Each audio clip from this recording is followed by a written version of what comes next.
My apologies, ladies and gentlemen. At this point, we would like to invite Charles Gachet, Bishop Charles Gachet, to proceed with the St. Lucian National Anthem, and then we will continue with the Taiwanese National Anthem.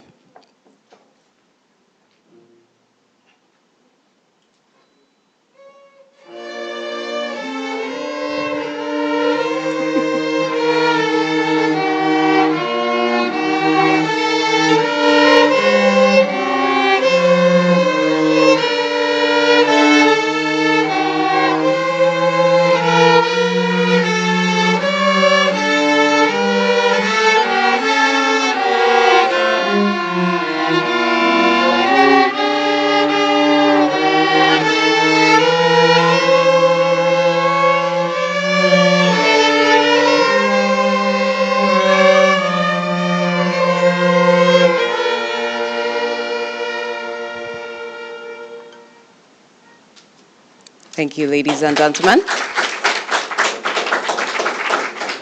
And now for the National Anthem of Taiwan.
Thank you, ladies and gentlemen. I invite you to remain standing as we are about to invite God into our midst to guide our proceedings. Mistress Antaibi Konabet from the Youth Investment Agency will be leading us in prayer.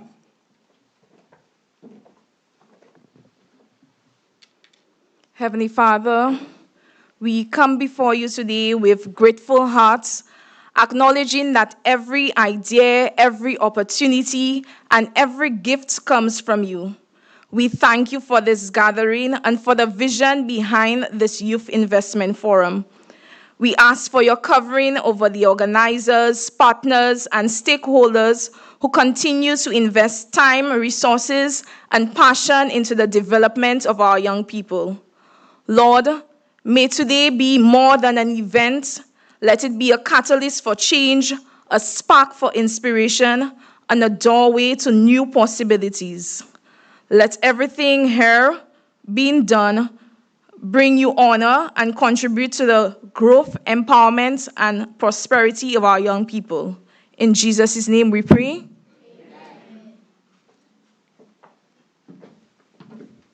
Thank you so much for that, Mrs. Konabet. Ladies and gentlemen, you may be seated. Thank you so much.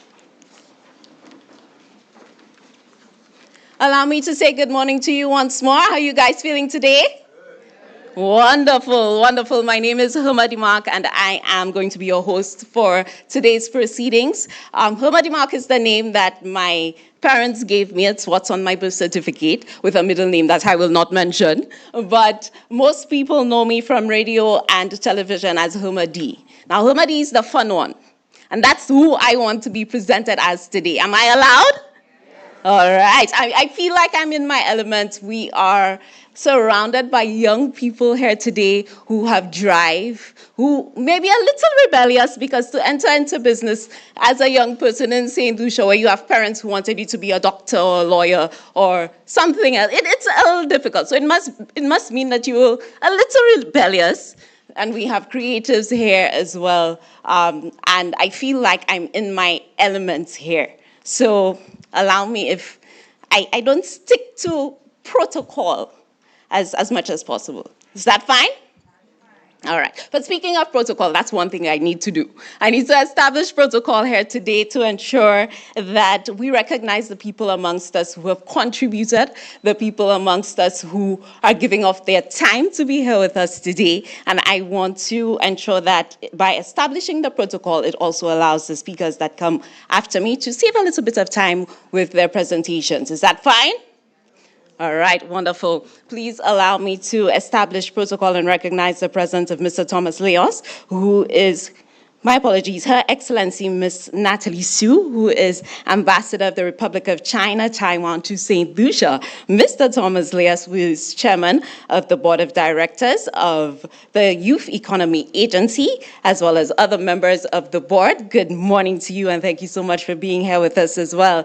Allow me to recognize Mr. Daniel Lee, who is the Chief Taiwan Technical Mission in the chief of the Taiwan Technical Mission in St. Lucia, and other members of the mission. I would like to say good morning to you as well, Mrs.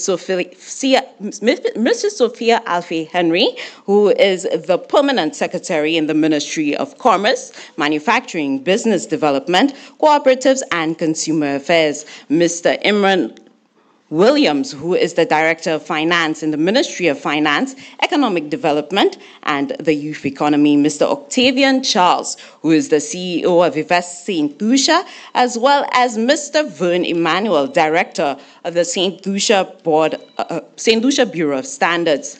Mr. Kenyal Wynn, who is Hope Director at the St. Lucia Social Development Fund. Mr. Winston Fulgence, who is Vice Principal of the Sir Arthur Lewis Community College. Allow me to also recognize Mr. Barry Paul, Deputy Manager of the National Skills Development Center, Ms. Veronica Lamentine Florin, who is the representative of St. Lucia TVET Unit, Mr. Murphilus James, who is President of the National Council of Persons with Disabilities, presenters, panelists, clients and beneficiaries of the Youth Economy Agency, other invited guests. I know we have mentors amongst us as well. Let me say good morning to you as well, and thank you for being here. Staff of the Youth Economy Agency, thank you and welcome. At this point, I would like to invite Mr. Thomas Leos to provide you with the official welcome for this year's Youth Investment Forum. And Mr. Thomas Leos is the Chairman of the Board of Directors for YEA. Ladies and gentlemen, let's hear it for Mr. Thomas Leos.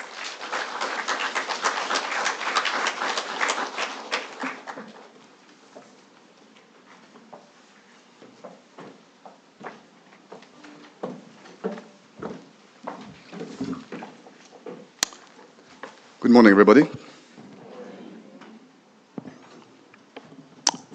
So Homer has attempted to save you some time.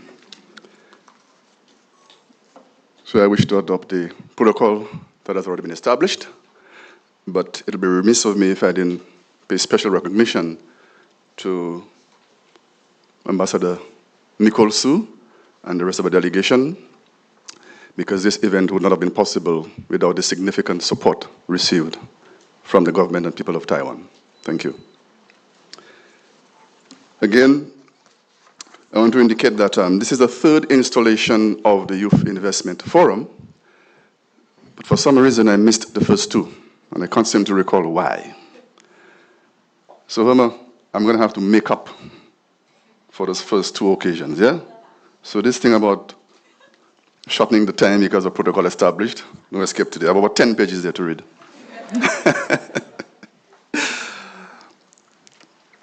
It is a privilege to welcome you to this year's forum under the powerful and fitting theme, Brand Power, positioning youth enterprises for visibility, value, and investment. Today's gathering is a testament to what we have always believed, that with the right support, the right exposure, the right investment, the young people of St. Lucia are fully capable of building enterprises that can stand proudly on regional and international stages.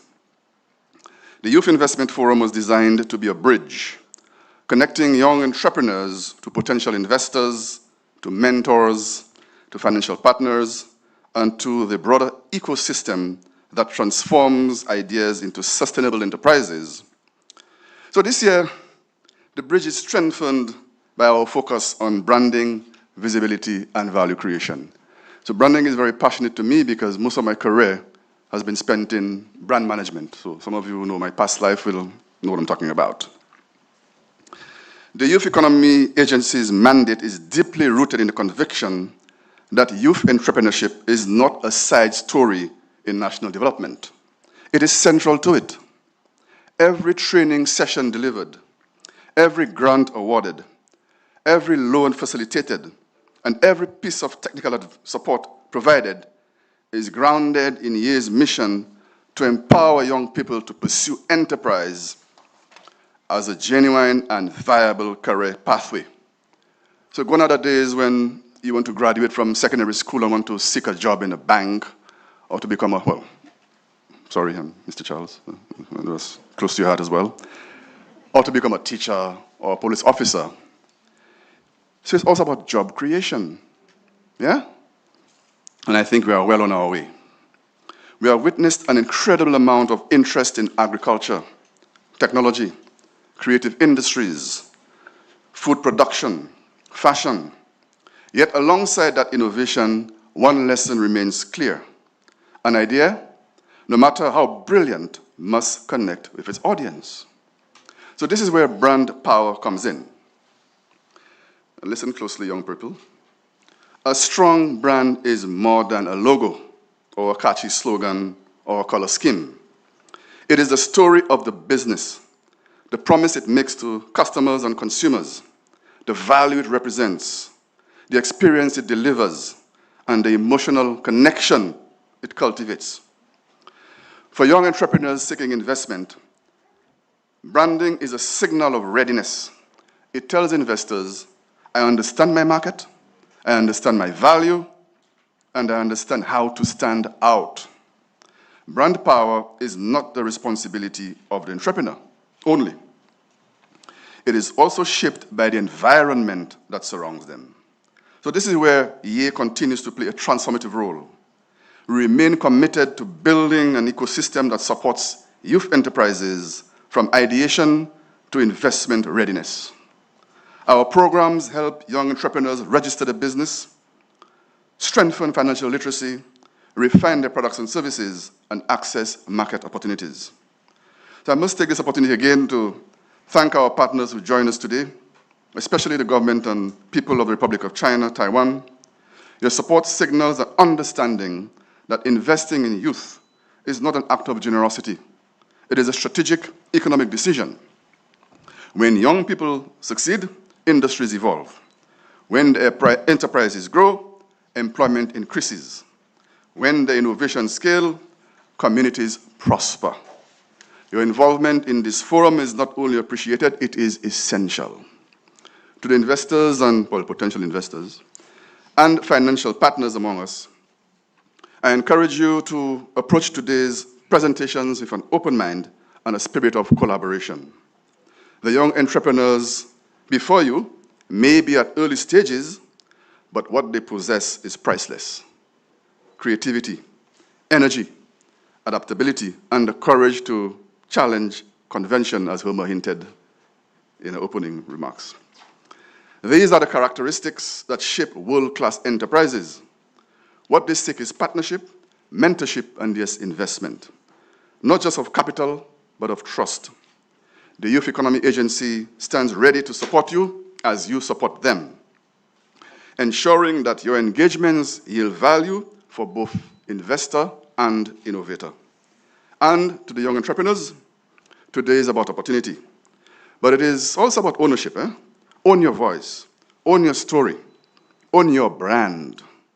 The way you present your business communicates your belief in your own potential. When you speak about your product, speak with conviction. When you introduce your enterprise, introduce it as something worth paying attention to. The world will take you as seriously as you take yourself. Remember that branding is not a one-time exercise. It is an ongoing commitment to excellence, consistency, and authenticity. That's why you have some brands that are over 200 years old and they're still going strong. Yeah? So build a brand that aligns with your values, build a brand that resonates with the customers you wish to serve, build a brand that an investor can confidently support. As we embark on today's program, I'm filled with optimism. The youth economy is not merely an initiative, it is a movement. It is a declaration that St. Lucia's youth are not waiting for the future to arrive. They are shaping it, they are defining it, they are branding it. And so as we open the Youth Investment Forum 2025, I extend my deepest appreciation to everyone who played a role in its organization, our team, our board, our partners, and each of you answered the call to be present. I'm confident that today will spark new partnerships, new investments, new ideas, and new levels of visibility for our youth entrepreneurs. Let us champion brand power, not as a concept, but as a national strategy for youth enterprise development. Let us continue building an economy where young people are not only participants, but leaders and innovators in their own right. Thank you, and I wish you all a productive, inspiring, and transformative Youth Investment Forum 2025.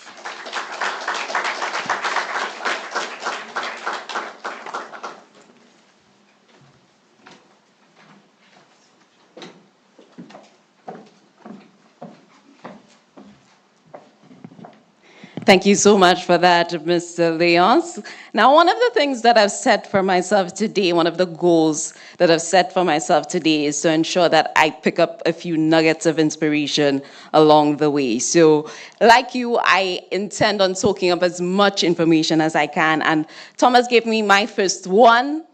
The world will take you as seriously as you take yourself. So that means that we're setting the standard and the benchmark for ourselves. Thank you so much for that, Mr. Leons. Ladies and gentlemen, I would love you all to also have personal goals. So if you're not coming with your personal goals for today yet, what you want to take from this forum, you still have the opportunity to do so. But one thing that I know that I would love for you to do, and the Youth Economy Agency would also love for you to do, is network. Because you have a room filled with young professionals just like yourself, young entrepreneurs just like yourself, and with a network we can be stronger. Am I right? All right, so that means by the time today ends, not only must you meet somebody new or a few people, it means that you need to have their contact, you need to have their information, and you need to have, they don't know it yet, but you need to have formulated in your head how they can assist in your business. Yes? Great, wonderful. And I'm a part of the networking too. I think that's another goal I would love to set for myself. So, ladies and gentlemen, at this point, allow me to thank Mr. Thomas Leos once more for those words of inspiration. And just to let you know, the Youth Investment Forum 2025, the government and the people of the Republic of China, Taiwan, they are proud partners of this event. So let's hear it for them. Always ready and willing to support in the way that they can. And I would love to invite Her Excellency, Nicole Su, Ambassador of the Republic of China, Taiwan, to share some remarks with us.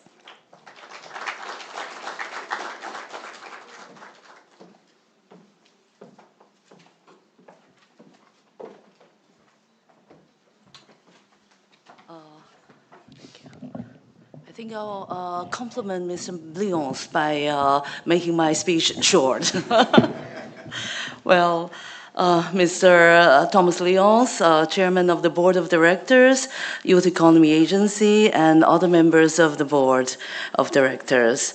Mrs. Sophia Alfie Henry, the Permanent Secretary of the Ministry of Commerce, Manufacturing, Business Development, Cooperatives, and Consumer Affairs.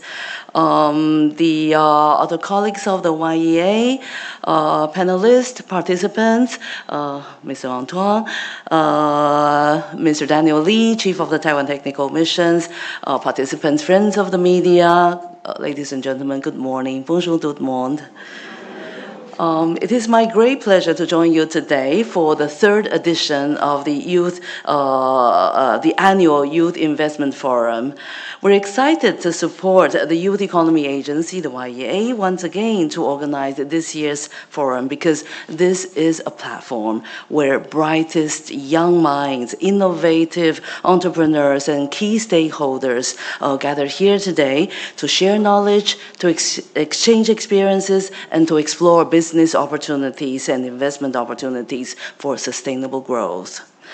Earlier this month, in collaboration with the Ministry of Commerce, we held the 18th edition of the St. Lucian Taiwan Partnership Trade Show.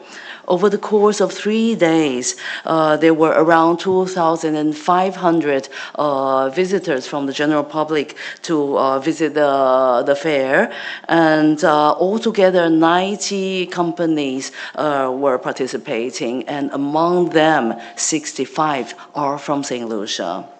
Those companies, and perhaps some of you here today were the ones who participated at the trade show. I think you have not only showcased the very best and of your products and your innovation and creativity. Furthermore, they were there, or you were there, to use that platform to further explore the trade and partnership opportunities. And that is entrepreneurship, that is ambition, and that is energy.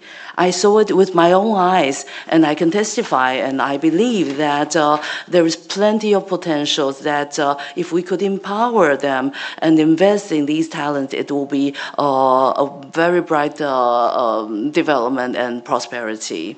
So Taiwan shares the same commitment with St. Lucia, empowering the youth, and we acknowledge the importance, as I said, of equipping young entrepreneurs with practical tools and access to markets. That is why we're very happy to collaborate with YEA, and I'd like to thank the YEA and to commend your work and for the dedicated efforts and also the hard work.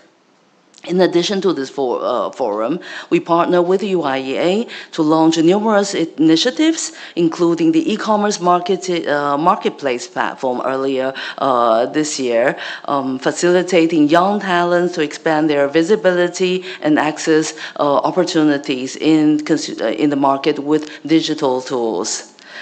YEA organizes workshops on hands-on topics, establish platforms like today's forum to facilitate dialogues and exchanges, and further create opportunities for entrepreneurs, which will lead to sustainable development to make seeds to grow into full bloom.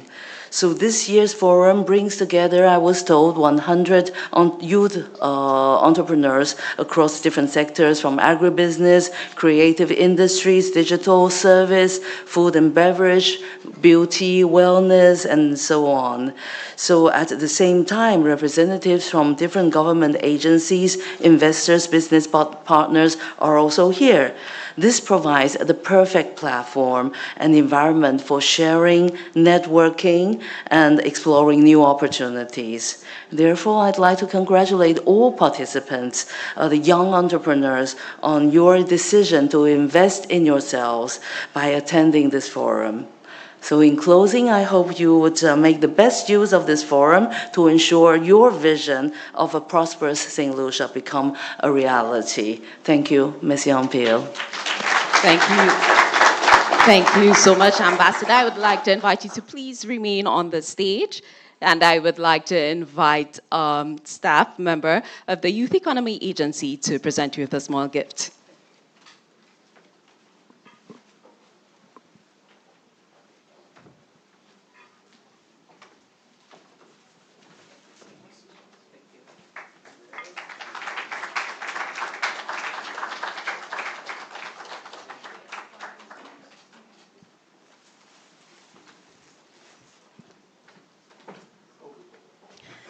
And to inform you, this gift basket, a lot of the tokens in this gift basket, they are from the entrepreneurs here today, from the clients of the Youth Economy Agency. So I believe that does, yes, that does deserve a round of applause.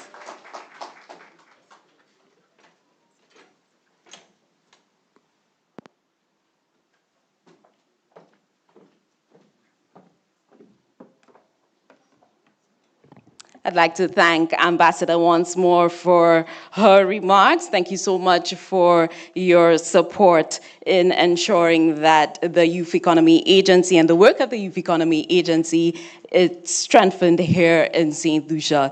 Ladies and gentlemen, the Bishop Charles Gachet RC Primary School, did they not deliver such a wonderful rendition of our national anthem?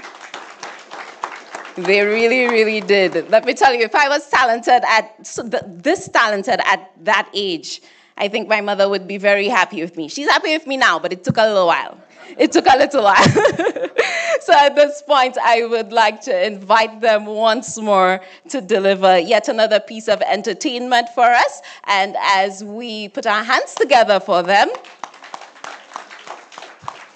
I would like to also invite you, if you're seated and you can see a space just in front of you, we're inviting you to move a little forward. Our cameramen would love you. They would absolutely love you. So if you can see a space that you could occupy that's a little closer to where you're sitting, we're inviting you to occupy that space. Ladies and gentlemen, let's hear it once more for the Bishop Charles Gachet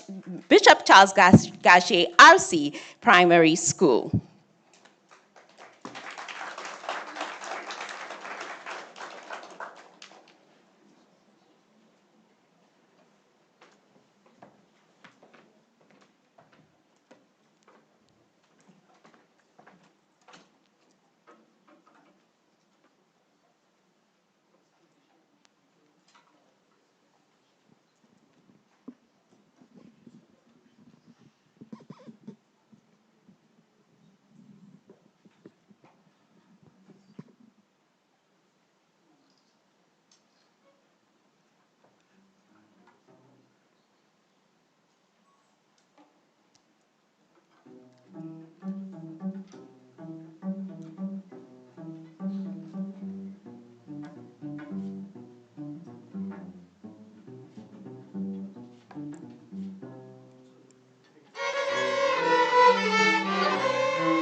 Such an awesome performance. Thank you so much to the participants of this performance piece. Ladies and gentlemen, Bishop Charles Gachet, RC Primary School. Let's hear it for them once more.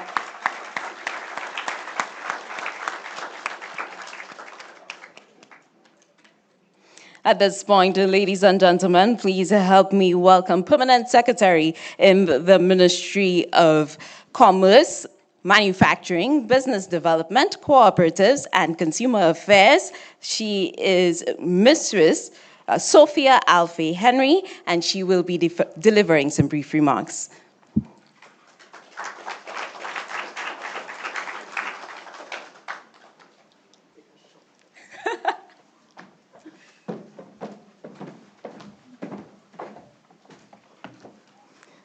Protocol having been established, Studashu, distinguished guests, ladies and gentlemen, good morning. Today I'm happy on behalf of the Minister for Commerce, Honorable Emma Hippolyte, who is unable to be here with us today, to speak directly to you, our change makers, the dreamers who are bold enough to start something from nothing, the risk takers who choose to build rather than settle for the status quo, and the young leaders who are quietly reshaping our business landscape. Entrepreneurship, as I'm sure many of you will admit, is not an easy road. Often it may feel like you are a one-man or one-person army, relentlessly carrying the vision, managing operations, producing, leading sales, doing your own marketing, and troubleshooting every inevitable challenge along the journey. The hard truth is, your business can only grow as much as you do. And one of the greatest investments you can make as an aspiring entrepreneur is the investment in yourself and developing your personal brand. Sound leadership and strategic decision-making begin with a strong, grounded, clear, and self-aware entrepreneur. You become more formidable when you carefully carve out a mindset that sees opportunities in challenges, when you invest in sharpening your business acumen, market insight skills, and emotional intelligence. This investment ultimately redounds to the overall health of your business.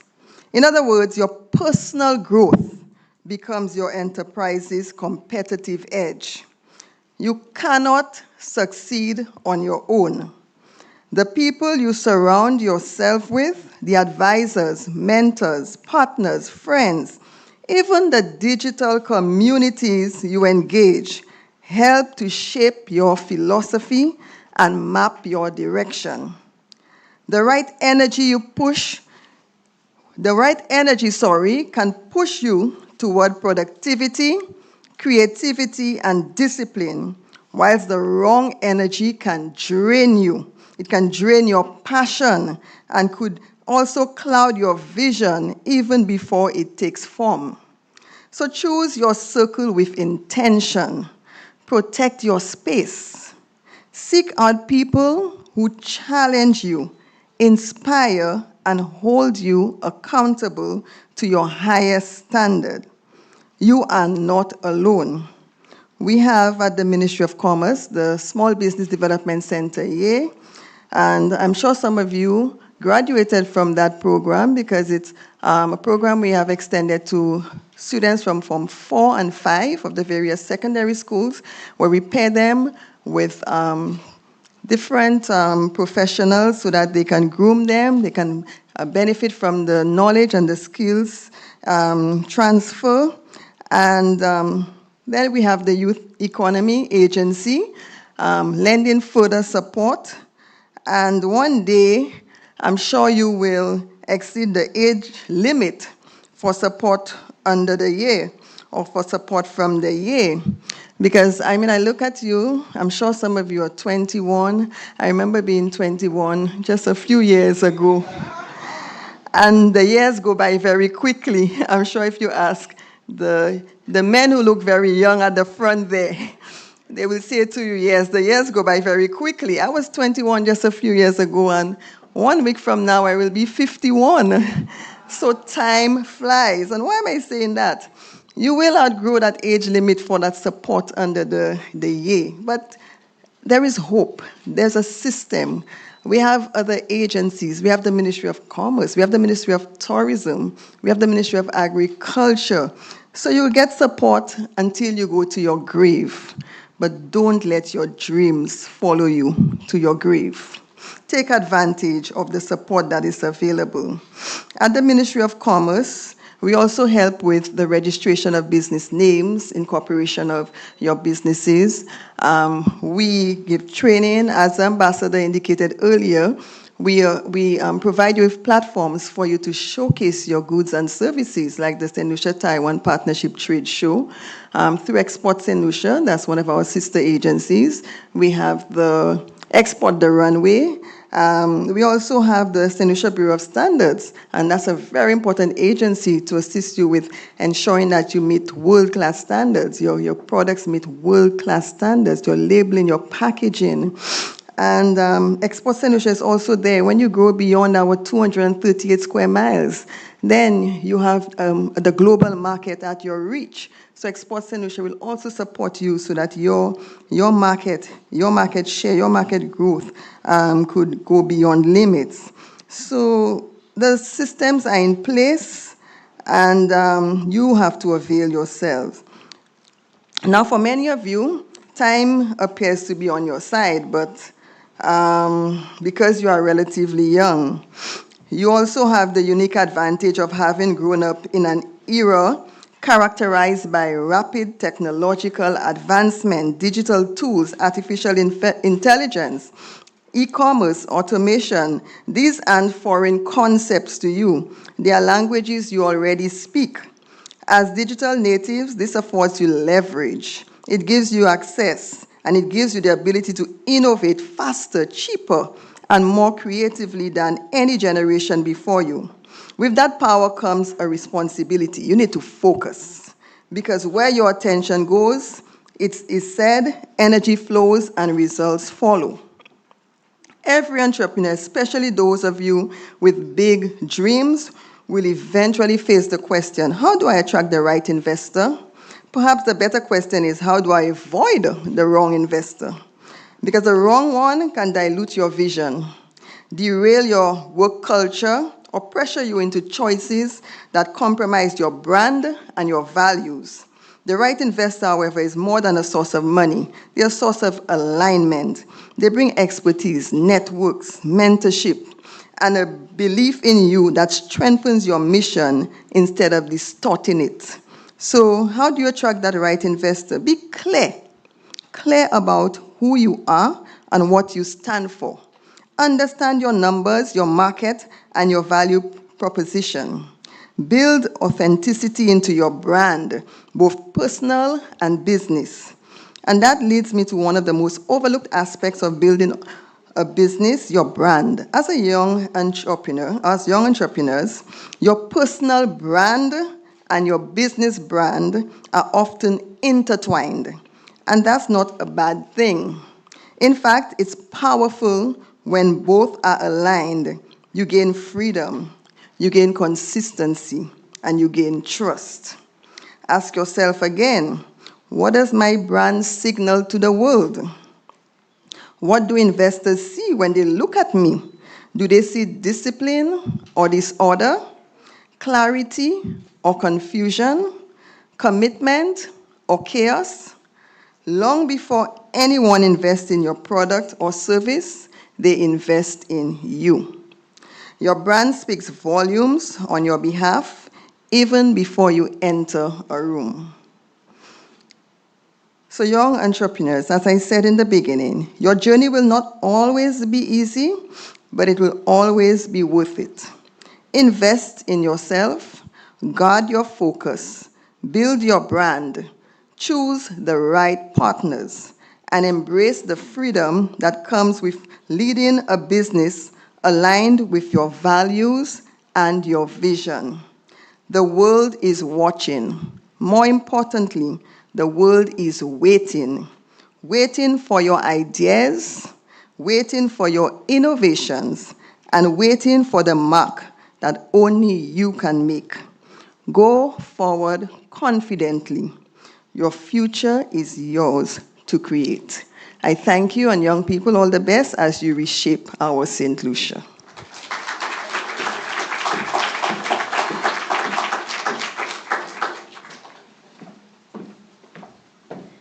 Thank you so much for that, Mistress Alfie Henry, and I'm very happy that you took that shortcut and you made a remark that just the other day you were 21, because I came in and I took the very same shortcut that you took, and I said to the stage manager, you may think I still have my girl days, but I don't. But it looks like you have yours. It looks like you have yours, and I'm happy because I would like to invite you to the stage once more as a member of the Youth Economy Agency presents you with a token of their appreciation.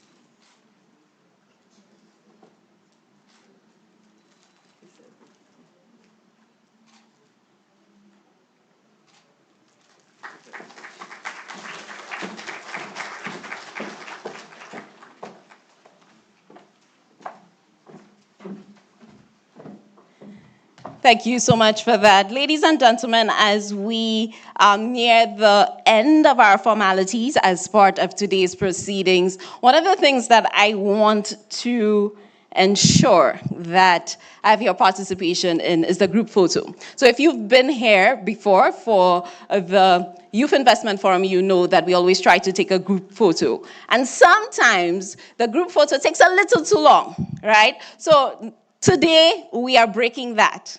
We're breaking that. We're ensuring that we have our group photo and it happens as seamlessly as possible. So I've asked that a song be played. And the goal is to ensure by the time the song ends, the photo has been taken and we're all back at our seats. Can we do that? All right, great. So what we do is the cameraman will be on the stage. And those of you on this side, we want you to just shift slightly, so just occupy the space in the hallway and the rest of those seats. And we going to have our cameraman take our photo. And by the time the song ends, that we all will be back at our seats. Do we all understand that? Wonderful. So if we're ready, ladies and gentlemen, I would invite all of you to please stand. Play a long song. All right, and let's make it happen. And we want you to smile to be part of this photo as well.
All right, we want you to get as close together as you can.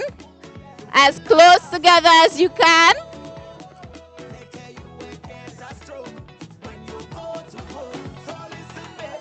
Remember, before the song ends, we need to be back at our seats. So we just want you to fill up the spaces.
All right, so 40 seconds. Let's get back to our seats. Let's ensure that we're seated. 40 seconds.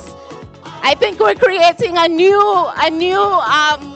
thing at the Youth Investment Forum. 40 seconds. Let's ensure that we're seated.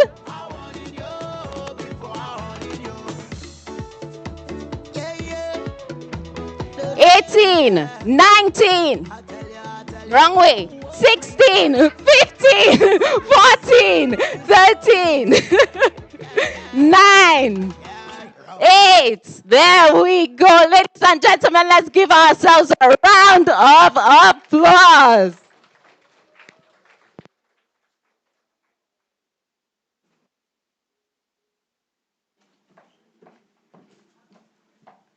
Thank you so much for your participation for that. And of course, I was the only person who did not listen, right?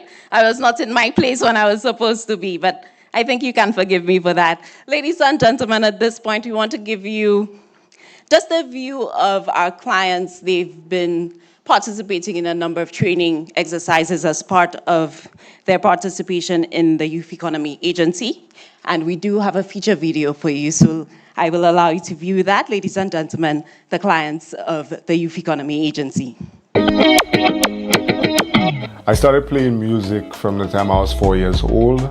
I was involved in a lot of musical programs at the School of Music, in my school in the St. Lucia Cadet Band and also the St. Lucia Police Band for a short time. During that period, 2019, I started posting videos online and decided that, you know what, all the things that I've learned so far, let me put it into production. I was told that the Prime Minister was advocating for youth to come out in the creative industry to, you know, get funding and also a loan to start up the business. And since I started my business, there were a few things I didn't have at the time, and someone suggested that Youth Economy would be the best place to get some of the equipment I needed. It has been more than financial. I did some programs with them, also did a few workshops with them at the branch in Castries, I believe. I learned so much from so many business owners and also people from the World Bank. It brought so much knowledge to me, and I use it every day in my music industry.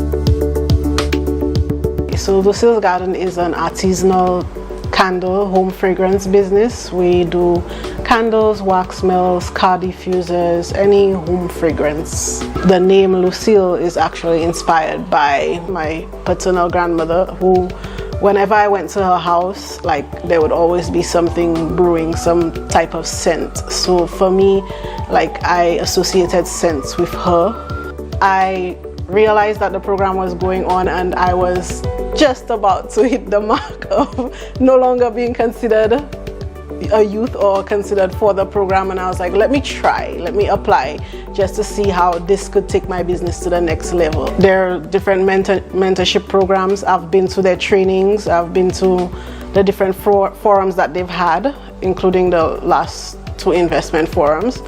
Also put me on to the Ministry of Commerce, so I was able to build linkages there, and just through their partnerships with other agencies, I've been able to grow my business as well.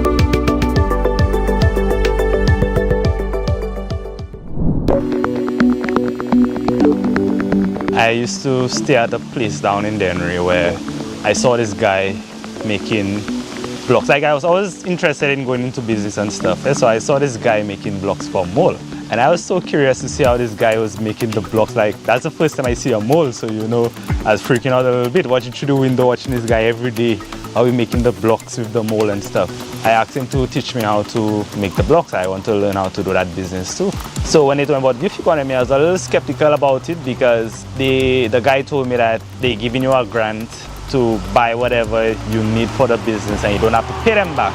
When I went there, I realized we were looking quite professional and stuff. So then I took the chances and I asked them 1 or 2 questions. And then they explained all information to me. And it was still took a little while to sink in, you know, just to actually believe that that's really what's going on there, you know. Yeah, so my experience with them, 100%. Yeah.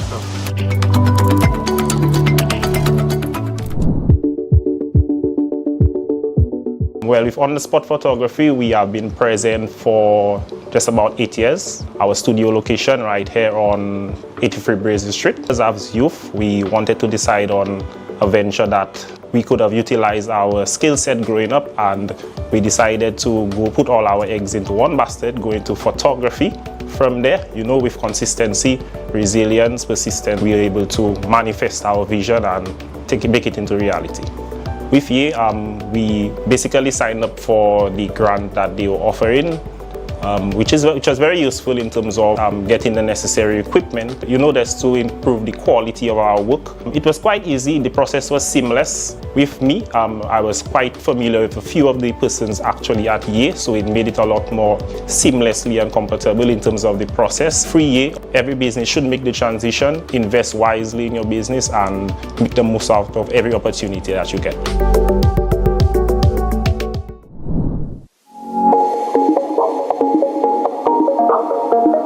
Katsuri Designs is a handmade floral accessory business where we create jewelry pieces made using a material called polymer clay, and we make very tropical pieces for both your hair and earrings. I wanted to get into it from a child. I've always been a creative, always been into creating artwork. I used to be an art teacher. I taught at 2 secondary schools on island. I learned about youth economy agency, I believe, on social media, and I took that opportunity because at the time I just left my 9-to-5 job and I needed some cash injection into the business. Just this past weekend, I was actually portraying my products at the Taiwanese trade show, and it was through the youth economy. There's many events that I have attended that I've been invited to. There's many opportunities for courses. The options and opportunities are endless if you stay tapped in and you actually follow through with what they have to offer. The Youth Economy Agency, where we convert hobbies into entrepreneurship and skills into business.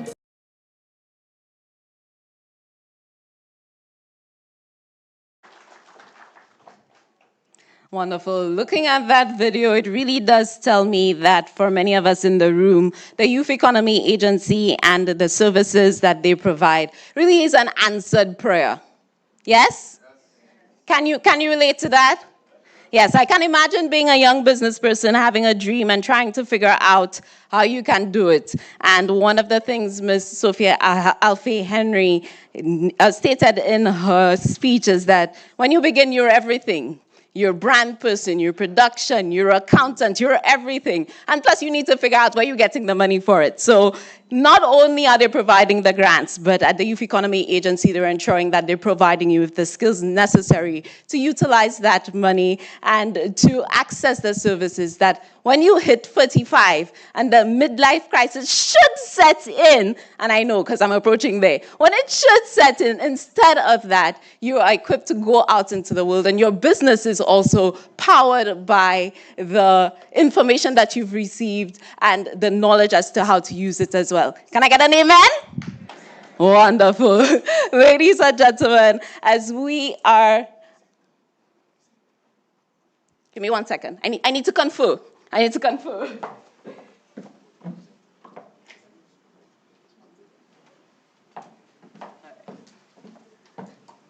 Ladies and gentlemen, we are coming to the close of the ceremony aspect of our day. And we're going to delve into the aspect where we're going to be hearing from our presenters. This is the part where if you do have a notebook, if you do have a pen, or if you're more of an iPad or Android person and you take your notes on there, that's the time that you pull it out, because the lessons are about to come out, and we hope that you are ready to collect all those lessons that we have for you today. So, the first presenter that we have today is Mr. Octavian Charles, and he will be doing a presentation on investing in youth, building the future through collaboration and innovation. Ladies and gentlemen, I want you to find out a little more about Mr. Octavian Charles. As the Chief Executive Officer of Invest St. Lucia, Mr. Charles has the responsibility of leading the organization charged for promoting St. Lucia as an ideal investment hub in the Eastern Caribbean and effect change in the country's economic development. Prior to his appointment, Charles served as a corporate banking manager, where he evaluated development projects financed by the institution, in addition to monitoring local, regional, and international economic environments for trends and events relevant to St. Lucia's socio-economic progress. In his previous roles, as branch manager of Bank of St. Lucia, he identified and recommended customer and revenue growth opportunities aligned with the company's strategy. Charles brings to the role a wealth of senior leadership experience, as well as insight into the operations of two critical sectors, agriculture and finance. He serves at the helm of several development-focused organizations. These include Chairman of Bell Fund and Director of St. Lucia Marketing Board, as well as his previous stint as Director of the National Research and Development Foundation.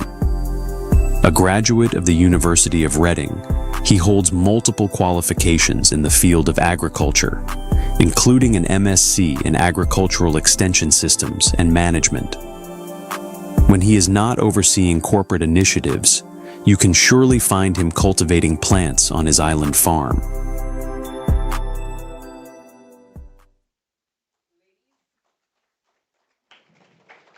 Ladies and gentlemen, without further ado, presenting Investing in Youth, help me welcome CEO of Invest St. Lucia, Mr. Octavian Charles. Good morning, everyone. Permit me to adopt the protocol that has been established. It is a pleasure to speak with you today on a theme that speaks directly to the heart of progress. And I must tell you that youth is a gift. I look at you today, none of you look like you're using Bengay balsam or diclofenac. You are able to run up the stairs. The energy that you have, cherish it. Pia said she was 51. Well, I'm going to be 61. So we have gone through the aches and the pains. So cherish your youth. It's a gift. Honestly, I wish I could go back to the youthful days. Investing in youth, building the future through collaboration and innovation.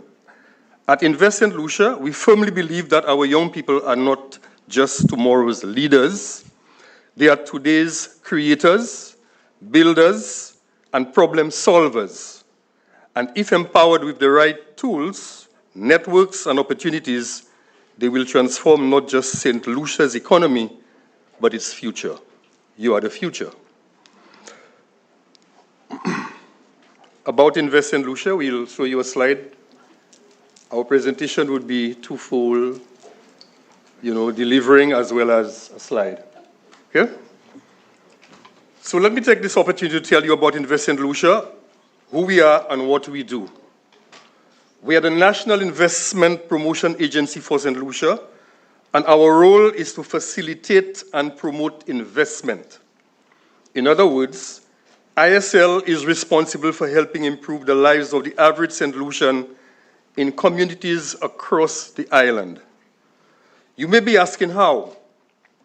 through gainful employment, business linkage opportunities that generate income to those respective communities, which of course, if sustained, allows for higher standards of living.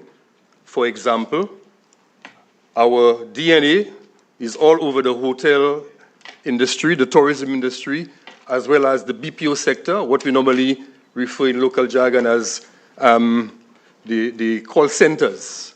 So we are very much involved in facilitation in those areas, as well as manufacturing and agriculture.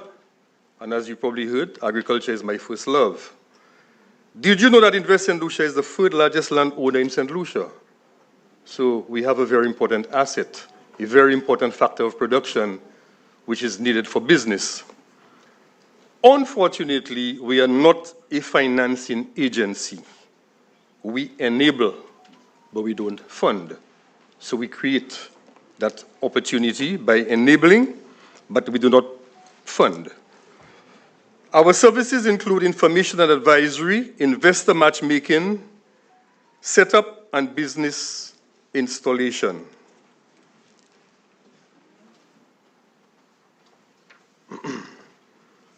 Let's look at what Invest St. Lucia does.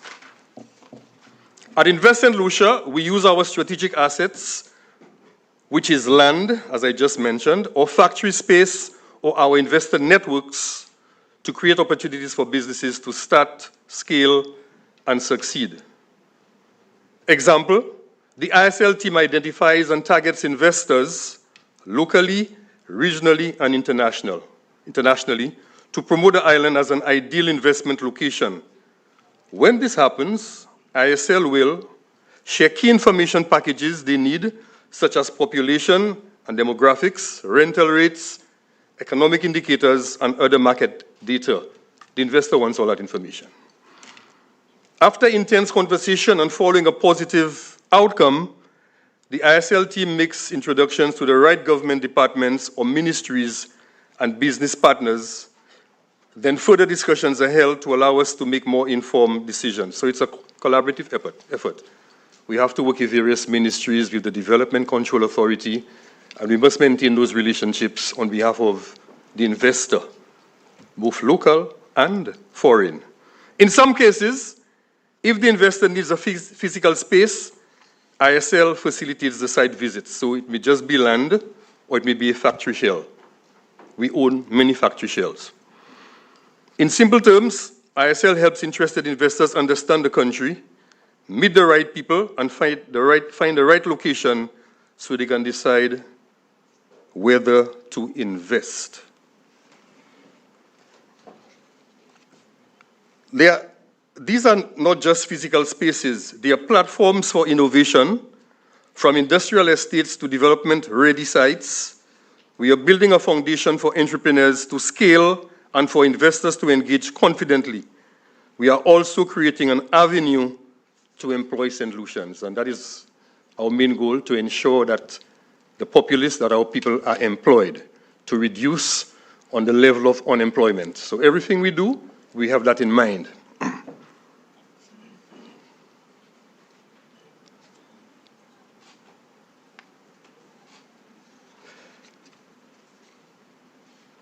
ISL's role involves making meaningful connections with entrepreneurs and investors. We guide businesses through the investment process, help identify partnerships, and open doors in the supply chains and other opportunities. Without this kind of support, many of these efforts would have been much more difficult, or in some cases, not possible at all. I also want to remind you that as young people, the onus is on you to be proactive, grab opportunities to do business, and always put your best foot forward. You have to grab them. As mentioned by the previous speakers, it will not be easy. You know, the journey can be a little tough. You'll stumble, you'll fall, but what is important is that you rise again. And the Youth Economy Agency is testimony to an organization that is helping you get off your feet and to move on. That didn't exist many years ago. I also want to remind you that as young people, building a strong network and forming good business relationships is just as important. No man is an island, because many opportunities come through the people you know and stay connected with. For example, in our midst, I suppose, the local bites didn't wait around. When the chance came to work with a major hotel in the north, they took it. And one step opened a bigger door for their business. One of you. Real stories of innovation. We've seen some success stories over the years. We can mention a few. Mr. Johanan Dujon, owner of Algas Organics, runs an agricultural biotech company and is a true pioneer. While working as a teacher, he started developing innovative solutions using Sargassum seaweed, that nuisance, which we all believe it has other values, which had become a major challenge for the hospitality industry. And I mentioned Coconut Bay in that regard. It's been a problem for Coconut Bay, tremendous problem for them. They have specialized equipment to try and take care of it, because the sooner you remove it, it returns. So Mr. Dujon, through his support, his vision and growth, we supported that. ISL provided him with a factory shell with over 8,000 square feet in Dennery, area Dennery to be precise, to facilitate his operations. The rental costs foregone during the period was $650,970. Sizable. Algas Organics is basically the Caribbean's first indigenous biotechnology company, basically focused on producing organic agricultural inputs for the landscapers, gardeners, and farmers of various scales and sizes. Essentially, we saw a problem, which was the Sargassum seaweed, and we also saw a tremendous opportunity to create value-added products, basically converting a problem into a viable business. We believe in using indigenous Caribbean biodiversity to create unique products that are world-class, that are environmentally friendly, and that are effective. The support that we've received from Invest St. Lucia, from the Department of Commerce, from the Ministry of Agriculture, from some of the international organizations here, such as ICA and the Global Environment Facility, Jeff. I mean, we have benefited tremendously. Anybody looking to invest in St. Lucia or start up a business, it's a great environment. There's quite a bit of enabling organizations such as Invest St. Lucia who can help you along your way. Be innovative, continue to add value to your consumers, and you'll be fine.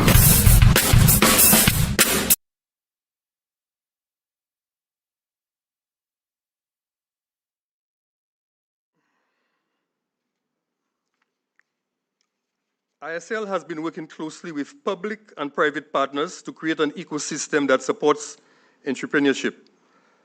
Drawing on our institutional knowledge and the support provided to partners such as the Ministry of Commerce, Youth Economy Agency, Export St. Lucia, and others, we have worked closely with stakeholders towards the establishment of a business incubator. And P.S.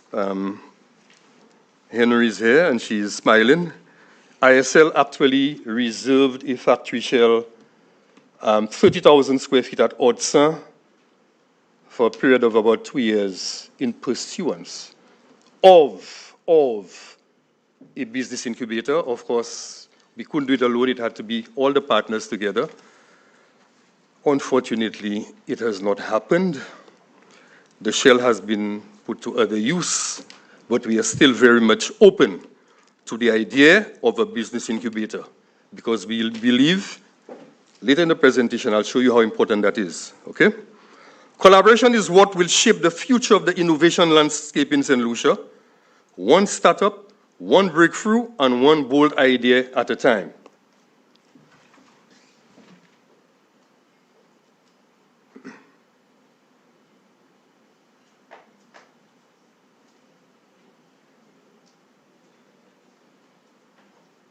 Sorry, I have to depend on what's happening at the back. Okay.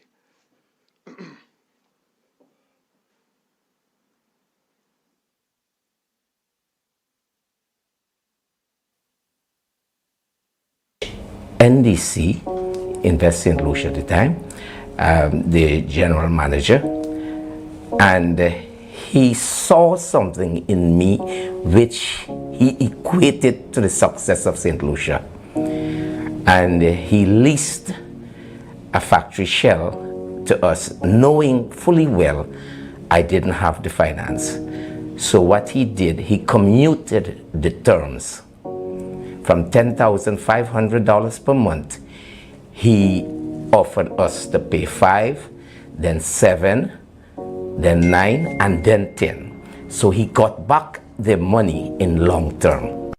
5 years after, we moved over again. We took 2 10,000 square foot warehouses, which is the building we're currently in. As I told you, we've overgrown this space, and we figured it was time we kind of reignite that relationship with Invest St. Lucia. So they were very open, willing, ready to work with us to see our expansion plans come to fruition.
National pride.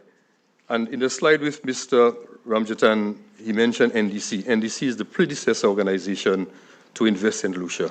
It was NDC, the National Development Corporation. So Invest St. Lucia, NDC, about 53 years old. Okay?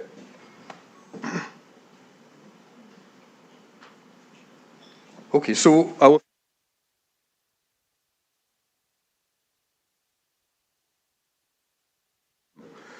one exciting initiative is our plan to establish a certified commercial kitchen, a space where agro-processors and food entrepreneurs can safely produce, test, and scale their products. This facility will bridge the gap between potential and production, moving St. Lucian products from farm to shelf and eventually from island to the world. This would now allow local entrepreneurs to have greater access to the distribution network in St. Lucia, Massy, CPJ, and others, as well as other opportunities because of the access to health and HACCP certified space, a key requirement. So we have some land at Union, and it's one of the concepts that we want to introduce. We would have this commercial kitchen to assist small entrepreneurs who are involved in, small manufacturing, food processing, etc. We are also expanding the sectors that we focus on, with new emphasis being placed on the blue economy and logistics sectors. Only recently, ISL pioneered the establishment of the Chamber of Shipping to take advantage of opportunities in the blue economy, especially the maritime sector. And I urge you as young people to explore the opportunities out there in that sector. The Chamber will be launched in January, and you can get more information at that point. We will also be providing facilities for commercial and industrial expansion with the construction of new buildings. We have plans set out for a BPO in the ancillary community in the new year. Okay. From my observation and my interaction with young businessmen and women, I can say the young business people of St. Lucia are ready. They are bold, brilliant, and creative. What they need is what we can give: belief, opportunity, and partnership. Today, let's commit a commitment to collaboration, to mentorship, and to innovation. Let's continue to work together, government, private sector, and community, to turn the energy of our youth into the engine of our economic growth. I thank you.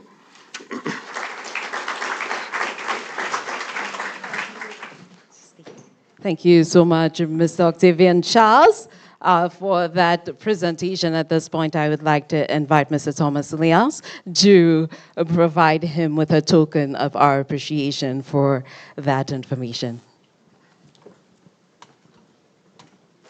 Yeah, but before I make the presentation, you notice that Mr. Charles had one of the companies, I think it's a company now, in his presentation, D Local Bites. D Local Bites was one of the first recipients of support from the Youth Economy Agency. So he moved from selling locally made chips from Dashin, breadfruit, sweet potato on the William Peter Boulevard every Friday to now supplying a very big hotel on St. Lucia, almost exclusively. Yeah?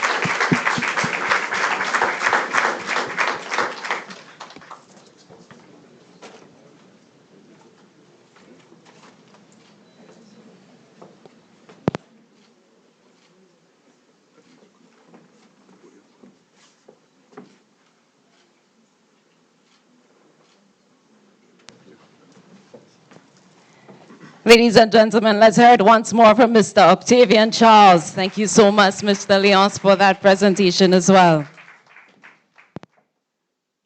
All right, I'm happy at this point that Mr. Octavian Charles has given us all the information that we need in terms of Invest St. Lucia. And I'm happy to inform you that they have an information desk outside along with a number of agencies that are here to assist you. So if you have any questions as to how your business can benefit in the way that we saw the businesses in the presentation benefit, feel free to flood the information desk outside and ask all the questions that you need to. In addition to that, we do have a number of exhibitors here today as well, and we are encouraging you in the upcoming break to also view their product.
Yeah. Yes. Yeah. Good. Good. Good. Yeah. Oh. Uh huh. Yeah. Uh huh. Yes.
because they were not hearing me in all my announcements. They were not hearing me on the outside. So as they make their way to their seats, I hope you guys are refreshed. Yes? Give me a clap. Are you refreshed? Wonderful. Did you get the opportunity to meet somebody new who can benefit your business? If not, you still have the opportunity to do so. The lunchtime break is your opportunity to do so as well. Did you get information from the information desk? Did you see the lovely products that our exhibitors have on display? I started Christmas shopping involuntarily, and I don't feel sorry about it. All right, ladies and gentlemen, we are about to commence our next segment in today's proceedings. And like I mentioned when we began, one of the great things about the Youth Investment Forum is that it takes everything that you would need to know about growing your business, developing your business, identifying the weak points and the areas that you need to fix, and it gives you that information. It connects you with industry leaders who are able to guide you along that path. The Youth Investment Forum today, for the next couple of hours, you literally can map out where I am now and where I need to go. Can I get an amen? Can I get a yes? Yes, you are with me. You are with me. Wonderful. And our next presentation is one that I could have needed, that I really could have used when I started. Because sometimes you have an idea, and if you are creative, you tend to just jump with it because you see it in your head, you visualize it, and you just go forth. But our next presentation is going to teach you about the power of a plan. That is our next presentation. Ladies and gentlemen, through this video, please allow me to introduce you to your presenter.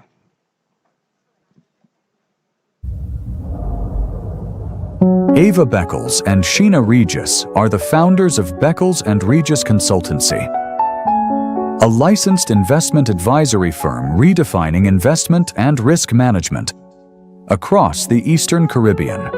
With over 15 years of experience in the financial industry and backed by globally recognized qualifications, they partner with institutions to strengthen investment frameworks, enhance risk management practices, and empower boards and executives to make strategic decisions.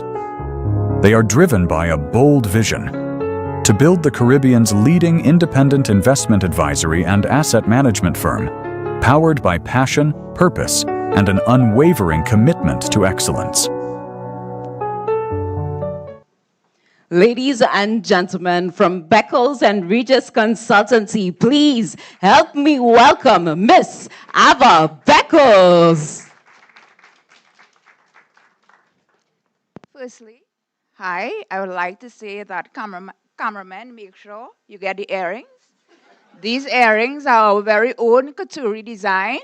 I haven't paid for it as yet, but I love them. Right? Make sure and you get the earrings. So good morning, everyone.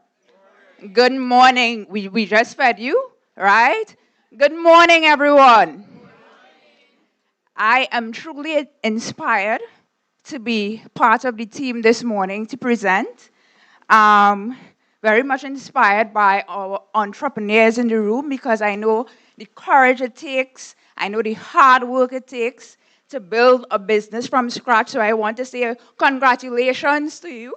And I don't care what part of the journey that you're on, give yourselves a round of applause. So I want to start off with a quick activity, right? And I would want to engage you in this activity because I want to get an idea of how your planning is going so far. So the name of the activity is Plan or Not. So I'm going to call out 5 scenarios. If it is, you planned for that scenario, you would raise your hand if you planned. If it is, you did not plan for the scenario, you say nah. And I want you to say nah loud and proud, right? Plan, you wave your hand. Nah, loud and proud. So the first scenario, you started your business with a well-thought-out strategy, or you just said, let me try a thing. Plan on plan. All right. Scenario 2. Your pricing strategy came from research, costing, and analysis, or you said, let me charge what look nice. Plan, let me see the planner, or nah. The third scenario, you have a marketing plan, or your marketing plan is, Lord, please send customers. Plan or nah. Scenario 4, you keep proper records, or your receipts living their best life all over your car, your handbag, and your kitchen counter. Plan or not? Last scenario, you have a business plan for 2025, or the plan was to make money. You're already making money. You don't need no plan. Money flowing, vibes nice, things good. Plan or not? So can I see all the persons in terms of planning? Can I see the persons who got 5 out of 5? Oh, wow. I feel like you all should be up here presenting. Can I see the persons who got 4 out of 5? Oh, wow, a shame. A shame. Can I see the true Caribbean entrepreneurs who got less than 4? Beckles and Regis, we are part of the true Caribbean entrepreneurs. So I'm not here presenting to you because we had everything sorted out. I am here because we're hustling and we need to hustle smarter and have a plan. So that's the reason for our topic this morning, hustle smarter, the power of a plan.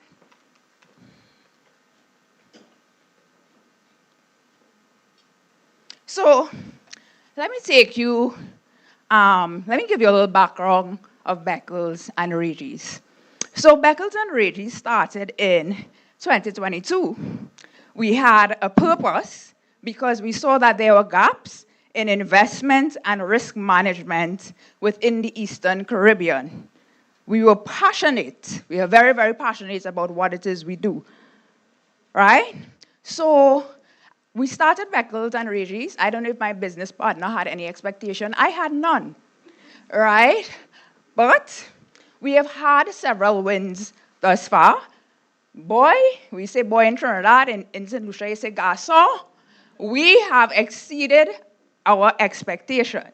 So we obtained our investment license in 2022. This in itself was a difficult task because we had to raise $250,000.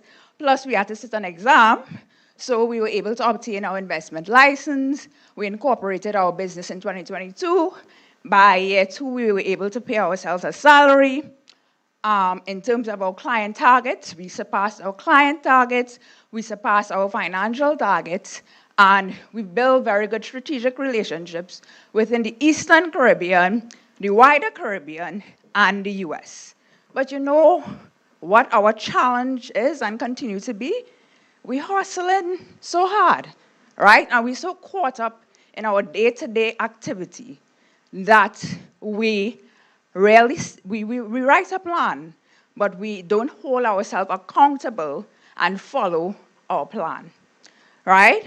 So the caveat here is having a plan alone doesn't guarantee success. It needs execution, review, adaptation. Those are also key. Purpose and passion must be anchored by a plan. So when it is we were thinking about how we could hustle smarter, we weren't just satisfied with just having a plan for your business. We found that the first plan that you need to have was a plan for yourself. The second plan you need to have is a plan for your business. And the third plan is a plan to attract investors, right? So our 3-pillar plan, a plan for you, a plan for your business, and a plan for investors. And a lot of speakers would have mentioned this before in terms of having a plan for you. So a plan for you, invest in yourself. You are your business's most important asset. I want you to repeat after me. I am my business's most important asset. Let me hear you. I want you to say it again. Say it with conviction. Say it from the depths of your belly. I am. Someone would have mentioned your personal brand. Who are you? Very, very important in this day and age of social media where plenty of people don't know who they are. What are your values? What do you stand for? What type of reputation you want to have as a business owner? It's very important because people will approach you to do illegal things, unethical things. So it's very, very important that you know who you are. And I want to encourage you, right, to be a business person with integrity, to be a professional, to be honest, and to be kind, and to be someone that your clients could trust. From who are you to your physical and mental health. We're hustling real hard.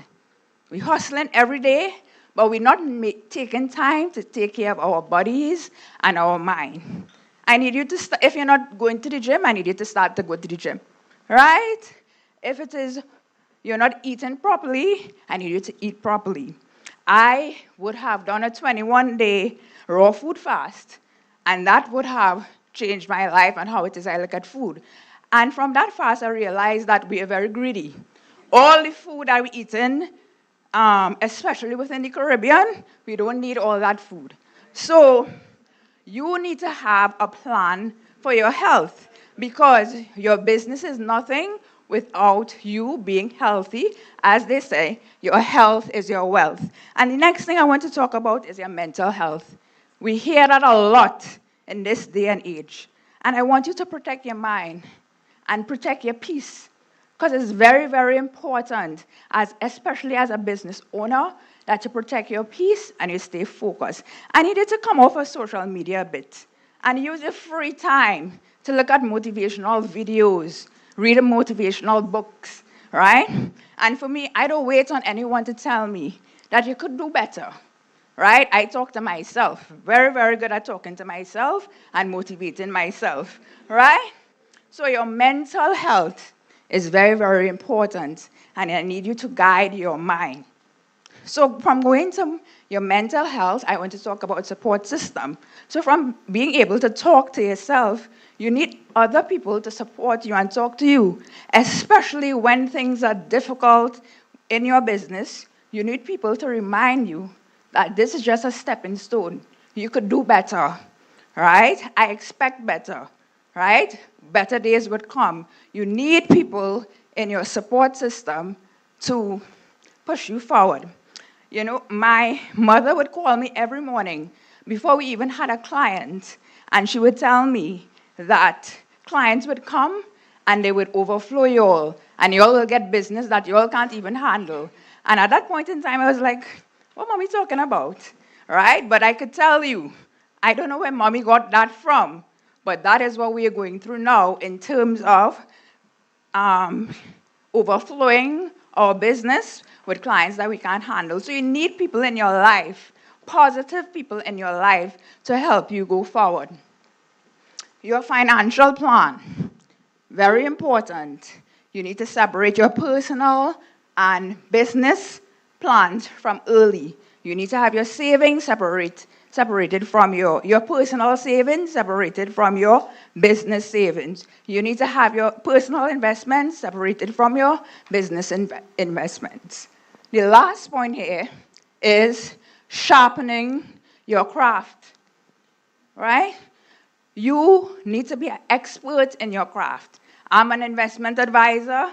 Every day, I'm looking for a way where I could become better at investment. Because at the end of my career, I should be able to invest in myself and invest in my craft to become a millionaire, right? So I need you to sharpen your craft. Don't forget, invest in yourself. It pays the best interest. So our second plan is a plan for your business. So I know the YEA, they offer business planning. Before they would grant you the $5,000, they make sure that you go to do a business planning course, and I would want to applaud them for that. Now, business planning is not for when it is you just won the $5,000, you go and do the course, and then you forgot everything. Business plan, you need to be planning along the way. So companies that we follow, multi-billion-dollar businesses, 100-year-old businesses, they do business plans every 3 to 5 years. So you must develop your business plan. And when it is you're developing your business plan, I want you to consider 3 things. What is your unique value proposition? Someone mentioned it earlier. What is your competitive advantage when compared to your competitors? And would this competitive advantage remain now and in the future? Right? What is your business vision? Where do you see yourself in the next 5 to 10 years? In the next 5 years, you want to be the top of your field in St. Lucia, right? In the next 5 years, in the next 10 years, St. Lucia might be too small for you. So you want to market your product outside of St. Lucia. You need to be very clear of what your business vision is. And then, very critical, what risks could threaten your business vision? Life is full of a lot of challenges. So you must be able to identify what risk could threaten your business vision. And after you have thought about these 3 factors, you need to start to craft your strategic plan. And when you craft in your strategic plan, it should answer, how are you going to achieve your business vision? When are you going to achieve your business vision? What resources you need? Is it you need more human resources? You need more technology?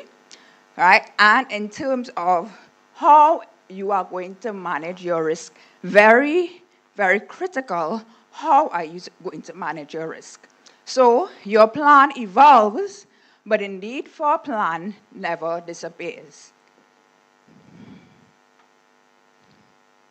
So a part of your business plan is your financial plan. Every year you should have an idea of how much revenues you're going to make and how you're going to make use of these revenues. In terms of your objectives, maybe you might have objectives that your revenues will meet, and that means you would have to borrow funds. And here I would like to advise you in terms of when it is you're borrowing funds for your business, make sure that you're borrowing funds to grow your business. Make sure that you're not borrowing funds for your operating expenses. Make sure it's to grow your business. The second thing I would want to add is that you, in terms of managing your debt, if it is you have 2 or more loans, make sure that you pay down your highest interest-paying debt. That is the proper way in terms of managing your debt. The next point is, don't spend all, save some. I know we could get really excited when those monies start to hit our account, especially as new business owners. But we have to remember that rainy days would come. COVID was a very good example, right? We need to make sure that we save some. So for us, we make sure we fix our salaries annually, and then we pay our operating expenses, and then we save some. And I would not be an investment advisor if it is I don't encourage you to invest some. So what we usually use as our rule of thumb is that for a business, if you have about 6 months savings, then it is you could invest the rest. So my investment colleagues would be joining us a little later. I want you to listen very intently to what they have to say in terms of investment opportunities.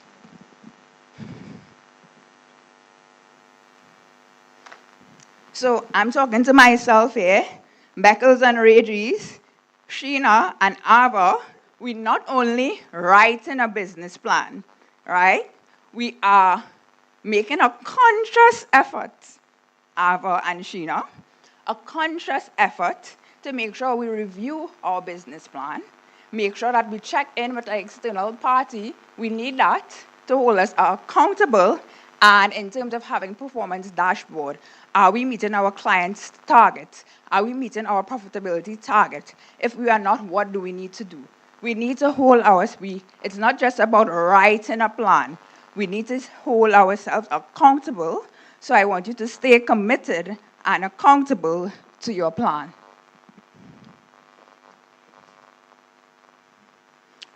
So the third plan is being investment ready. Now, I had an opportunity to meet our entrepreneur. Last week, she's 20 years of age. She started her business at age 18.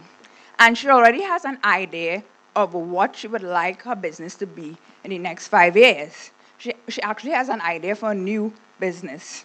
So I asked her, so where are you getting your funds from? And she said that her father is her investor, right? How many of you all fathers here could give you $100,000 to grow your business or invest in a new business? Oh, wow. Lucky you. My father can't. So for us in this room here, other than the young lady who raised her hand, for us in this room here, we have to have a plan to be investment ready. So even if you're not seeking funding today, we want you to operate with readiness. So when it is we mean operate with readiness, what we want you to have, we want you to have clean financials. We want your financials to be organized. As an investment professional, if I am doing a review of your business, I want to see your financials from since inception. I want to see all the receipts. I want to see all the invoices. That is how I will do analysis on your business. There was a small business in Guyana that we did a valuation on. And we were very taken aback, and it was a red flag because this business had such growth potential. However, the owner was hustling very hard, and his financials was quite disorganized. And it was a red flag for us. And he was looking for investors to grow his business. So we want to encourage you to make sure that you have organized financials. In terms of documented processes, as a potential investor coming into your business or assessing your business, I'm looking at which tasks are repeatable.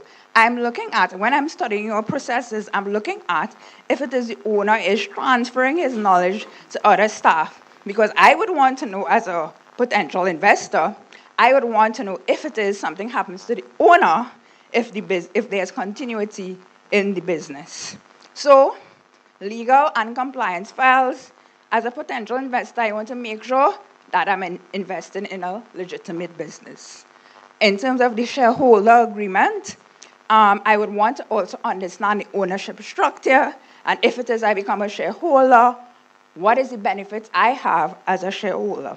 In terms of the defined roles and responsibility, again, a potential investor would want to know the roles and responsibilities of the team, because I want to know if it is I invest money in this business and try to grow this business, that the team is capable of staying with the growth of the business. Or if it is we might need more persons on the team. So the lesson here is investors don't back chaos, they back clarity.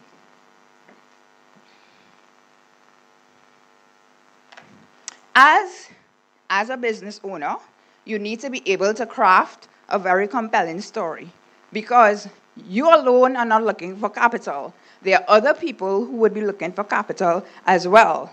So you need to craft a very compelling story. And when it is we are thinking of crafting a compelling story, your story should entail what is the problem that you're solving, what is the solution, how it is you're making money, the market opportunity in terms of your target market and your growth potential. It also should include your financial projections, and I'll stay a little bit on this point here. So you're not just making up numbers to make your financials look nice, right? Your numbers should be credible. As a potential investor, I'm also looking for transparency and honesty. In terms of the team, very, very critical. As a potential investor, I want to know if I put monies in in the team's hand, if it is they could double my investment in the next maybe 10 years. So we want you to craft an authentic story that makes your business unforgettable.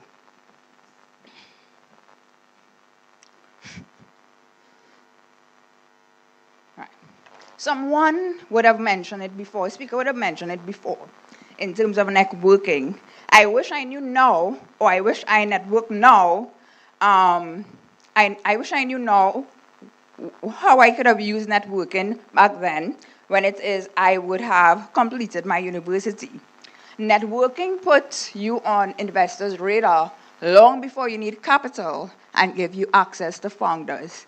So the first point, take advantage, as the MC would have said, take advantage of any opportunity, even this opportunity, to network, especially in your industry events. Now, we are young, we don't really want to talk to people, we want to be on our phones. This is not about making friends, right?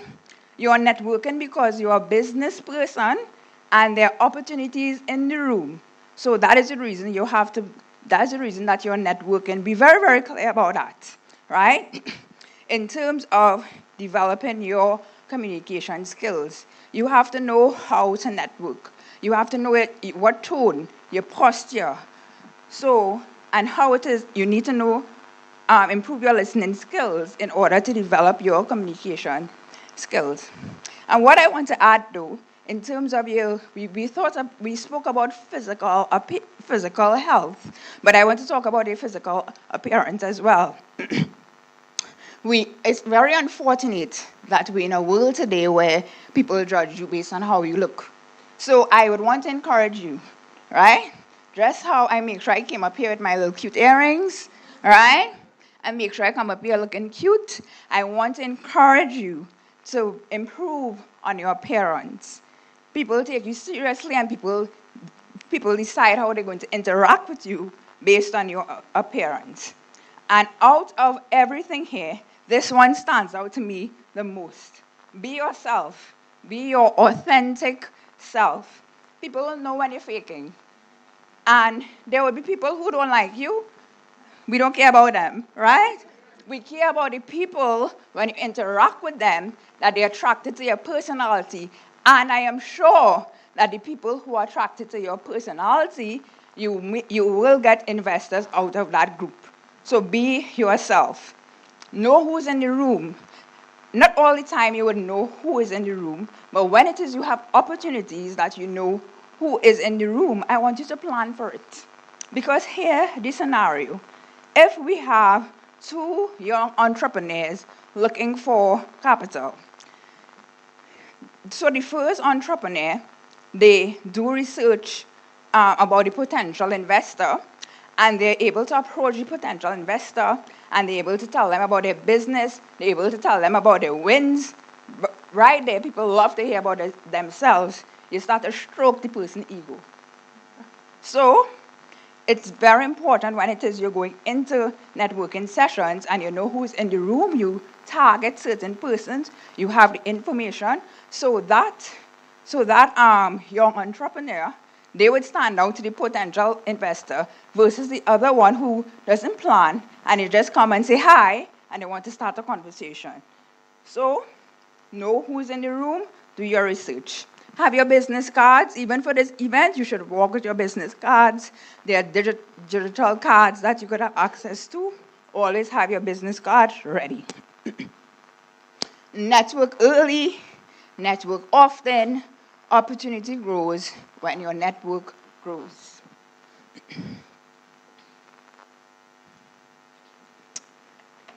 So, we spoke about 3 pillars. And this is your call to action. And today, not tomorrow, we want you to commit today to crafting 3 plans. One that grows you, one that builds your business, and one that attracts investor capital. And remember, Beckles and Regis had a purpose and passion, but we must anchor it by a plan. So I'm giving you tonight, after you have heard all the speakers and after all the conversations you had today would have resonated with you, don't let this conversation be an inspiration, turn it into action. What is your self-development plan? Do you need a mentor? I know the YEA has a mentorship program. Do you need a mentor? What is your business strategic plan? What is your investor readiness plan? As the theme today speaks about position for visibility, value, and investment, we are staying hustle smarter as we position for visibility, value, and investment. So, this is the end of Beckles and Regis' presentation today, and I would like to thank you for being a lovely audience. And what I would want to leave you with is a word of encouragement that you are unstoppable. I don't care what aspect of your business that you're at. If you're making money, if you're not making money, I want to encourage you this morning and remind you that you are unstoppable. And with God at the center. And I'm not talking about your auntie, your mommy, your brother. I said with God at the center. Anything is possible. Thank you.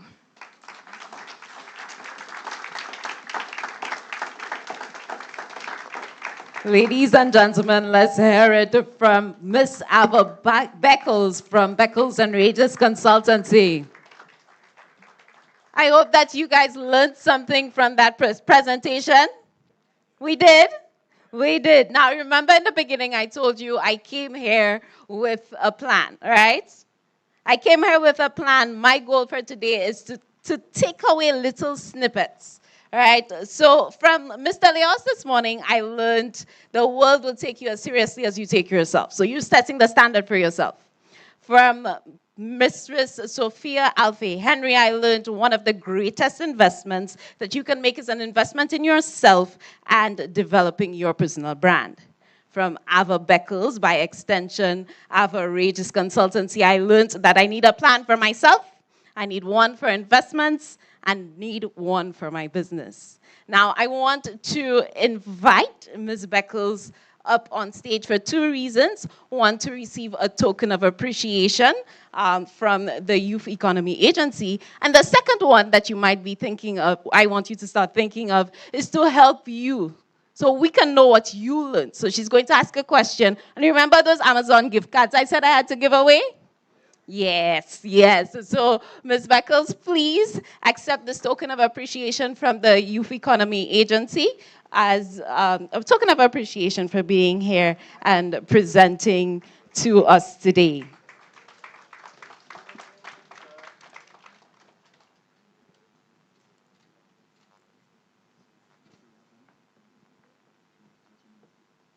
So just remain on stage for me, Ms. Beckles. And just let me tell you, Mr. Leos is such a great leader that he ensured that everybody got gifts except himself. I just want you to recognize that his gift is presenting.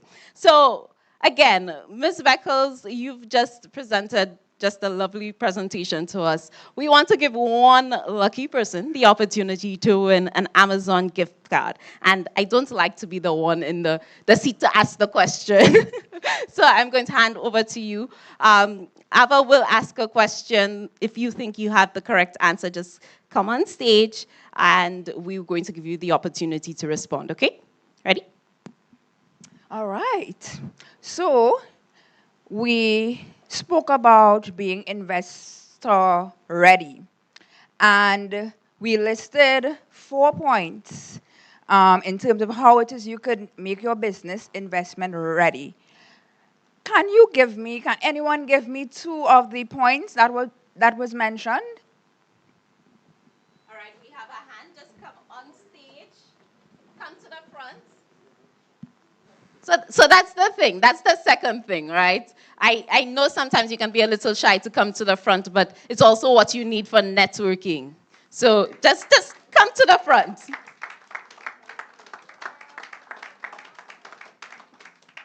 Hi, what's your name? Hi, good morning. My name is Kehlani. Kehlani, and you have the answer to the question? I think so. Two of the processes that stuck with me was clean financial records and documented processes, whether it be for cleaning and etc. So, thank you. I'm glad you were listening. Very quickly, Kehlani, your opportunity to network. Tell us what your business is as well. No problem. Hi, again, I'm Kehlani. My business is, I'm a personal chef, a private chef, and we also do catering. And a long-term goal is to use majority of our local products to create what we make. So I want to move into manufacturing and not just cooking for persons with sensitive stomachs, those with dietary needs, so to create things that they will be able to eat and enjoy. Thank you. Thank you so much, Kehlani. Thank you so much, Ms. Beckles. I appreciate that. And thank you as well. Remember, throughout the day, we will be giving away these Amazon gift cards. So if you were not jealous the first time, if you're jealous now, there's still an opportunity, all right? There's still an opportunity. Kehlani, I want you at some point to give your information to one of the staff members of the Youth Economy Agency, and we'll have that gift card sent to you. Congratulations once more. All right, ladies and gentlemen, are we ready for the next presentation? We're ready for the next presentation. Wonderful. So we learned how to invest, and we learned about the plans that we require to invest. We're going to double down on that, and we're going to speak about the legal aspect of investing. So our next presentation, we are moving into the legal hour. Ladies and gentlemen, let me invite you, or rather, let me introduce you to our panel for the legal hour. Of course, through the use of a video. As the owner and managing director of MOIR Consulting,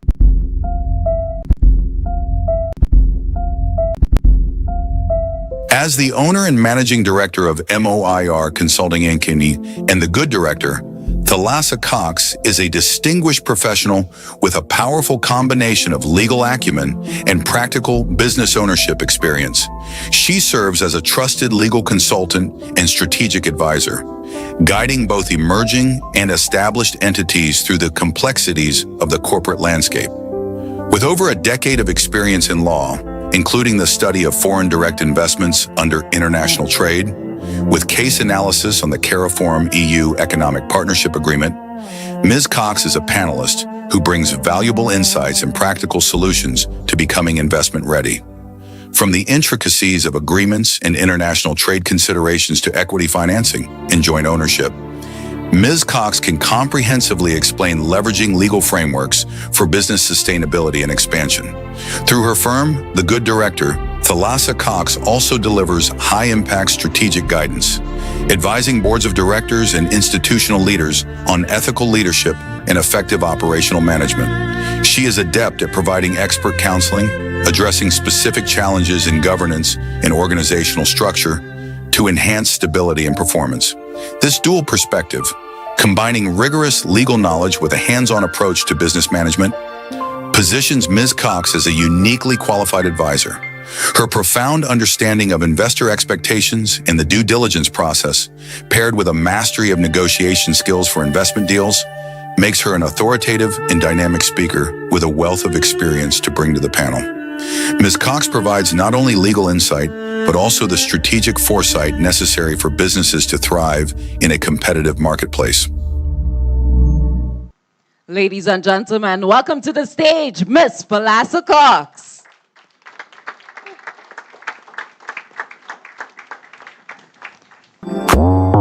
Mr. Omar Birch-Smith is the Regional Collective Investment Scheme Manager for UTC Fund Management Services STL Limited, who possesses over 18 years progressive banking and finance experience. He has advised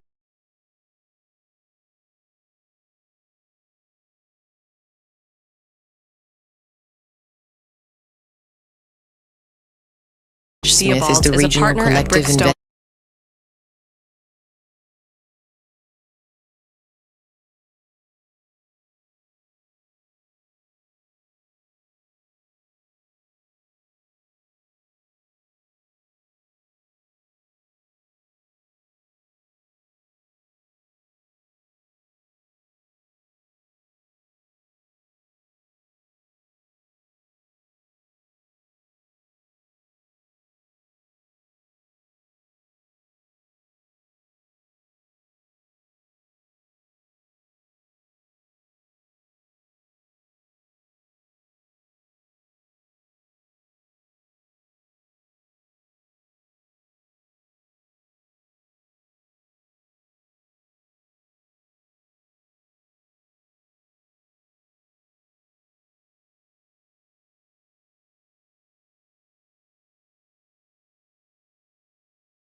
accountability, and sustainable business growth. Ladies and gentlemen, put your hands together for Mr. Thomas R.H. Feebles.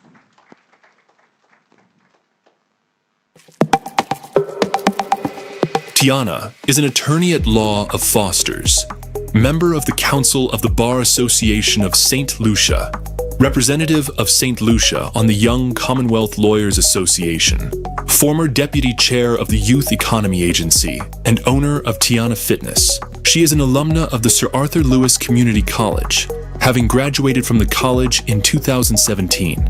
She was the valedictorian of her graduating class, recognized for outstanding academic achievement, and is the top performing student in the subjects of economics and Spanish. She went on to pursue an LLB in law at the University of Bristol in the United Kingdom. During her tenure at university, Tiana received the Dean's Commendation for exceptional academic performance, having achieved grades within the top 10% of her cohort in individual subject areas. Tiana then completed the Bar Professional Training course with the University of Law and was called to the Bar of England and Wales by the Honourable Society of Lincoln's Inn. Since joining Foster's, Tiana has been involved in complex commercial disputes, personal injury claims, family, company, employment, negligence, real estate, banking, and finance matters. Representing St. Lucia in the Young Commonwealth Lawyers Association allows her to connect with legal professionals globally, sharing insights and strategies to advance the legal profession. As an elected member of the Council of the Bar Association of St. Lucia, Tiana actively contributes to the governance and development of the legal community in our region. She is also keen on supporting economic opportunities and growth for young people in St. Lucia. Outside of the legal sphere, Tiana is a certified personal trainer, and she promotes health and wellness through her fitness programs. Tiana's diverse experiences and roles reflect her dedication to professional excellence, community service, and personal well-being. Ladies and gentlemen, welcome Miss Tiana Foster.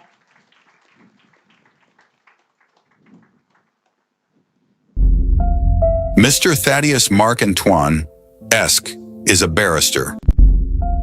Mr. Thaddeus Mark Antoine Esk is a barrister, attorney at law, and notary of 25 years standing. In 2022, he formed the corporate law firm of Francis and Antoine, and in 2013, went on to form the boutique corporate law firm of TM Antoine Partners.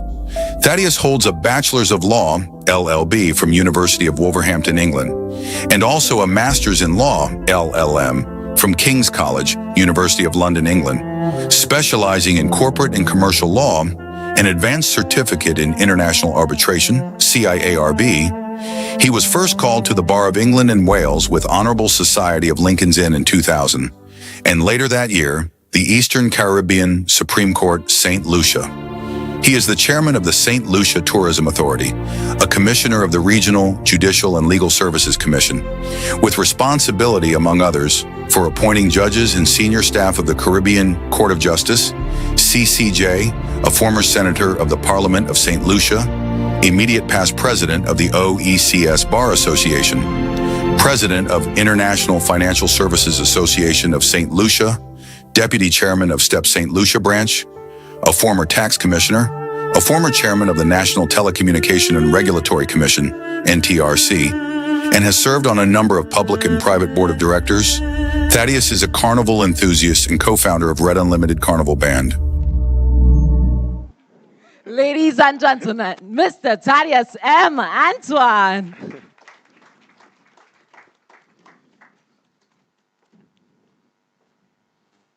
And now, ladies and gentlemen, to introduce your moderator for the panel.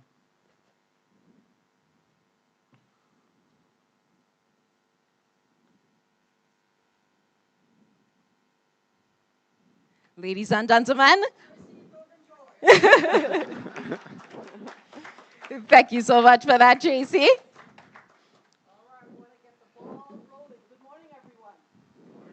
Oh, you want to read the bio? You have to read the bio? Excellent. My name is Tracy Pilgrim George, and it is my pleasure to welcome you all to the Legal Hour for Young entrepreneurs. Now, this morning, I think Ava helped us a little bit by saying, what were her words this morning? Remember the 2 words that she taught us this morning when we were agreeing? Plan or? No. Nah, exactly. How many of you here have a business, but the idea of the legal aspect of it is daunting? Plan or nah? So the legal aspect is not daunting? It is daunting, exactly. And that is why here this morning we have these 4 legal experts. And after listening to those bios, if they cannot answer a legal question for you, we're in problems. The format is quite simple. Each presenter this morning will do a 5-minute presentation on their specific expertise, area of expertise. Then we're going to open up the conversation. So I have a few questions of my own that I've curated that I will be engaging them with. But afterwards, we want it to be a conversation. Any questions that you have that you think any of the panelists can respond to, direct the question at them. And at the end of the session as well, we want to give a giveaway. The 5 of us have something in common. So at the end of the conversation, if you can tell us what the 5 of us have in common, you will get a prize. With that being said, in terms of a business and setting it up, what are some of the legal things that one has to do in terms of starting a business, registering a business? How many of you know the process of registering your business? Show of hands. That's the majority of you. Well, Tiana Foster this morning is going to shed some more light on that. Ladies and gentlemen, we welcome Tiana to share a little bit about the process of registering your business. Thank you. Good morning, everyone. So for the purpose of our presentation this morning, I will go through the 3 options, or 3 of the options rather, as to how you can structure your business in St. Lucia. So the first option that we will consider is registering a business name. So as the title suggests, it is simply that, registering a name that you can operate under. And very important to note is that if you are operating under a name that is not your own government name, you do need to register it with the Registry of Companies. The process for doing this is fairly simple and straightforward. It is a form that you can complete yourself, or you can go to an attorney or to the Ministry of Commerce or to the Registry of Companies directly, and they will assist you with completing that form. Registering a business name enables you to open a bank account in the name of the business, to enter into contracts in the name of that business, to use it in your advertising and marketing campaigns, and you also have the guarantee that there would be no one else permitted to use the name that you have registered your business under. The downside, one could say, of choosing that option would be that there is no separation between your personal liability and that of the business. So you would be held personally, you could be held personally responsible for any of the risks or liabilities that the business has to take on if you choose that option. The second option is to incorporate a company. This is a slightly more complicated process, but not too complicated at all. And again, an attorney can assist you with that process, and they would tell you the relevant information that you would need to present them with in order for the documents to be prepared for you to incorporate your company. With the incorporation of a company, what you are essentially doing is creating a separate legal entity. So a separate legal person that would be separate and apart from your personal liabilities, your personal responsibilities. This is more attractive to investors, to banks.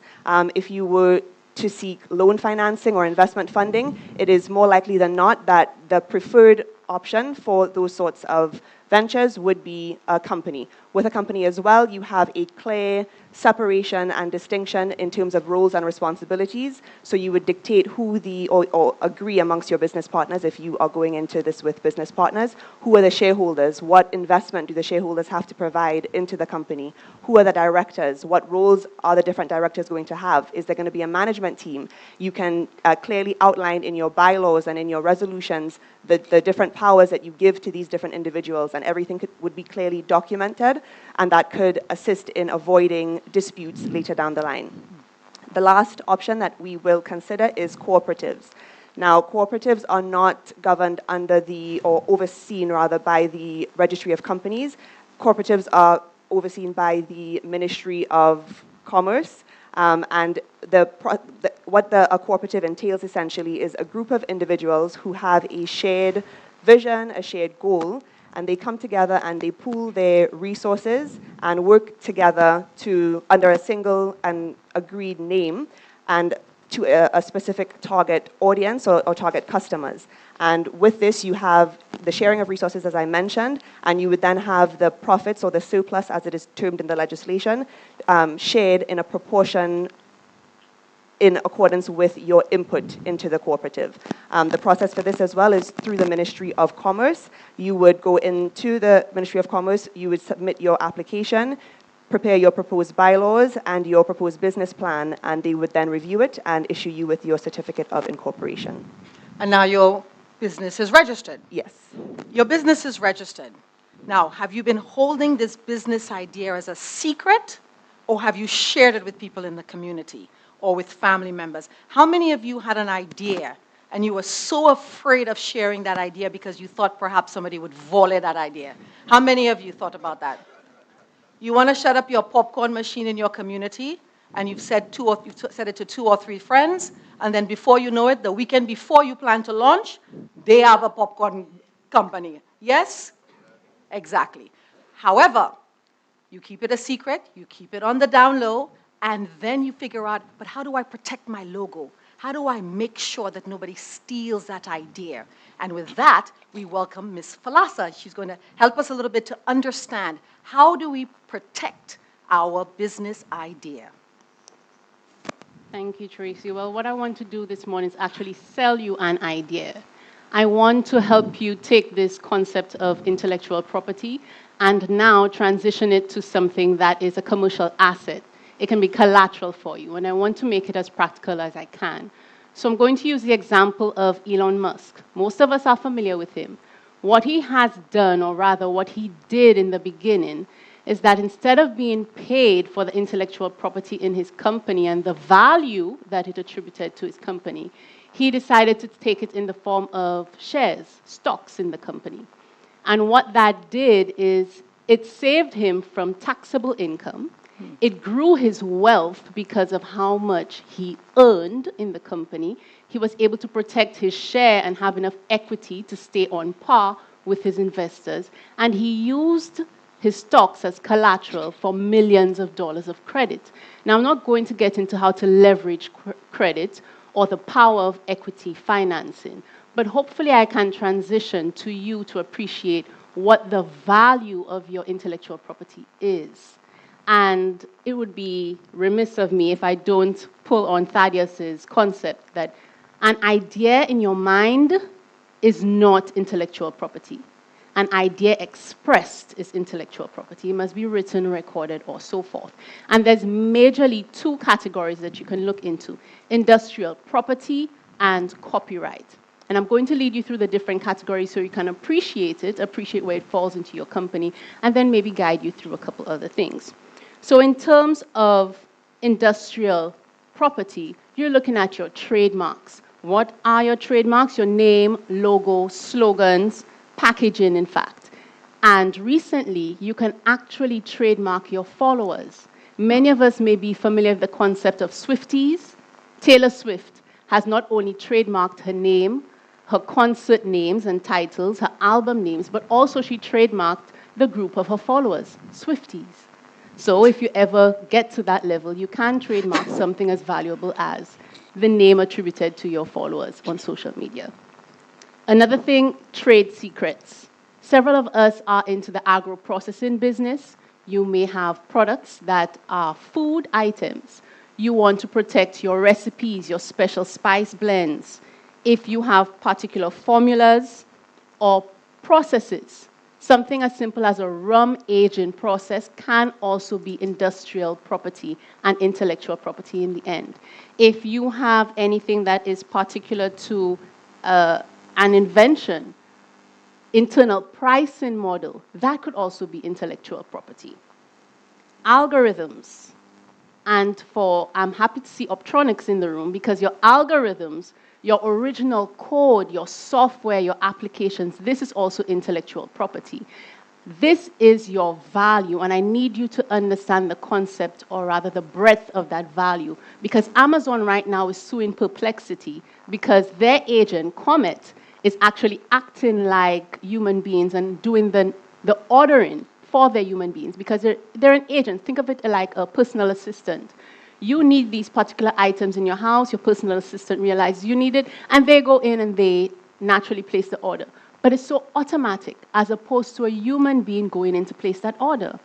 Human beings, we go in to place the order and add distractors, we dilly-dally, but that's what Amazon needs. Their value is in data and predictability. But when AI does it, they tend to have a one-track mind. So Amazon is losing its value. So as much as they have amazing algorithms, which is their intellectual property, if it loses its value, it also impacts them. And so they're fighting for it. Another set of industrial designs and industrial property is my favorite geographical indicators.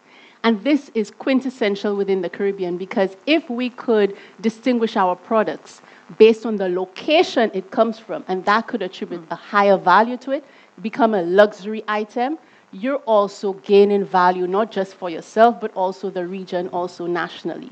Think of Jilk and Blue Mountain coffee. You associate that with Jamaica. If we could generate a specific type of sea moss that is grown, whether it be on close to our black sand beaches, and that has a higher percentage, mineral percentage, we could get geographical indicators and we have a luxury product. Just as famous as Bordeaux wines from France. Right now, Grenada is getting help from WIPO, which is a World Intellectual Property Organization, to get geographical indicators for their nutmeg and cocoa nibs, because it is that widely distinguished compared to other strands of nutmeg and cocoa. So let's get on to the second category of copyrights. Now, copyright is all creative material, your music, your original code, website contents, architectural drawings, your play scripts, film scripts. And that, for music goers, echo is how you get your royalties if your music is performed or streamed overseas. Now, everything that is copywritten or can be copywritten is something that you need to record. You need to have your value. And to say that it's going to stay in your mind and not be expressed, then you're going to lose out. And as much as copywritten material may not be as distinct as an industrial design and invention, it is quintessential for persons, because many persons are authors, playwrights, musicians. As I said, your algorithms, your codes, writing it is also your intellectual property. And I'll leave you with this last piece. If you cannot protect it, you don't really own it. And if you don't own it, you can't sell it. Thank you so much for that, Thalassa. Now, my little popcorn machine that I have been, taking care of, I bought it with my savings, I've registered my company, I have my logo, my name, my followers, etc. And there are all these people promising me money that they're going to invest in my company, specifically my best friend. She keeps telling me that she's going to invest $1,000. So I make all of these plans, and then all of a sudden she pulls out and she says, well, I don't have the money right now, and so now I'm left out. How do I protect myself, Thomas, in terms of contracts? Why do I have to have things written? Why do I have to protect myself from these, especially when money is involved? Yes. Thank you, Tracy. Good afternoon, everyone. Riding off of what Tracy said, it's actually very common in business. Two people enter into an agreement verbally. Things work out well. We discuss roles, profit sharing, we discuss everything. If things go bad, then we don't have any challenges. But then let's just imagine that things go well, the money's pouring in, and then your friend starts to suggest, I want more. I think I put more money than you. That's when I think you really need a written agreement. Or you have a situation where you enter into an agreement off of a handshake. And you really think that trust is enough because of the relationship between the parties. Could be family, could be a friend at school, went to school a long time ago. But is trust really enough in that situation? What you've really done is put yourself in a very, very difficult situation. Basically, a handshake is good, but a written agreement is much better. And that's why agreements are important. They are the shield for the future. You can't really tell what's going to happen, but you can prepare for it as best as possible. And as such, agreements and contracts are the foundation upon which you will be operating your business going forward. What is really a contract? I will try to do it in the most attractive, non-boring way that can be done. There's just basic elements. There's offer, acceptance, consideration, intention, and capacity. What all these words mean is that two parties enter into it, and there must always be all of these elements.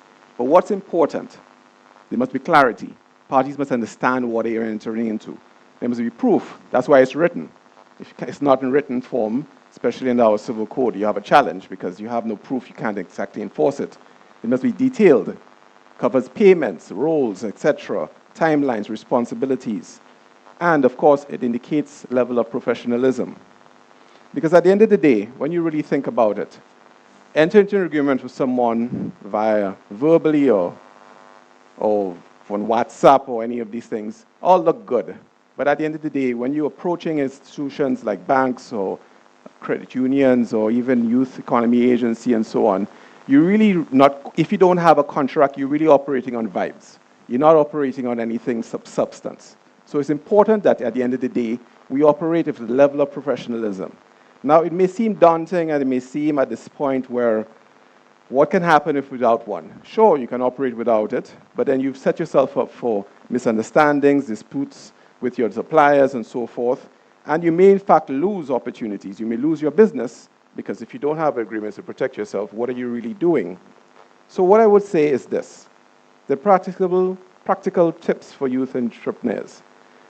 Put it in writing. Don't think that it has to be this 20-page document that has to have all the nice legal jargon. As a matter of fact, avoid the jargon. Use clear language. Use simple language. Make it so simple that if a judge, if it ever came to that, or any party deciding, reads it, they can understand exactly what the parties are intended. Don't follow the example of all the lawyers and so forth, where we put 20, 30 pages and we use words and here before and here after and here when and so forth. These are important as well. But at its core, you really want to get the ball rolling. You don't want to get tied up in all of this. You want to make sure that you have, where possible, you cover all the questions. Don't rush. Ask questions. Sleep on it. It's important, actually. It's kind of like leaving something in your cart. Do you really want it? Leave it there. Come back in 24 hours, maybe a week, if you still feel the need and so forth. It's like a contract. Think about it first. And where possible, seek an advice. Now, it may be daunting to approach lawyers and so forth in relation to this, but see how best you can get legal advice when the decision is big. Because the bigger the problem, the better advice you need in these things. Because there's certain clauses that have to be in part of certain agreements. Payment terms, delivery, termination, etc. Certain terms that can make things a little better for you. You may see words like indemnify. What does that mean? It really just means if something goes wrong, I'll pay for it. What does limitation of liability mean? If I make a mistake, you agree that only this amount of money is going to be paid. All of these clauses are important to be put in these agreements, but the substance of it is really that you really want it to be simple. That's the crux of what I'm going to be saying today. What's a waiver? If I make a mistake, you agree you're not going to bring any claim against me. So if I have this, don't want to cast any aspersions, but if I have an ATV company, and you agree to sign a waiver if you fall off, I'm sorry to say, you've agreed that you are accepting some level of risk in relation to it. But then you have to look at what affects a lot of businesses, the inevitable disputes which arise. Now, a lot of times people think we're going to go to court. The Eastern Caribbean Court has initiatives with regards to dispute resolution. So there's mediation. What a mediation clause would do in an agreement is, if things go bad, we're going to talk. Sit down and talk. A lot of times where there's a dispute, majority of the time is a difference of opinion and we just need to focus. Or we can agree to do arbitration. Arbitration is simple. We're going to handle things privately. We're not going to go to court and make a spectacle of it. But the easier ways to resolve disputes is actually key to continuation of business. And these are what is going to be found within these agreements. So take from what I'm saying is this. Agreement is always the best approach. Don't worry about it being super complex. Just ask yourself, what am I agreeing to? Write it down. How do I get out of this? I need to. What happens if things go wrong? But at the end of the day, remember, they are shields for your future. Don't enter into any agreement off of just a handshake, a good relationship, a WhatsApp, yeah, gasa. It has to be something more. Make sure it's clear, put it in your clean, clear language, and go with it. Thank you. Thank you so much, Thomas, for that. So let's follow my storyline here with my popcorn company. I've registered it, intellectual property under wraps. I have my contracts in place, all the people that promise that they're going to invest, that is in writing, and my company is thriving. But I have exhausted all of my resources that the Youth Economy Agency has given me. No bank is willing to invest anymore because they just don't believe in this idea of a popcorn company. So I want to go regional now. What can I do? What are the areas, what is the avenue for growing my company regionally? Mr. Antoine, can you shed some light on that? Thank you, Tracy. I was asked to focus on investor expectation or business expectation. When you think of investor expectation, you think of issues of return on investment, managing risk, and consistent business performances. This is normally achieved through what I describe as two broad areas: sound management and healthy business environment. Sound management, to my mind, has three main areas: finance and due diligence, marketing and development, and HR and corporate responsibility. So when you look at finance and due diligence, it's important, and was mentioned earlier on by the financial consultants, the ability to have your financials in place, the ability to have a good business plan, so that when you approach a finance house, they could look at your concept and decide whether or not they could finance you. Marketing and development. It is key that when you have a business, that people know about the business. There's no point having a business and keep it to yourself. It is through marketing and development that you could grow the business, and you could attract more investors and attract customers to enable you to gain capital in growing the business. And HR, human resource and responsibility, is fundamental to a business. Because if you have staff that they're not happy, it does not work well. And also, you operate within a community. And if you operate within a community and the community is not happy with you, whether it is for issues of sustainability, use of waste, and they're not happy with you, again, that will work against you because you lose customers. A healthy business environment comes down to issues of laws and regulation. And it comes down on government. What type of laws does government have to protect your interests and regulations? So you heard about intellectual property. That's down to government in terms of having the Copyright Act, a Trademark Act, geographical indicators. All that's important. Even the issues of contracts, issues of incorporation. I mean, just recently we are able to incorporate companies now online. That has helped the business environment. Issues of contract within our civil code. Is our civil code updated, which allows us to contract for different levels. And contract now within the levels of, we now have issues of AI, we have issues of just the whole digital world. Does our legislation cater to that? That comes down to government again. You look at government comes in terms of incentives and waivers. What is in place for small businesses, for businesses on the whole, where government will allow you to, in terms of lower taxes, subsidize your growth in terms of startup capital? Where's that at with government? And I look at subsidies and access to finance. What finance is available? Because some of us say it's challenging to get finance from the bank. The bank is very liquid, but sometimes it might be difficult to get financing. And that's where government steps in again. And you have through the Ministry of Commerce, you have St. Lucia Development Bank, you have Bank of St. Lucia, and many other institutions that provide loans for micro, small, medium enterprises, MSME as they call them. You also have the YE, which provides you with financing as well, grant financing. And you also have the Community Tourism Agency. So these are institutions placed by government or supported by government and for financing, whether it's through the Eastern Caribbean Partial Guarantee Fund, whether it's through the EU providing financing, which we could all access those funding to. But it's the ability of knowing those are available to finance through. So it's important for us, for those forums like what we have today, to help us know what's available and for us to do our own work as well. And I wanted to touch quickly on the networking, and again, Brickle and Riggs, I think it was called, they call, and they touched on it. Your deportment as a business person is very, very important. I mean, I find sometimes as young people, I still call myself young, as young people, we sometimes say to ourselves, we're very liberal in our thinking at times, and we say, well, we could dress whatever we want to, we do whatever we want to, and things like that.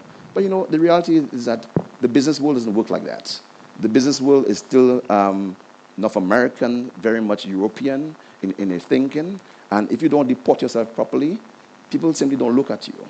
And you learn that very early, because you go to interviews, and if you don't deport yourself properly, you don't articulate enough, sometimes you just don't land the job, notwithstanding you have all the qualifications in the world. So it's very important how you deport yourself, and networking. The years creating an opportunity. You have Chamber of Commerce creating an opportunity, and many other businesses.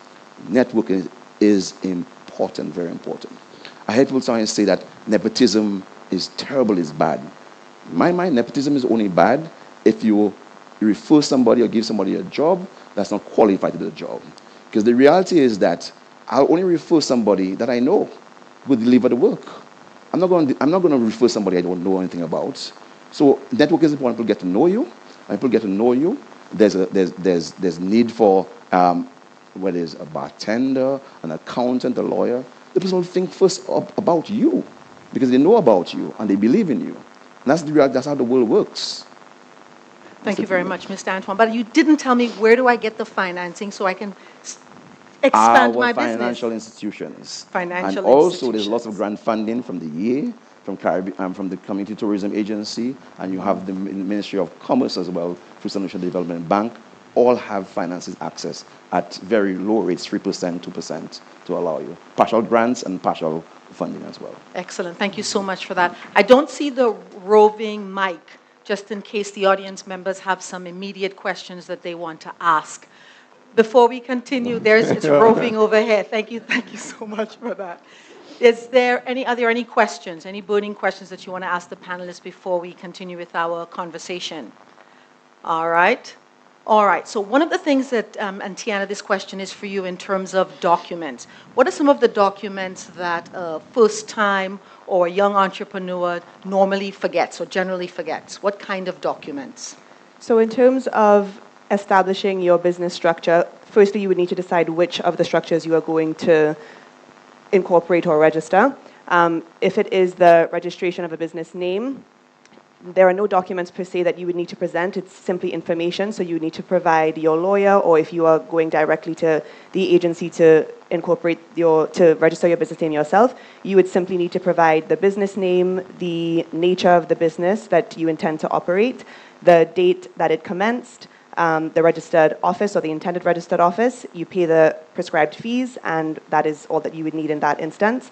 If it is the incorporation of a company, I would suggest or encourage people to take advice from a lawyer or from a professional, because they can guide you in your decisions as to how you would structure the company. And again, it's just information. It's not documents per se. You would need to provide information regarding the restrictions, if any, on the type of business that you intend to engage in, who the shareholders are going to be, who the directors are going to be, who your secretary is going to be, where your registered office is going to be, how many shares you are going to issue, and that sort of thing. So it's mostly information and not necessarily documents. If you are going to form a cooperative, you do need a business plan to present as part of the registration process. All right, thank you very much. Now, we talk a lot about lawyers, and I always get a little bit nervous because I think about the fees. Nobody here is nervous about lawyer fees? All right, well, before we get into the fees, I just wanted to ask a quick question before we go back to one of our audience members. Please forgive me. In terms of when do we trademark? I've got this beautiful logo to start my company. When in the process of starting up and so forth do I think about trademarking my logo and the name of my company? I suppose at the very beginning, you would need, what I would advise anyone to do is a cost-benefit analysis. For something like a trademark that can be done at ROSIP, the Registry of Companies and Intellectual Property, the cost is not exorbitant. At least I wouldn't consider it exorbitant. If you're looking at registering a patent, that is costly, very costly. So something as a trademark, your name, in the beginning, if you know, again, cost-benefit analysis, if you know that your name is a distinguishing feature in your company, it's part of your unique value proposition, or it's part of your unique value, and the association of your product or service with that name is the core of your business, trademark it. If you know that the name is just a name, and if, Lord forbid, I go there, I do the search, because you need to do a search to make sure that someone else does not have that name. If I go there, someone else has that name, my business will still continue, I'll still thrive. Then you don't need to go into it. But there's absolutely nothing wrong with trademarking your name, because if you grow, if you know your business has the potential to grow, and you want this name to remain with the product or service, it is that important to you. You attribute the value that you think it's worth. If you know, let's just say, trademarking your name was to cost $30,000, you're like, no. No. I can have another. I know it's not, I just threw out a figure. You'd realize, no, it's not worth it. But let's just say you're doing your trade secret, your recipe, your secret popcorn recipe. Yeah. And someone says, okay, it's going to cost $30,000. You're like, it's worth it. I get that money back within a quarter, every 4 quarters in the year, I'll get that money back, and it has the potential to grow regionally. Invest in your business, just as Beckles and Regis said. Invest in your business, invest in your company, put that money in and spend it on the intellectual property. But if a name is just a name, then you don't have to. Excellent. Thank you so much. So, gentlemen, there's a gentleman in the front there. If you can just stand up and perhaps just use your voice so that people in the back can hear exactly what your question is. Also, too, very important, if you have a business, good opportunity for you to share with everyone in the room. No problem. Good afternoon, everybody. My name is Quinn Seshis. I am the owner of Game Changers. It's a media platform that is focused on the promotion of young entrepreneurs like those in the room. And I'm also a journalist with St. Lucia Times. I have 2 questions. First question, as a business owner in the media field, most of my assets are digital. How can I protect them with IP laws in St. Lucia? Second question is, what needs to be done to further bolster IP laws in St. Lucia? Thank you. Thalassa, do you want to take that? I know that you too, Thaddeus, have some background there as well. Would you like to take that? Sure. Okay. Well, we do have a Copyright Act. We have intellectual property legislation. We have a Copyright Act, we have a Patent Act, and we also have a Trademark Act. Yeah, they maybe need to be updated, but generally it's still catered to digital protection because the definitions haven't changed about in terms of what is copyright, what is trademark, what could find itself within the boundaries of it. So the laws are there. I just find as a lawyer, most people don't tap into or become lawyers after the issues, and then they say lawyers' fees are high. If you come before, the fees are less because we had to give less advice. But if you come after, then we had to go up to the litigation, and then the fees are higher. But the laws are there, along with what we call the common law. It means judge law as we go along the way. It has bolstered our statutory law through WIPO, the agency will give guidelines and so on. But the laws are there for the protection. Thank you, Thaddeus, and I think you answered the question. The fees are less if you come before, and they are more if afterwards you have to deal with an issue. Yes, Thalassa? I just wanted to add, specific to your digital assets. Right now, St. Lucia is part of the CARIFORUM EU Economic Partnership Agreement, and they are putting pressure onto all members to actually engage in the WIPO Internet Treaties. Right now, we're not a member state under the WIPO Internet Treaties, but they are putting mechanisms in place to help fund the different Caribbean islands to reform their internal legal structures to facilitate the rights and protections of your digital assets. But internationally, there are internet treaties. There's a group of them that's being created, have been created, and are developing to protect your digital assets. So as young entrepreneurs, feel free to advocate through the relevant government ministries, put pressure on them as well, so they have pressure externally and internally to please incorporate these international internet treaties and get you the protection that you need.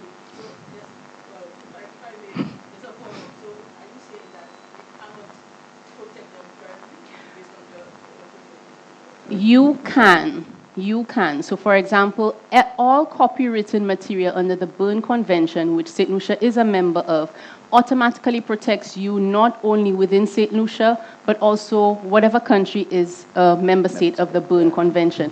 But it's whether your digital assets are currently copywritten. Some things like on social media, your social media posts, not everything is exactly under the context of copywritten material. And that's where it becomes a little ticklish. All right, thank you for that. Thomas, when signing, going into a business with a friend or a partner, what must be in writing? Okay. Tracy, it's a good question. A lot of times we enter it and we want to make sure that we outline important things like rules. What exactly is each party going to be doing in the business or the company and so forth? After we've established the rules, we would then have to figure out in terms of capital, who's putting in the money, where is it going to be coming from? Is it going to be debt financing from a financial institution, or is it going to be equity financing where the shareholders themselves are going to be putting money in? Are we going to be looking at investors who may want to have a certain role within the company or may just be looking at it from perspective of just a return? We also have to be looking at questions of dispute resolution because issues do arise. So we want to make sure that's in there as well. We also have to figure out how, if things don't work out, what's the exit? What's the termination? Because this is the reality of business. It doesn't always work out, but you don't want it to get messy. You want to have a nice, clean, clear path in relation to what, is Mr. Lon? A nice, clean, clear path if things don't work out, how you're going to be able to achieve that. So these are some of the things that you want to be able to cover in there. But the decision-making process is very important. It's easy if it's two of us. We can sometimes arrive at a consensus. But as the group expands, you can well imagine it becomes a little difficult in terms of things. That's why a lot of companies have structure and formats with regards to CEO and boards and so forth. Ultimately, someone is going to have to make a decision. So they must be pretty clear.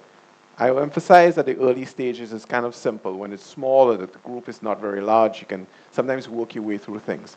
But I think it's important to have these core elements in there, and then you can grow. We'll anticipate the business is growing, so we can expect that the nature of the agreement between the parties will evolve as well.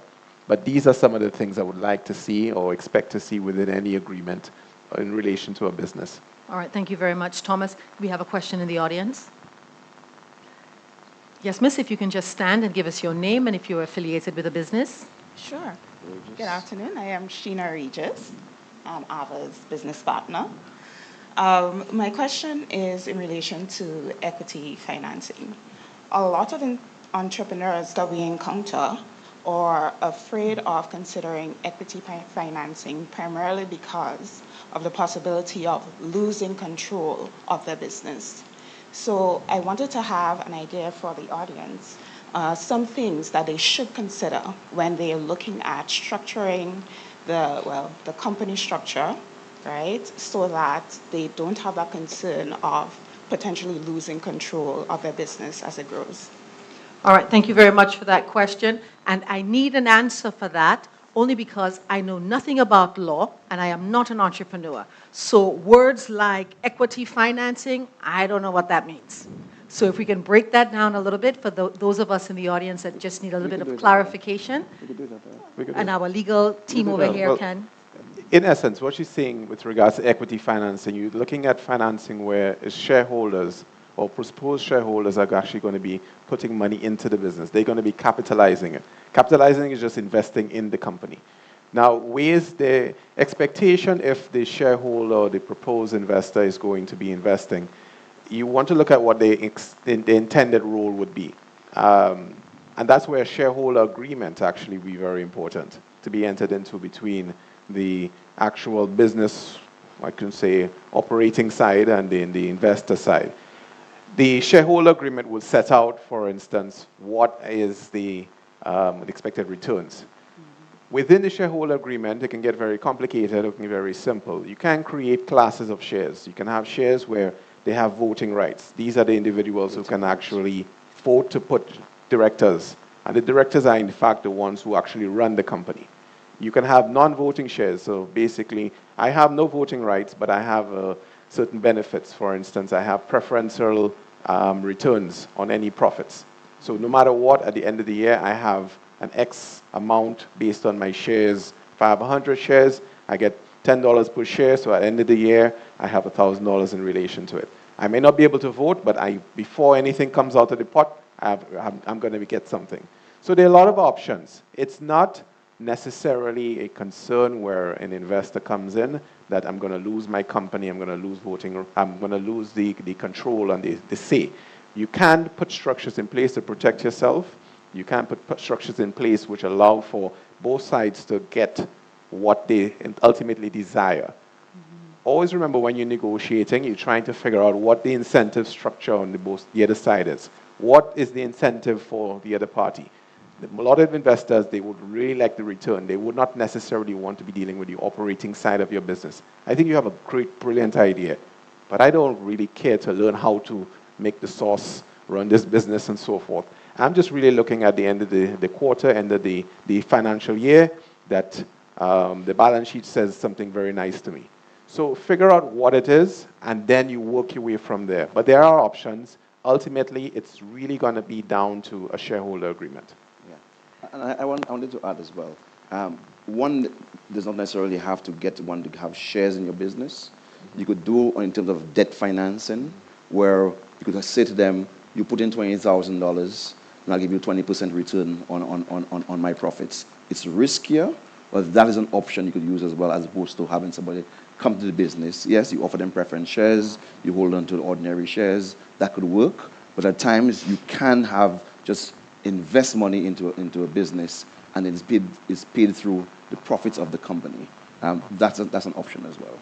And Tiana, how does one decide if they want to be a sole trader or have corporation or a cooperative? I know you were trying to explain that to me a little bit earlier. How does one make that decision? Because it seems that there's so much legal ramifications when you have investors and different people who are part of the company. How does one make that determination? So you would need to consider the scale of your business or the scale that you intend to grow to, your risk appetite. You could also consider your resources or access to resources, and how, depending on your position and your answer to all of those questions, would determine what would be best for you. So if it is that you intend to attract investment or obtain loan financing, perhaps a company structure would be better suited for you. If you have a smaller scale business that you are starting off with and you don't necessarily intend to complicate things in terms of boards and hire employees right away, you could consider registering a business name.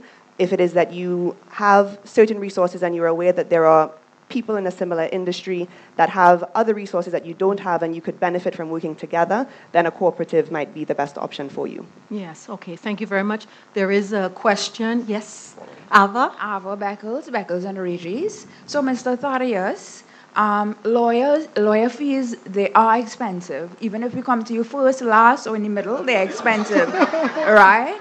So, Beckles and Regis, we paid $4,000 to incorporate our business in St. Lucia. Are there any cheaper options for young entrepreneurs who cannot afford a $4,000 fee to incorporate their business? I have a vex, boy. So, can I say to you, you got a discount, because that's not a normal fee at all. That's actually cheap, right? But however, there are institutions. I think CEDU still exists. What's the Ministry of Company? Yeah, CEDU still exists, where you go to and then to register the company, and it costs you just, I think, there's a stamps you pay. No, it's $1,000. It's Yeah, about $1,000 yeah. because That's it's stamps. something. That's stamps. Yeah, just stamps you pay. $1,000. That's all. You sure you want to give that mic back to her? Can you just repeat? Because I just want to make sure that they heard the institution that you're talking about. And Yeah, I see Mr. Lord at the back there. There's an institution called CEDU, which is Small Enterprise Development Unit. Mm-hmm. Right? It's through the Ministry of Commerce that one could go to get the company incorporated. Yeah. Yeah. Thank you very much. That's an important question. Very, very important. There's a gentleman I think Mr. Lord at the back is... Yes, yeah, there we see him. He's the Lord of CEDU. I just wanted to put some more clarification there. At the Ministry of Commerce, there is a lawyer that's employed just for small business people to help them incorporate. All right? And it is not $4,000. You just have to pay the incorporation fee. The lawyer is for free. But you're taking away my work now. No, no. No.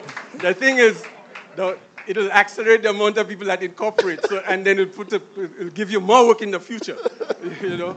But yes, it was designed because we encountered that problem. It was kind of expensive for small businesses. So there's a lawyer at the Ministry of Commerce, and the Small Business Development Center will do the registration of the business name, which is about $1,000 or something like that. All right, fantastic. And I think there's a young lady in the front. You had a question with the red sweater. Miss Clark, say my name. Hello, everyone. My name is Tanzania Mafrefede. I am an innovator, social entrepreneur, and part-time lecturer. My question is in regards to my investment, which was an agritourism park. And what started off as just our normal farm to table, pick your own fruit, walk to the waterfalls, we went into cultivation where I got registered as a farmer. So prior to the process of receiving that ID card you need to get your suppliers on board, we faced challenges with our storage systems for the food. And that's where the idea of creating a food security system designed to help preserve the food that we grow with solar power to store it and preserve its shelf life before we receive that. So in the phase of creating the idea, I entered a competition and placed that idea on the global market. And it's now I'm like calling the ministers and telling them, guys, I entered that idea into a competition, so what do I do now? And it's as she's speaking that I should have patented and looking into the ROCIP, asking them what I can do. They're like, now you need lawyers. So my question to you would be, for innovators such as myself, where it's limited, what route should I take now that the idea is out there, but it's still being vetted? It's pre-selected as a semi-finalist, but I want to protect that it's a St. Lucia-made product, combining hydration and freezing so that when the bananas have reached its peak, it doesn't spoil. And for persons who maybe like, let's say Jamaica, for instance, where their crops got damaged, they could have used that product to secure and seal what they wanted, and it would have just floated throughout whatever waterways came. Yes. Thalassa, do you want to take that question? And congratulations and best of luck in the competition. Thank you, everyone. Definitely, congratulations. That one is very complex because there's so many different aspects to it.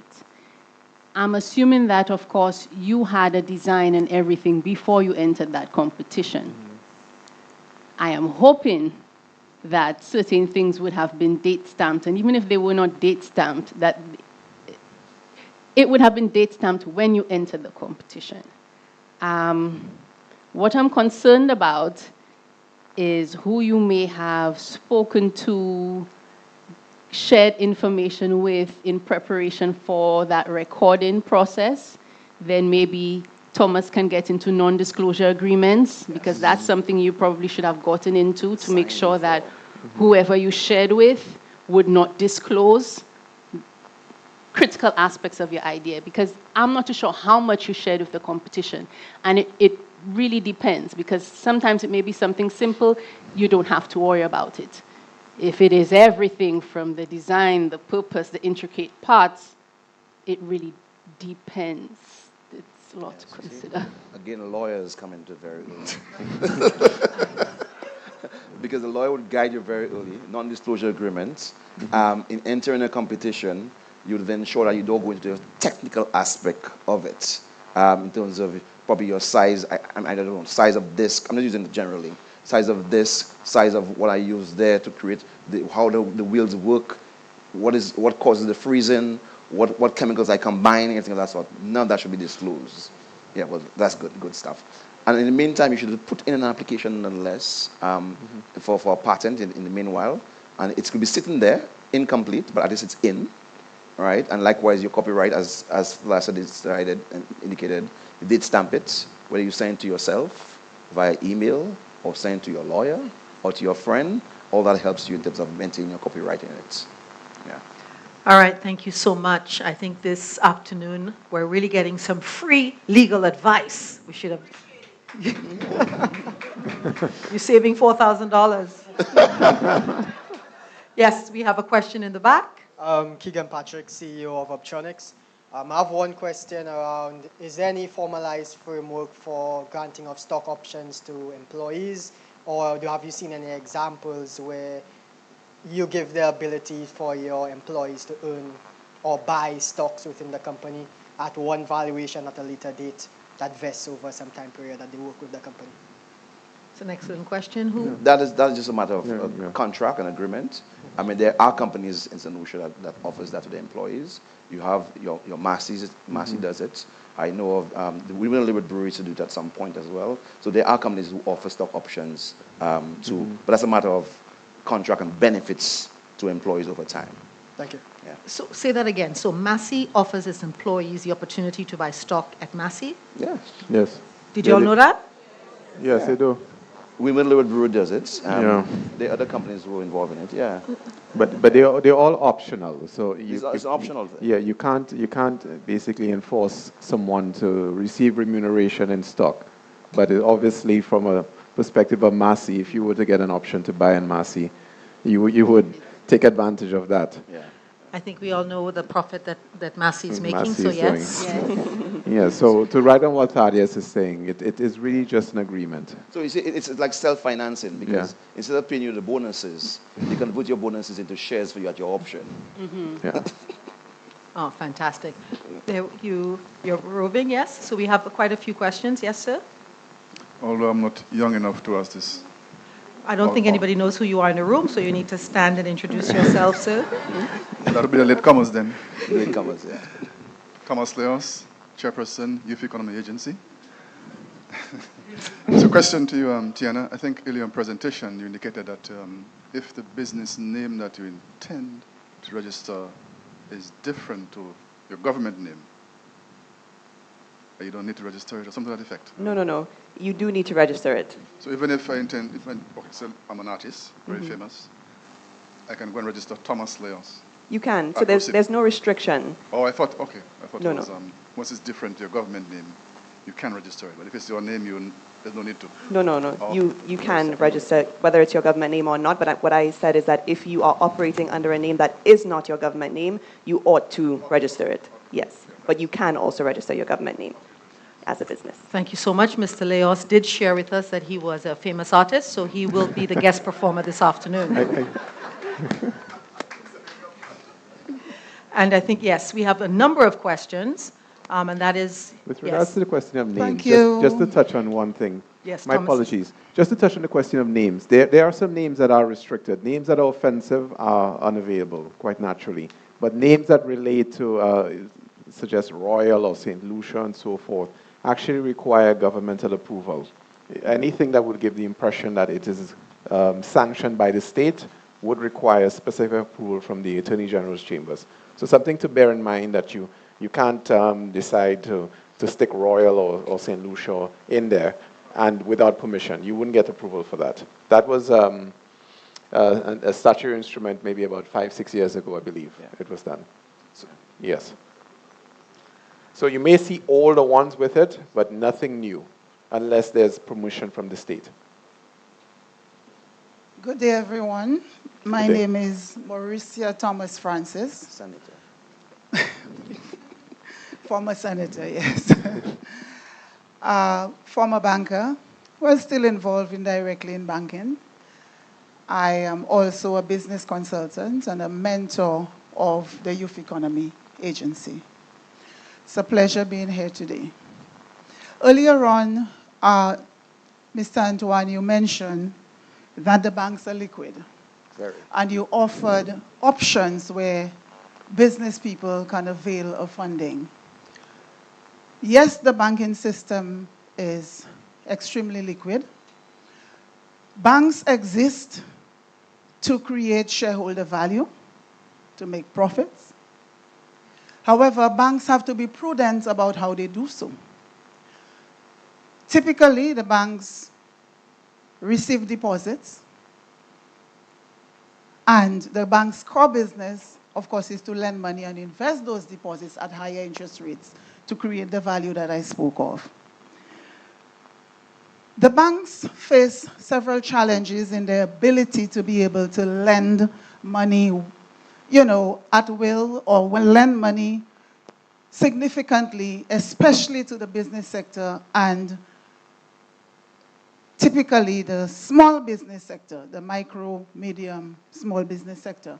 Why is it so? Earlier on, I think it was the consultant who mentioned the need for having proper business plans. Culturally, we have a situation where persons will go and sleep with an idea, wake up next morning, and first place they figure they need to come is to the bank to get money. So the importance of a business plan cannot be overstated, and a comprehensive business plan, a business plan that can be analyzed efficiently to ensure viability of the idea that is being presented for funding. The other challenges that the sector faces is the ability to get timely financial statements from business people. A lot of business people do not keep proper records. They do not focus on employing an accountant to prepare proper financial statements. They do not do trend analysis through management accounts. When you speak about these things, they tell you, well, it is costly. It is costly, but an investment has to be made to ensure that one understands how the business is performing and that the bank can understand the viability of the business to be able to take the depositor's money and invest in the business. So I implore business people in here to focus on investing appropriately in ensuring that proper financial records are kept, proper financial statements are kept, because the bank is not in your business. What the bank utilizes would be the financial statements and the sort of information you provide for the bank to determine whether your business is a good risk to be able to lend money. Excellent. The other, very quickly, the other challenge that the sector faces is a foreclosure legislation we have where when the bank lends money and takes real property as security, when there is default on that lending, the bank cannot dispose of the property easily to be able to repay the debt. Don't forget, I started off by saying the money the banks lend belong to the depositors. So what is happening to the sector, there's a high level of non-performing loans that the banks cannot recover. That affects the bank's ability to lend more money. It affects the bank's ability, in fact, it affects business people in that the bank has to charge higher interest rates to cover that risk. The bank's exposure policy in terms of what sectors the bank will lend money to is impacted as well. So there must be prudence. While the bank is being prudent about how it lends money, the business people have to be prudent about how they manage their businesses to give the bank that level of comfort.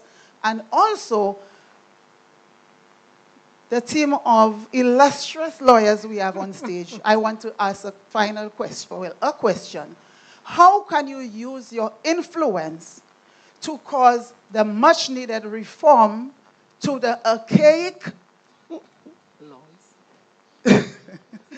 the archaic foreclosure legislation we've had on our books forever? And let me just say, St. Lucia is the only territory in the region with the kind of foreclosure legislation that we have that is impacting banks' ability to be able to lend money effectively to all of you. Thank you very much. Thank you very much for that. And thank you very much for being a mentor. Are there any other mentors in the room? If you can just stand up for me, please, so that we can acknowledge your presence. And thank you so much for all that you do for the young entrepreneurs in this room. These mentors are helping the young entrepreneurs to develop their businesses. So that's fantastic. And we're actually going to end with that question. So just to wrap up, 30 seconds or less. I don't know who wants to start. So you can answer that question and as well as leaving with some closing thoughts for the young persons in the room. Yes. So about 7 years ago, I co-chaired a board with ECCB to look at the legislation for the Eastern Caribbean on foreclosure. And yes, St. Lucia is the only one unique in that way. And it's, if you like, it's our patrimony. When the French ceded, or when we last ceded to the British, we left with a civil code. And in that civil code, we had to maintain a civil code as our law. And in that law, we don't have what we call it mortgages, but we don't have mortgages in St. Lucia. What we get is charges we get the bank. So in actual fact, the property remains our property. In all the other islands, the property belongs to the bank. But in our system, the property belongs to us, and we grant the bank a charge on it. Whereas on your car loans, the car belongs to the bank. That's why the bank, you just come and seize it within 5 days, 7 days, you don't pay the loan. They could take it and sell it. But in our case, you just can't come and seize our house and sell it. You go to Antigua, Dominica, all those islands, but not St. Lucia, because the French, no matter what we say about the French, they left to us as our patrimony in the civil code that what we have is what we call hypothecs and not true mortgages. So the property belongs to us, and we grant the bank a charge. Yes, I agree, it creates non-productive loans, it creates issues, but what we need is a more efficient judicial system so you can run through the system quicker to allow the property to be sold via seizure and sale, public sale of the country. Thank you very much for that. Tiana, 30 seconds or less. What are your closing advice in terms of contracts, whatever you think is important for takeaway points for the audience? I would say take legal advice and take it early because it will be less expensive if you get sound legal advice to structure your business properly and guide your decisions from the outset. Thank you for that. Thomas? Now, you've not been kind to him from the beginning. Yeah. I'm back on? Thalassa? Yeah. Oh, your mic Yeah, is on. back All right, on. awesome. Okay, my closing advice in relation to things. We are in the room of the youth. We are in an age of artificial intelligence. Use it. Use the advice that I suggested. Keep things simple. Use the resources that are available, the YEA. Use artificial intelligence, but make sure that you have something in writing no matter what. That's my bit of advice to you. Thank you, Thomas. Thalassa? All of these different aspects are tools, and you have to leverage the tools. You need to know your business, know what's valuable, know what you're willing to spend. As I said from the beginning, cost-benefit analysis.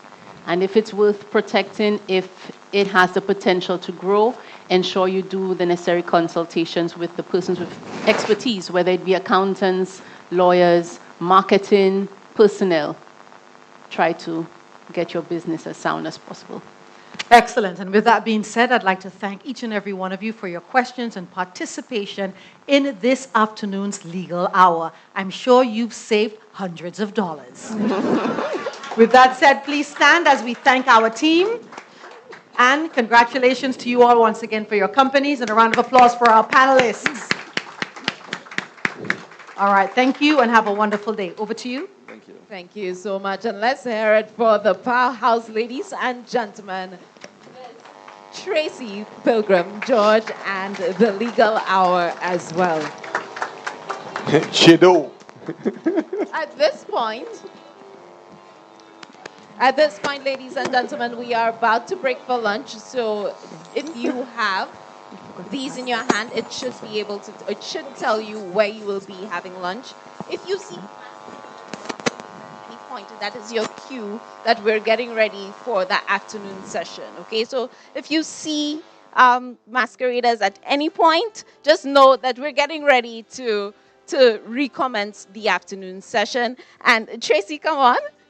I had promised them a gift. Who knows what the five of us on stage had in common? All right, yes, miss? Come on up. Yes, come. Come to the front. So if you have the all right. You see what I've noticed is that there are people with the answers, but they don't want to come to the front. Remember, the stipulation is to come to the front. What's the answer to the question? Everybody's name starts with T. There we go. How many of you saw that? How many of you saw that? I did not. I did not. So congratulations to receive the gifts.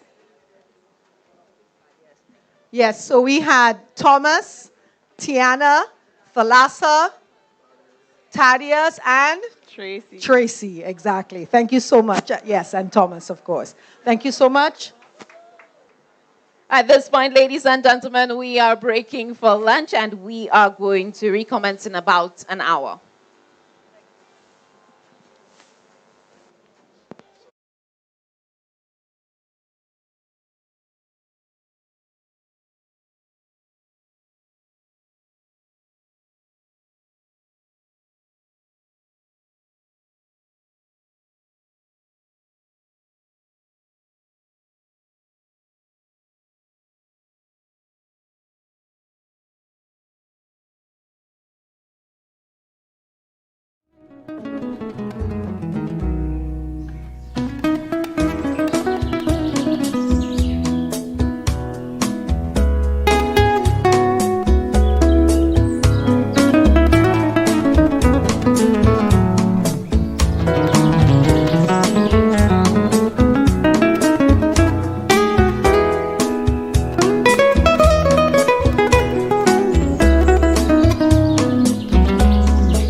Right? So it means we have absolutely no excuse. We can't say the lunch did it. Nah, the Youth Economy Agency ensured that we are fueled, but we are able to be awake this afternoon, right?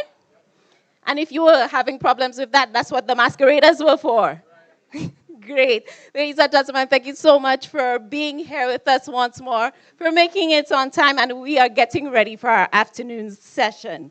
We've learned quite a lot this morning, and there's still quite a lot to take in this afternoon as well. How many of you networked during lunch? I'm liking to see that the numbers are increasing. The numbers are increasing. And remember, we will be giving you opportunity to win. I think I have one more gift card to give away. One more. And during the break, during lunch, I had a pitch why she should receive the gift card. She said she's shy. She doesn't want to come up here. She thinks she should receive the gift card. So if you're jealous, and you want that gift card, you have one more opportunity to do so. But ladies and gentlemen, it's time for our next presentation. This presentation is about building your brand and leveraging digital technology for business. Ladies and gentlemen, let's meet your presenter.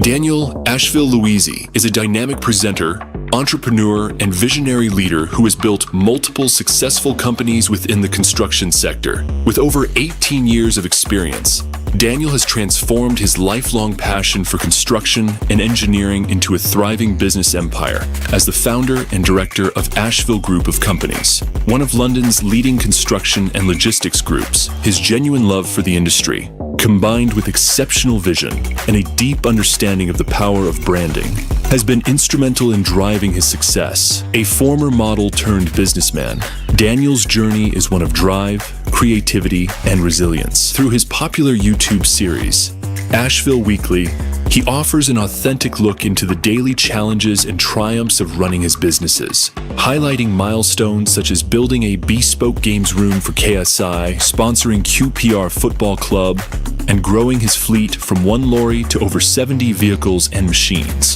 The series has amassed over 100 million views, earning him a devoted global following and positioning him as a leading voice in modern construction and entrepreneurship. Daniel's authentic storytelling, positive energy, and innovative approach to branding have made construction engaging to the masses. With nearly 1 million followers and hundreds of millions of views across YouTube, TikTok, and Instagram. His captivating presence and expertise also caught the attention of Disney commissioners, leading to his own global television series, Building Impossible with Daniel Asheville. The show explores some of the world's most remarkable engineering feats and is available on National Geographic with a blend of business acumen, creativity, and genuine passion for his craft. Daniel continues to inspire audiences and entrepreneurs alike, proving that with vision, hard work, and heart, anything is possible. Ladies and gentlemen, put your hands together for Mr. Daniel Asheville Louisi.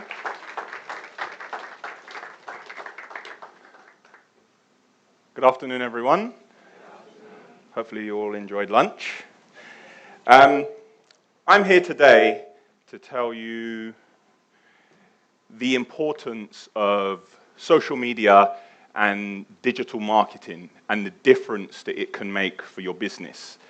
A lot of the time these things are looked at as just buzzwords, but it can make a significant difference and open doors you never thought possible. I'm going to explain a little bit about my story so you can understand what it did for me. So my family are from Laborie, but I was born in London and raised there. And I used to come to St. Lucia summer holidays every year because my mum didn't want me in London because apparently I was a troublesome boy. Not true. So growing up in London, I had an obsession with construction and trucks and machines. So when I went out into the business world, I decided straight away that I was going to work for myself and I was going to start a construction business. Now, for many years, I ran my small construction business. And like with all small businesses in the beginning, it's really just about survival. You just need to survive and you just look forward to the next day and you hope for better times. But as the years went by and I began to expand, I decided to take up parts of my supply chain. By that I mean I used to use a company with trucks to supply me with sand and take away my waste. So I bought a truck and I did that myself. I used to pay a lot of money for concrete, so I bought concrete trucks and started doing concrete myself. Everything I could do to buy up my supply chain to give me reliability and efficiency, I was doing it as much as I could for as many years as possible. But then I came to a point where I was a big, small company, not a small, big company. And I attracted the attention of a lot of the bigger brands. A lot of them are international. But then I was also competing with a bigger problem, was the brands based in the UK who are all second and third generation. A lot of the people who came over from Ireland and people who'd been based in England, who have been building the roads and building big houses Their father's father started the business, it's been handed down, and in business, relationships is key. I can't complain about it because I just started. They've been doing it for many years and they deserve their success. Now, what am I going to do? I have a fantastic setup. I've got fantastic branding. There we go. I've got fantastic branding on all of my trucks. I've got a great website. But what's the point of all that if nobody knows? People aren't just going to search for my truck or my business. They don't know it exists. So how do I get my name out there, and how do I work to my strengths? Now, the companies that are second and third generation, they don't need to work on digital marketing because they don't feel they need it. Because they've been at it for 60 years, they have all of the big contracts, they have the relationships, everybody goes to dinner together, and that's where the deals are done. But I am not in that position, so I need to work to my strengths. I was racking my brains. The first thing I did, because we were doing well at the time, we began to sponsor a football club, Queen's Park Rangers. At the time I was there, Les Ferdinand was the director of football, so we had the little Lucian link-up, like every other Saturday for home games.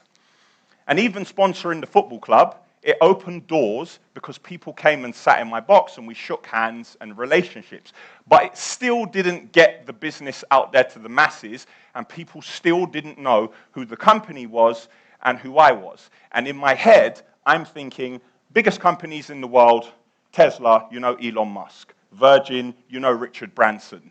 Amazon, you know Jeff Bezos. So there has to be a figurehead of the company for someone to hang their hat at the door.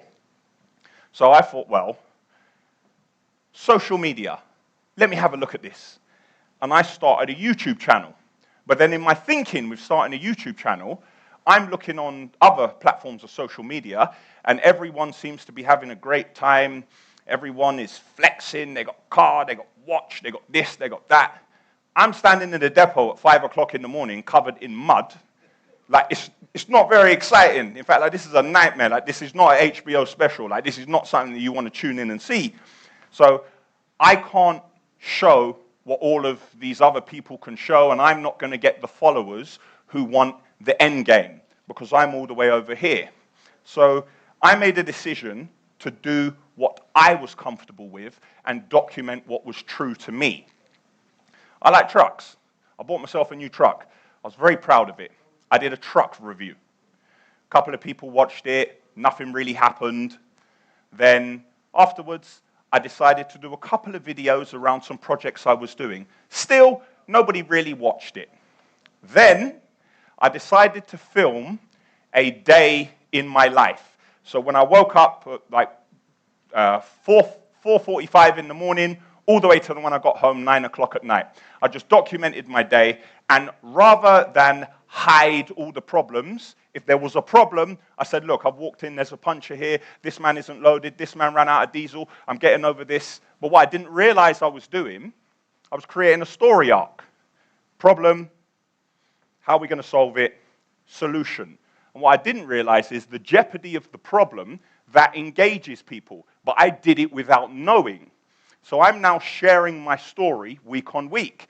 And the day in the life, when I did it, it did like 1,000 views on day one. I was like, yes, we're in the game, 1,000 views. And then I went to sleep, and I woke up, and there was loads of missed calls. I thought, someone's dead, like something's happened. And I've looked at the phone, and I called my friend and said, right, what's happened? He said, have you looked at the video? I said, no, what's happened? Like, I'm thinking there's a comment, like someone's talking about, right, look at my man's hairline or something. I'm thinking, oh no, like, I've got to delete this. And I've checked, and the video's done 1 million views. And I said, what? We're in the game. Like, 1 million views. So I had a great day.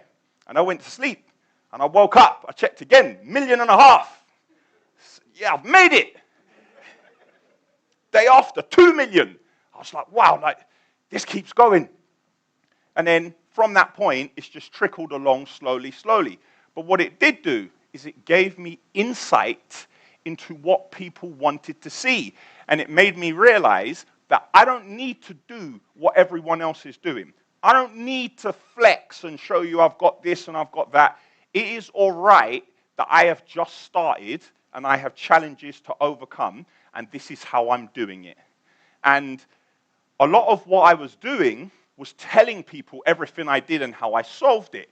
And as I always explain, I don't have a problem with that because, how do we say, Elon Musk can tell me how to build cars. That don't mean that I'm going to have the next Tesla. Do you see what I'm saying? I don't have a problem sharing what I'm doing because nobody shared with me for me to know what to do.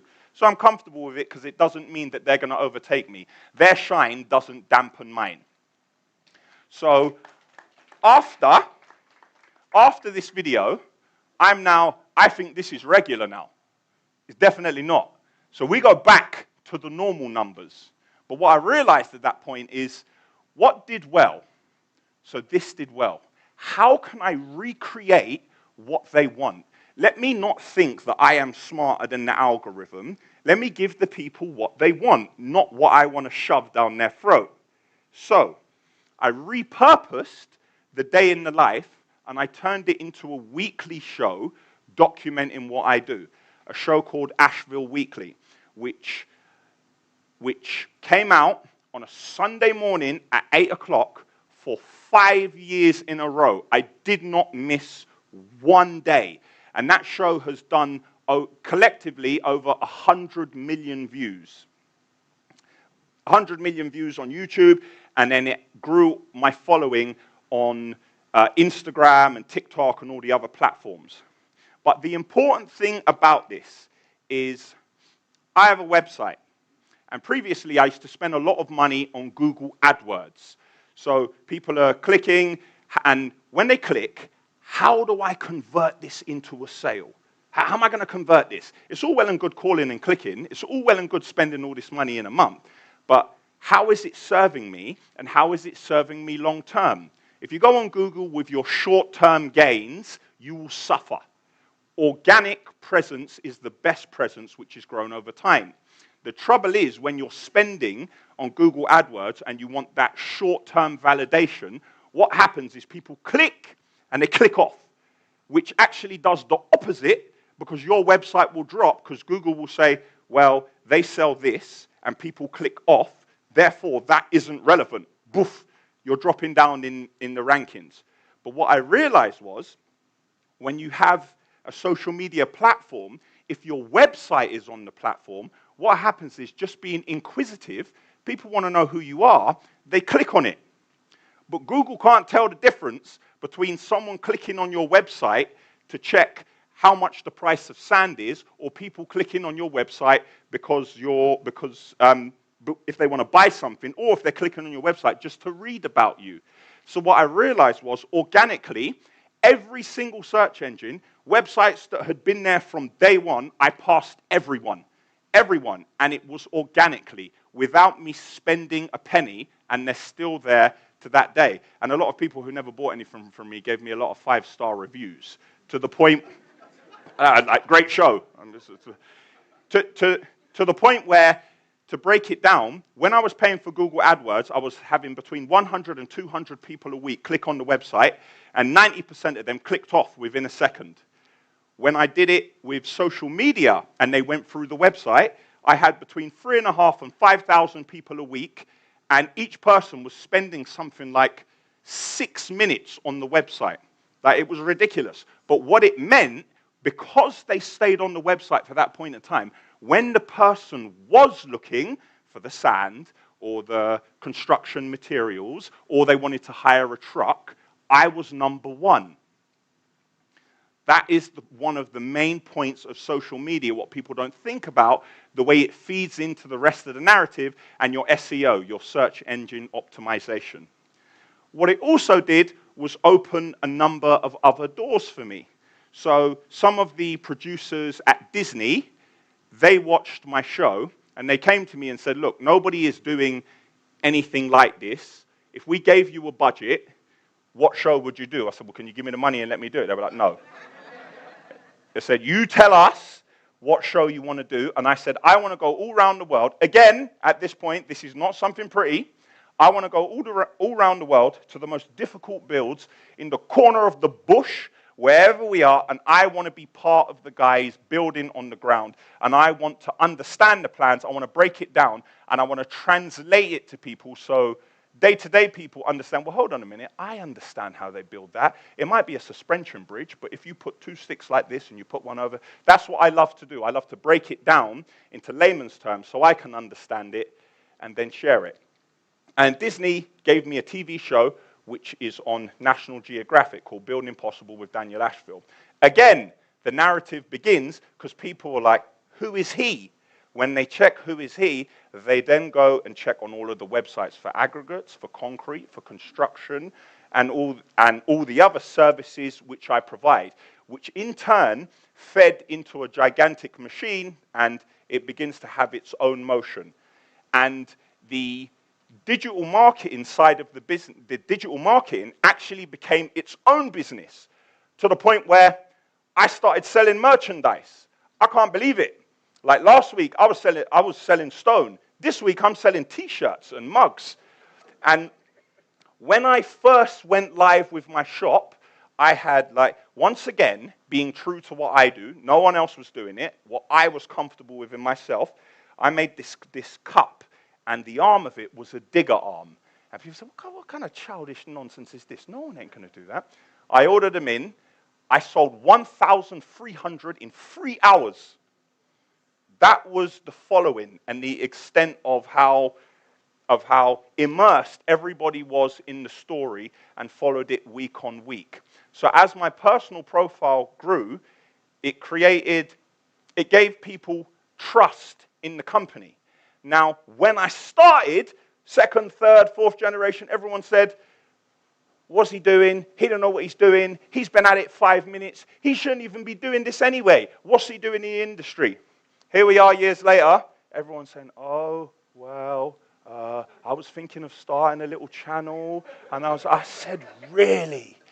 Everybody who told me I didn't know what I was doing, and I shouldn't be in the industry, and I shouldn't be doing it, they now all replicate what I was doing, and they're now trying to battle me on all of the website rankings and all of the other bits they do.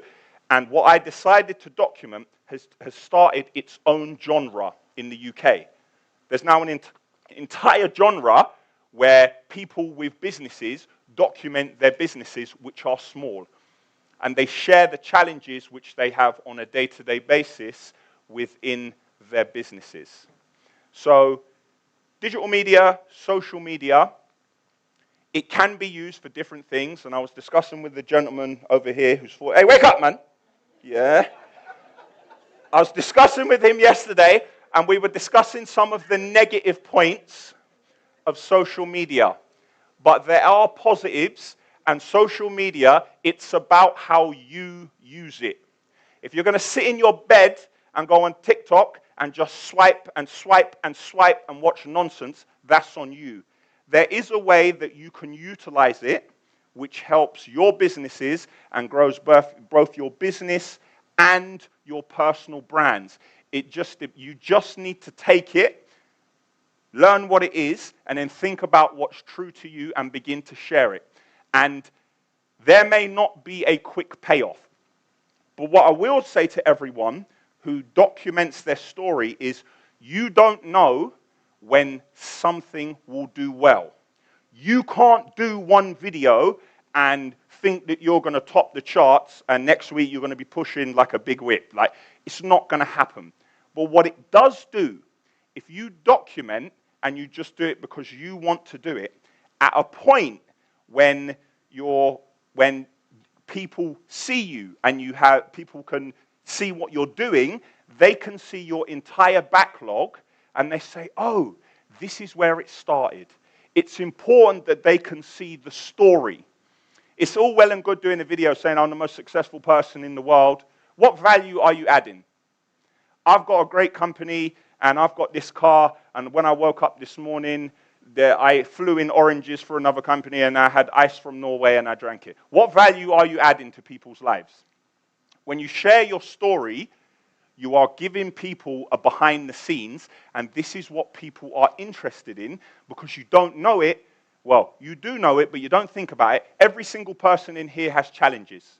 Every single one of us have challenges. And the way you cope with the way I would cope with a situation in regard to sand, that may be applicable to you to deal with the way I dealt with it, but with your product in a different way in your market. So I want you to all know that it is a long journey, and there are a lot of times when you're going to put things out and you're going to stare at it and think, wow, no one's liking it, no one's this. Do not get disheartened, because you need to have the backlog so eventually, when it does work for you, and it will eventually, we can see the history and your CV.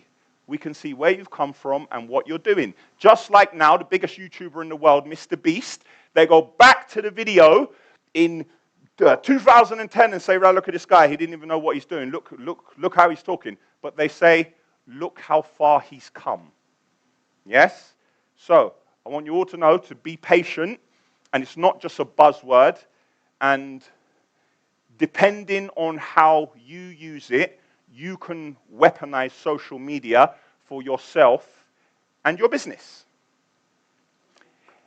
Any questions? Oh.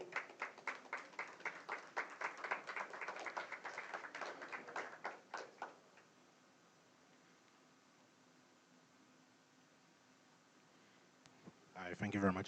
Let me just say that was a very inspiring presentation. I'm very big on story. The fact that I'm a creator, I focus very much on story. So I love that you touched on that. A question I have that a lot of people normally have is, what do you say to people that feel like either their business or their lives are too, quote unquote, boring or mundane to tell their story? What advice would you give to those kind of people? I would say that they are wrong, and they may believe that because they've seen other things on social media which are maybe a lot prettier, or at least people have showed you an element of their lives which isn't their day-to-day life. I believe that sharing your story is key, and parts of your story will resonate with other people. I would never, ever, like I have gone on, so there have been times when I'm doing extremely well and I've gone and said we're doing well. There have been times when I said, oh, look, man, we're in a lot of trouble here, man. We need to think about how we're going to get around this. I think that you develop a deeper bond with the people consuming your content if to a certain extent you can be transparent with them. Sometimes you need to be a little bit economical with the truth. I'm not saying that you should go and mess up what you're doing and give them the PIN for your bank card, but a level of transparency helps people engage with you and develop trust. Thank you very much.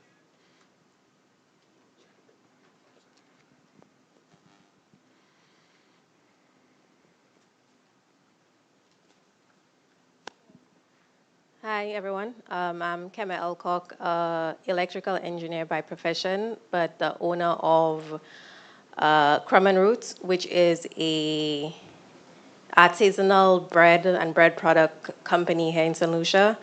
So my question to you is, you said you were selling aggregates and cement and trucks and so forth, right? But you went into more content creating, and in doing that, that drove more business to actual selling, the products you were actually selling. Yes. So something I've been thinking about is, like I said, I'm an engineer by profession. So what would you say the value is in adding yourself into your business, like being the face of your business more than letting your business talk for itself, if you know what I mean? I think in this day and age it's necessary. Yeah. If you look at all the biggest companies in the world, you know the face. Microsoft, Bill Gates.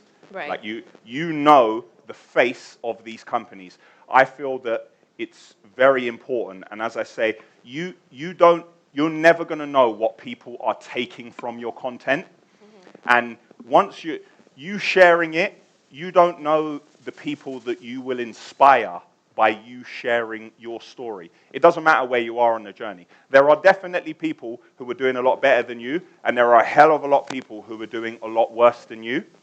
And just remember, when you share it, know where the traffic of what you're sharing is going. It's going to your business. it's going to your business platforms as long as you put them, within your profile. Thank you. Any more? Oh, there we go. Ah, you. I've seen this man 3 times, every time at the Harbour Club. No comment. All right, hey Daniel. So my question really relates to investment. Yep. How did you navigate the investment climate? Did you use your organic growth and increase profits to grow the company, or did you get outside capital to scale it? Good question. For many years, I just let the business grow organically. And if your business is growing organically without outside investment by 20% a year, you are absolutely smashing it. So I just tried to grow the business organically for many years. But the trouble is, that transition from the big small company to the small big company, it's a huge change that is very difficult, and most businesses don't survive that transition. Because one day, you're looking at how much money you got in the account, and you'll be like, yeah, I can make the end of the month and do this, that, the other. When you accept outside investment, these people need to be comfortable you're going to give them their money. We are moving into different accounting systems, cash flow forecasts. We're moving into a completely different realm where you have to digitalize the finances within your business, and you have to employ people to talk to the people on the other side who have borrowed you the money just to demonstrate that you are worthy and custodians of their money and you're looking after it. So taking outside investment, large-scale outside investment into a successful company, it can be a bit of a minefield. I tried to do it for as long as I could without taking outside investment. And when I did, it kind of tainted the business.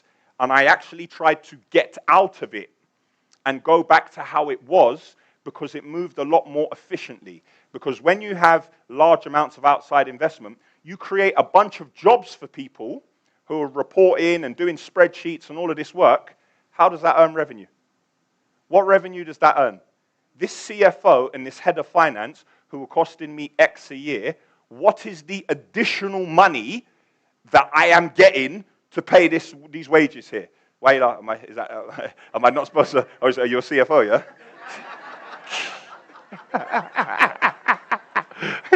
Them fellas own big money. But where's it coming from? If it's not, unless, of course, you are taking a loan which directly generates revenue. If you're telling me that there's a shortage of a particular product, and you were going to take the money and buy that product, and you have like a back order on that particular product, and that product is going to go out of the door, and it's a short-term loan, and when the money comes in, you'll pay it, then I'm fine with that. But long-term investment to try to upscale your company as a turnover exercise, it can be dangerous. But I think that's enough. I can give you a whole story on that, but they already look. I think they want me to come off here. I'm going to come off in a minute. I just want to do one thing. Can I, please? This organization, the Youth Economy Agency, I get it right now because when I recorded my social media thing, I called it the Youth Economic Agency, and I had to redo the social media thing I did. Yesterday, I went out for the day, and I'm going to be honest with you. I didn't know what to expect, and I was taken to see 2 gentlemen that the agency has helped. And I'm going to be honest. Before yesterday, when I was dealing with some young people in St. Lucia and entrepreneurs, I was like, what foolishness is this, man? The man said he's going to be here at this time. I ain't got time for all this. I was frustrated. And I was thinking to myself, come on, man, there must be some good entrepreneurs in St. Lucia. Yesterday changed everything for me, what I think. And what I saw, the work the agency are doing, and the 2 gentlemen I saw, I've never met 2 people more deserving of the investment and using it to their full potential. I've never seen any. It touched my heart. That's why. You, sir, come here. I want to show you. Come here. Come here. Come here. Come here. Come on. Come on. So this gentleman, I went to see his concrete block operation. Of course, he's an avid watcher of my show, innit? Otherwise, he wouldn't be up here, innit? And seeing what he was doing, this man's working in 35-degree heat. People are stealing his blocks. Staff destroyed his business. He had to take all his money. He's gone broke and come back 3 or 4 times. He's raising his sum. It touched me. And I'm thinking, other than buy some blocks, what can I do for this man, innit? Like, other than buy some blocks. So I got this man a present that I wanted to share. This is part of the merchandise. This is one of, there you go. This is one of the, you're going to have to go gym, bro, if you're going to fit in this, yeah.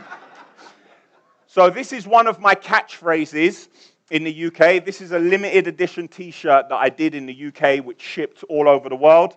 It's Monday morning and I'm in the yard. That's my catchphrase for when I'm in the depot in London running my businesses. And I wanted to give this man a gift, and I just wanted to celebrate him in front of everyone because I feel he's doing a great job, yeah? Yeah? You're most welcome. I'm done. Thank you, everyone. Much appreciated.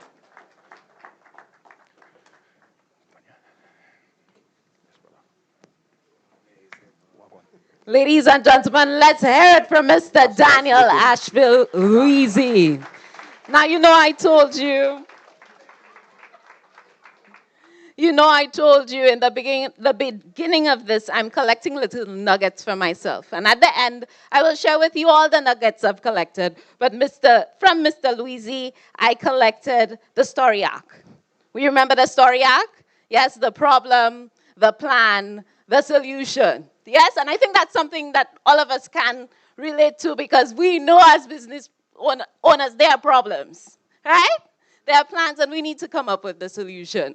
But one thing that he mentioned in his recognition of our YA client here is that he's gone broke 4 times. And in one of my new favorite books, Rich Dad, Poor Dad, they talk about going broke before 30 so that you can bounce back. And I don't know if you've ever read it, but if you haven't, read it. And then read it again. And then read it a 3rd time for you to really understand what it's saying, because that's where you get it. But in this next presentation, ladies and gentlemen, I have to confer. Give me a second.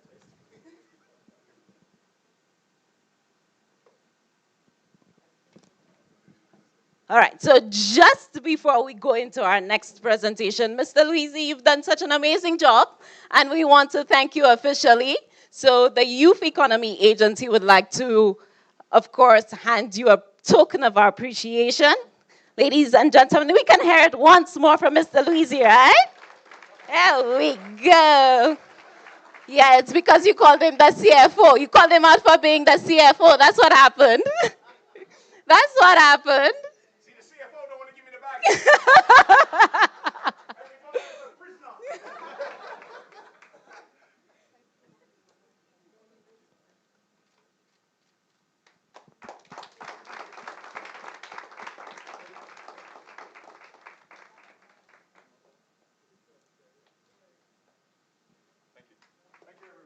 Thank you so much for that. All right, ladies and gentlemen. So if you've gone broke, you're 30, you've gone broke, and you're trying not to go broke again, all right, this next presentation is for you. We're about to move into unlocking the power of capital, the case for new forms of financing. Ladies and gentlemen, let's see who the next presenter is.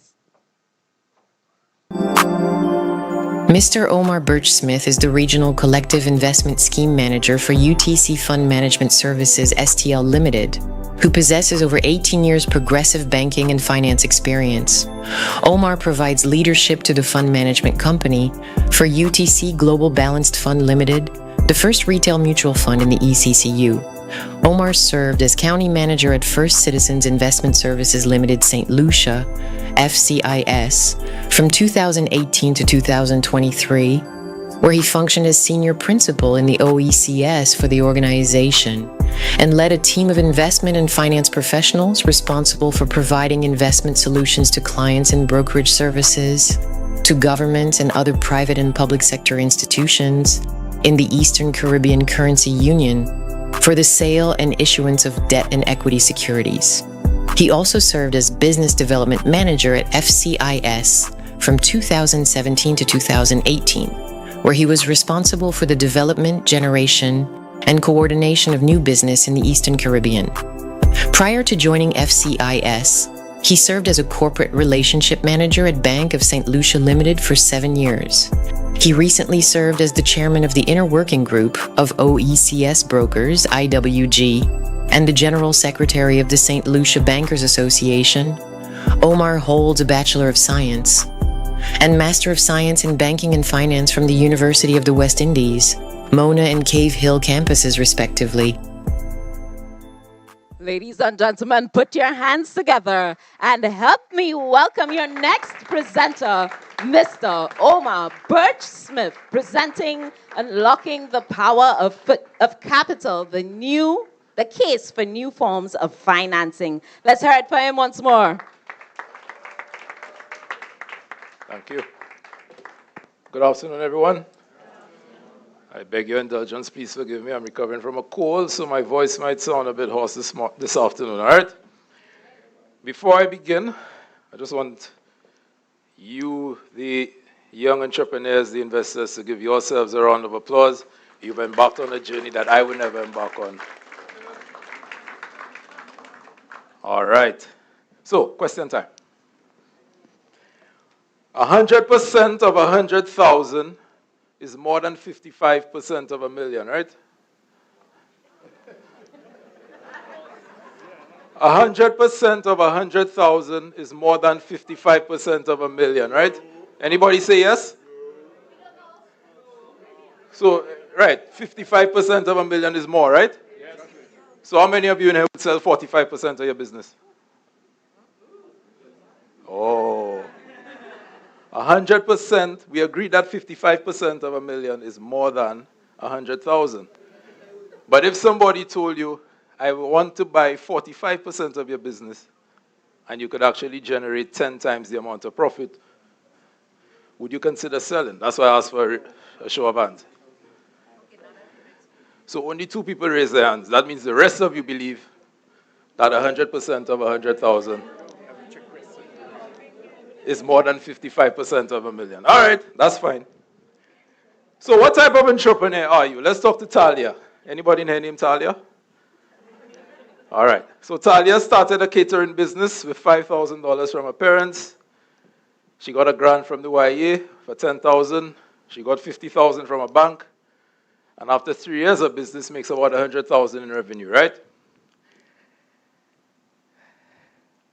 She also pays $13,000 in debt payments annually.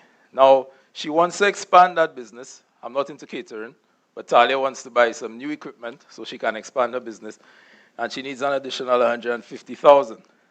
So Talia has 2 options, right?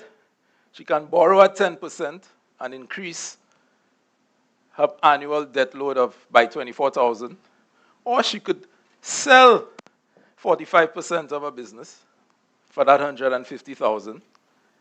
The first dividend is required after year 3, and she must buy back the shares at the end of year 8. So, who would go for option A? You need more information? Just based on what you see, who would go for option A? All right, and who would go for option B? All right, so you guys are coming around, right? So one of the things I can tell you, there's no right answer here, by the way. I just want to make it clear that you have option A or option B. And as Salasa rightfully said, you need to get more information as you go into these deals. But my presentation this afternoon will really take us away from debt financing and move us into more equity financing, right? So the good thing about option B is she doesn't have to pay a dividend for 3 years, which means she doesn't have to pay anybody, okay?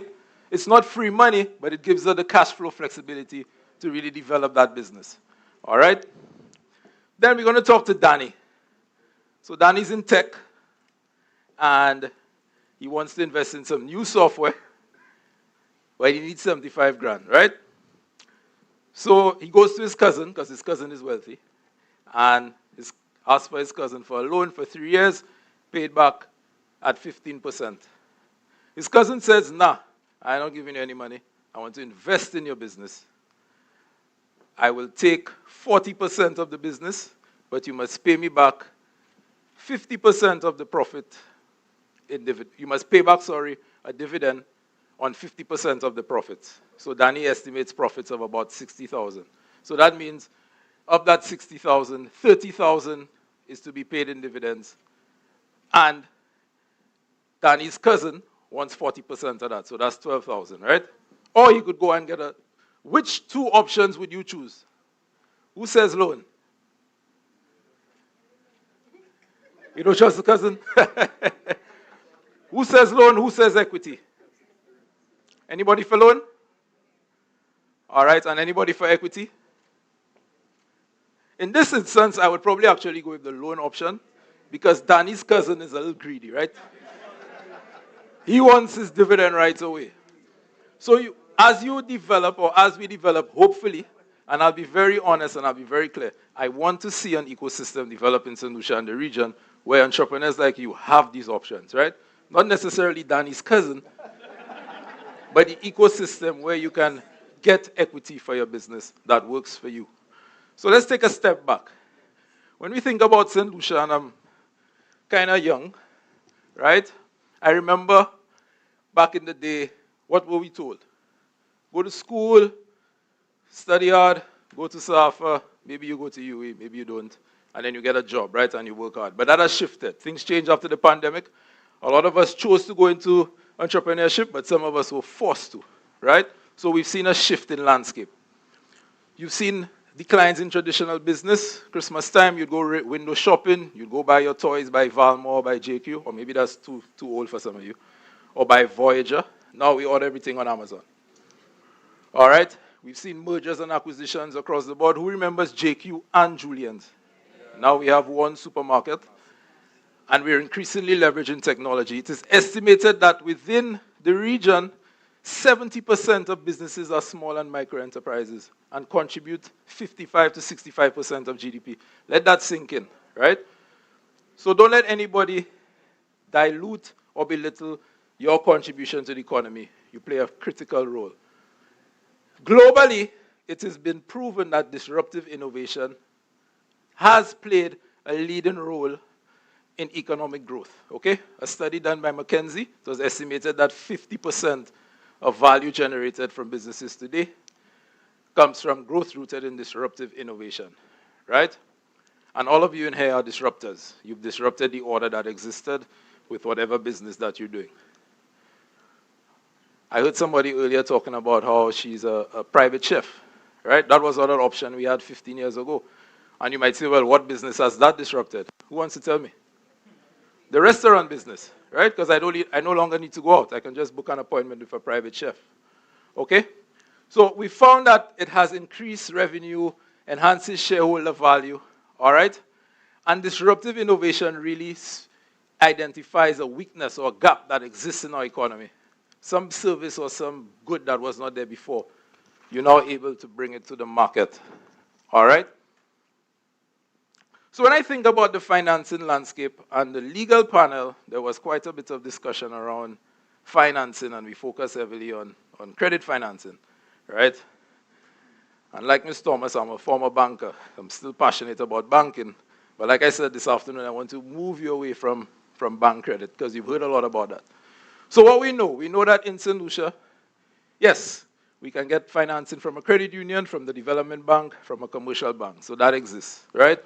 But typically, it's a lot of bureaucracy. There's a lot of red tape. It can take forever. You have to give your whole boyo, and you may still get a no, right? And then we think about grant funding. And again, I applaud the agencies in St. Lucia that have made grant funding available.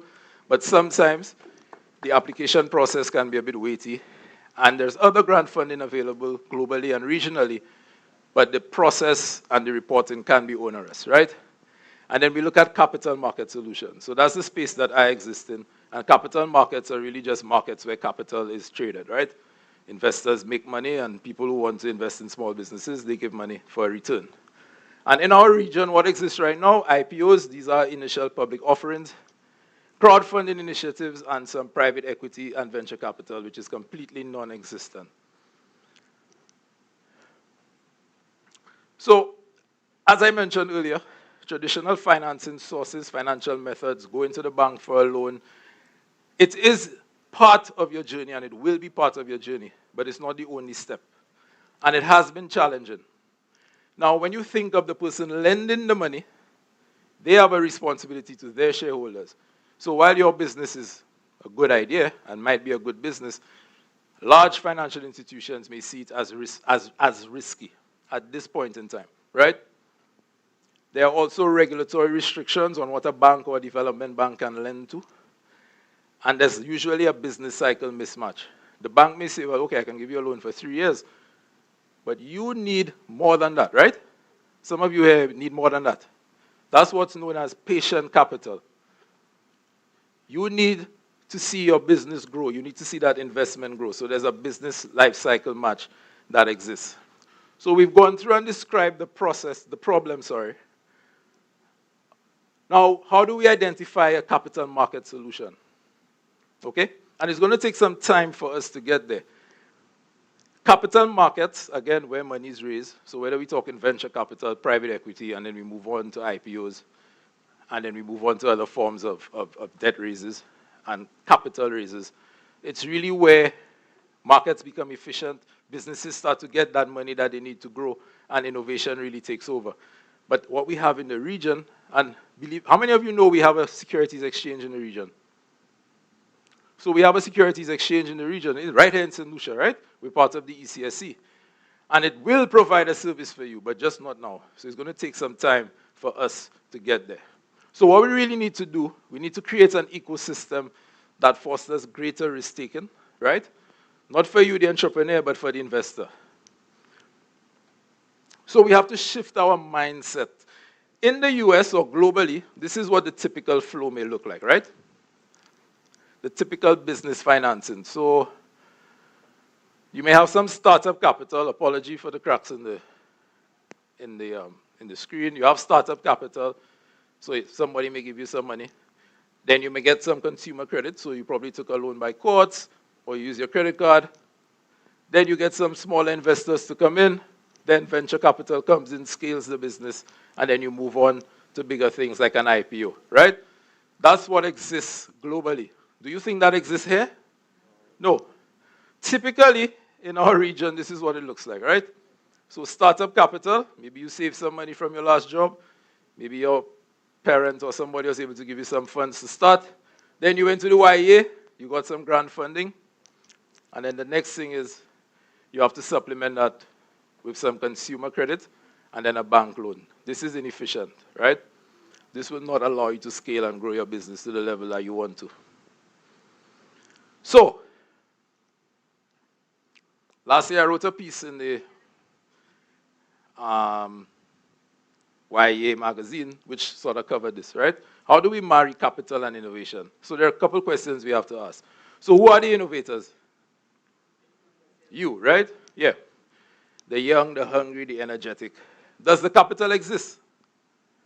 Does the capital exist? Where y'all think it is? It's in the banks, right?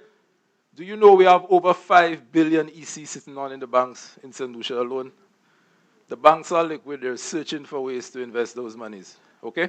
Across the Eastern Caribbean, the number is $30 billion, right? So just think about that.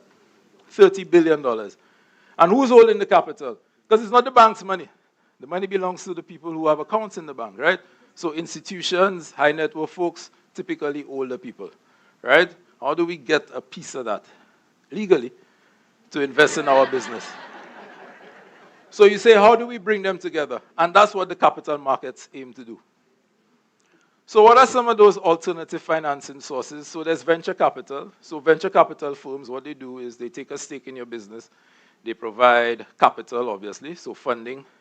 They also provide technical support, expertise. They play an actual physical role in the management of your business, right? And if you think of any large business or any large new company, they've all been beneficiaries of venture capital, right? Across the globe. And then you have private capital. So that's where a firm has private investors. They all come together, they pool their monies together, and they issue private credit or debt. So it's really just a private contract, in theory, right? Globally, it's been found to be a bit predatory now. And then you have crowdfunding. Crowdfunding is a lot less formal, where many people will give you a small donation, and that may contribute. I don't know, it doesn't feel like an efficient way to raise capital, but it's an alternative. And then you have angel investing, right? How many of you have heard of it? Good.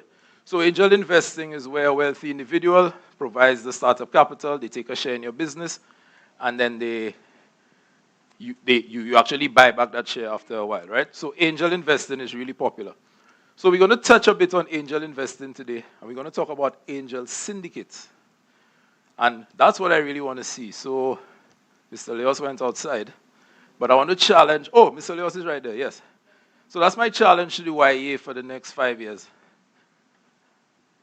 How do we create the ecosystem for angel syndicates to develop within St. Lucia? So what is an angel syndicate, right? So it's really just a group of angel investors.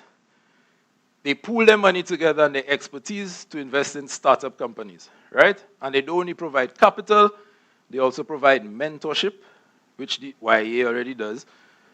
They provide strategic insight, so obviously you have people with the expertise to help you in your business. And they provide networking or valuable business connections, right? So the angel syndicate doesn't just say, well, King's Concrete or K&G Concrete, right? Here's $10,000, you need to bring me back X amount in profit. No, they'll introduce you to builders. They may introduce you to Reno. They introduce you to other people who will add value to what you're doing, right? So that's really what an angel syndicate does. And typically, this is how the deal works, right? So if an angel syndicate, you have what's known as a lead investor. So this lead investor usually has most of the money. What they do is they actually identify the deals. They do all the due diligence, right? And then they launch the syndicate. So if I use K&G Concrete again, let's say I'm the lead investor. I've identified K&G, I've looked at his numbers, I've looked at his projections, and I go to the other angel investors in the syndicate, and I say, well, here's an opportunity to invest in K&G. Here's the deck with all the information that you need, and then the syndicate is launched, right? So this is just a typical deal flow. You then have the legal closure, because my angel syndicate now owns a portion of his business, so we close those legal documents, right? And then we continue to provide support after the deal is closed. And then the last slide at the back says what? Exit strategy. So that's the most important thing to remember about angel syndicates. They don't stay in your business. The whole goal is to come in, give you capital, give you help, scale, and then you buy them out at the end, right? And then what we do as the angel syndicate, and I'm just saying this, I'm not an angel syndicator, by the way. What the angel syndicate does is they look for other companies to invest in. So in India, this has actually worked quite well, right? So it really started in the early 2000s, but it started with just high net worth people, right? High net worth individuals in India, and there are a lot of high net worth, ultra high net worth people who were looking for ways to invest, and it started in the mid-2000s. It became a little more organized in the mid to late 2000s, and then in the 2010s, a regulatory framework was created to allow for more organized and more structure, right? Not only protect you, the entrepreneurs, but also to protect the investors as well. Okay? In 2018, it was a game changer. Silicon Valley moved in now. A company called AngelList, they would have gone in. And what they did was they actually provided a platform. So now across India, you have almost 125 angel syndicates, and they have a platform. So basically what I'm saying is you go onto your phone, and you could actually find businesses to invest in as part of a syndicate launch. So they've digitized it, and they're leveraging technology to make it more efficient, right? So right now, I said about 125 exist right now. By 2030, they're expecting to have over 200. So these are some of the companies that have come out of it, right? And these were all small startups just like you. And these are massive companies now. So you have Ola, which is a cab or like a ride-share company like Uber. And then you have Flipkart, which is their own Amazon, but you could actually buy airline tickets on there as well. You have Razorpay, which is an electronic payment system. And there's Licious. So think about this. When I read about that one, I was like, somebody could start this in St. Lucia right now. So what Licious does is you could actually buy raw meat online. Okay? So if you know a butcher or a farmer, somebody who can develop a website, it's a business idea for you to look into right now. Okay? And my personal favorite, Fluid AI, because I actually know them, right? They're twins, Rajev and Aringal, and they developed an AI platform that does generative AI as well as agentic AI for financial institutions, right? So they too started their business, but then they got funding from an angel syndicate circa 2020, okay? And some of their clients, they have clients all over the Caribbean, all over the world, right? So, Peter Angels 2027, who's on board? Ms. Thomas, I see you smiling. So we have Lisa, Miguel, Franny, Nicole, Eric, and they all have their various expertise, right? We have law, we have accounting, we have construction and engineering, we have digital marketing, AI expertise. What's stopping us from doing this? What's stopping us from doing this? We risk averse. We have to recognize that we are risk averse, right? And not only are we or you, the potential investors, risk averse, but you, the young entrepreneurs, are also risk averse. Because you all still believe 100% of 100,000 is more than 55% of a million. So what is needed? So we need a favorable regulatory environment, right? Now, if you are investing via angel syndicate, you would need what's known as, well, you would abide by the securities laws that exist, right? And these are laws that govern investments, and they exist already. Shahid, I don't know if our laws would allow for it. I feel like the Securities Act right now is insufficient, so you would need elements of that to protect investors. You'd also need adequate protection for investors. So if I'm part of an angel syndicate, how do I know that K&G is giving me accurate information? So how do we create an ecosystem where a number of small businesses can benefit from, say, shared services? So you have auditors auditing financial statements of businesses that are part of angel syndicates, and the cost is shared. That makes sense, right? So each of you don't have to get an audit. You have one auditor or one law firm as part of an umbrella body. I don't know. What umbrella body sounds familiar? Oh, yeah, the Youth Economy Agency, right?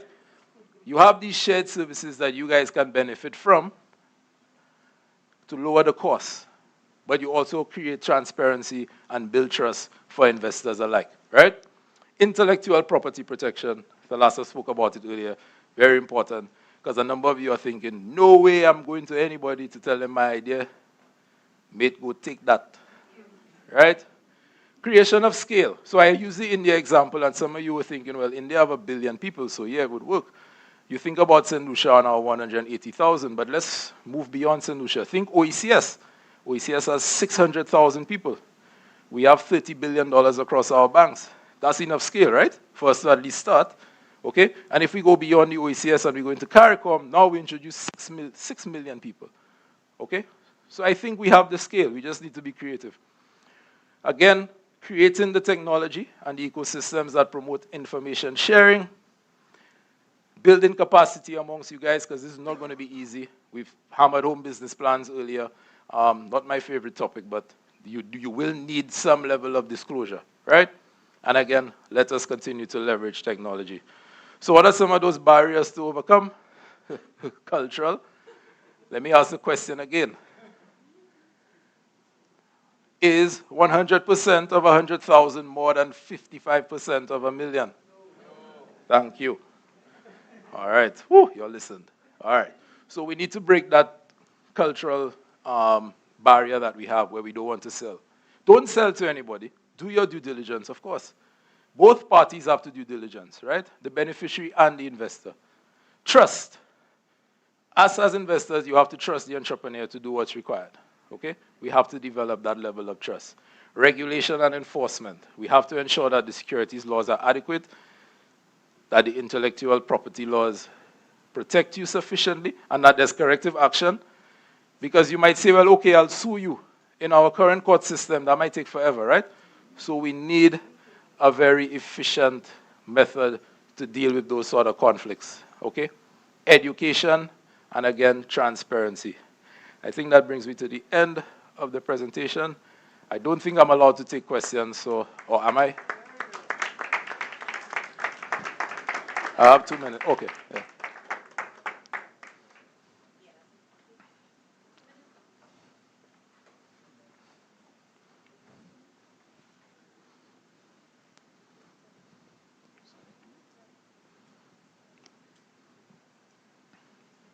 Good afternoon, everybody. My name is Trina Thomas. I own a Asian food business where I sell various Asian delights. But my question to you is, what's in it for the Angel Syndicates? Yeah, good question. So that's something I didn't touch on. So what the Angel Syndicate does, so you own an Asian restaurant? All right. Food business, right. So the Angel Syndicate invests, and let's say they invest $100,000, right, in your business. The expectation is that there are two things that you're going to have to do. You're going to have to pay a regular dividend once you've scaled, and then you're going to have the capital to buy them back, right? So that dividend is the first element of return on their investment. So you have to pay them a dividend. So instead of paying the bank at the end of the year, whatever profit is left over, you and the Angel Syndicate will agree on a dividend rate, right? Whether it's 10% of the profits or 50% of the profits, depending on what their shareholding is. And then at some point in the future, you have to buy your business back. Okay? And you may have to, let's say they invested $100,000 and you gave them 100 shares. That meant the price per share was $1,000. The agreement might be you have to buy it back at $1,500 per share, which means you'd have to buy it back for $150,000. But the expectations is you would have grown your profit several times. Okay. Yeah, so that's really what's in it for the angel investor. So as an investor who's probably getting 2% in the bank right now, but you're saying I can invest in your Asian food business, my returns might be 10, 15% a year. That's really the value proposition for the investor. So thanks for that question. Good afternoon, everybody. Afternoon. My name is Shana Lanel, and I'm a graphic and digital designer. My question is, if I start investing at the age of 16, how much I can expect by the time I turn 25? Investing in what, though? Investing in what? If you start investing in my business right now. Well, again, I mean, it would depend on the business that you have and if there's room for scale. All right? Well, the business I have is a graphic studio. A graphic studio. Right. So I have to determine, well, who are you selling to? What sort of output do you have? How can my investment increase your production? And how do I create value with this investment? Or how do you create value for me with this investment? So it's not just, well, I have a graphic studio and I say, okay, here's $10,000. No. You have to be able to show, right, as closely as possible with reasonable doubt that I will be able to scale X amount, or I might be able to grow my business by 4 or 5 times, and that this is the return that you will get. You have to demonstrate how the investment will do that for you. All right? Thank you. Yeah. Well, do that for me. Well, do that for us. Yeah. All right. I think that's it.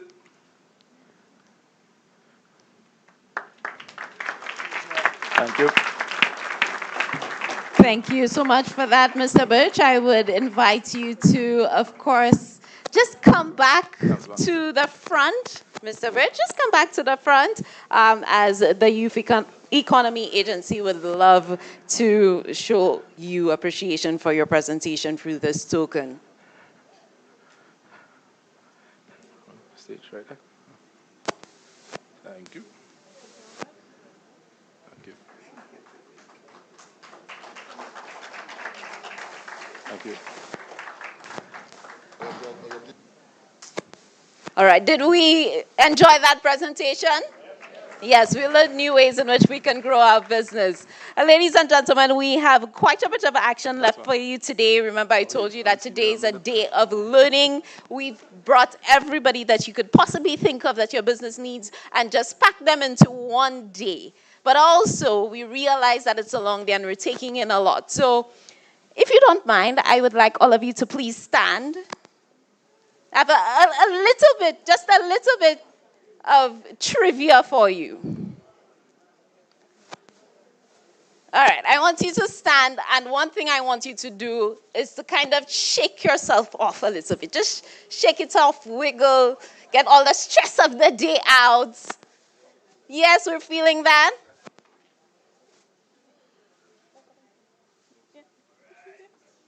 Yes, we're good? We feeling that? Okay, I know a lot of you came in here today with, your business caps on. We are here to represent our business just for a little while. I'm giving you permission to take that off. Yes? Okay, here's the trivia. If I say, don't worry, there are two sides to the story. Who do you think of? Who do you think of? If I say, I've been working for a while, I barely see my child, who do you think of?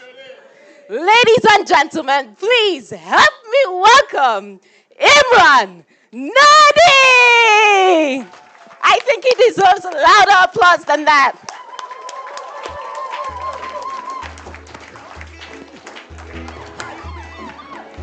Somebody could help me?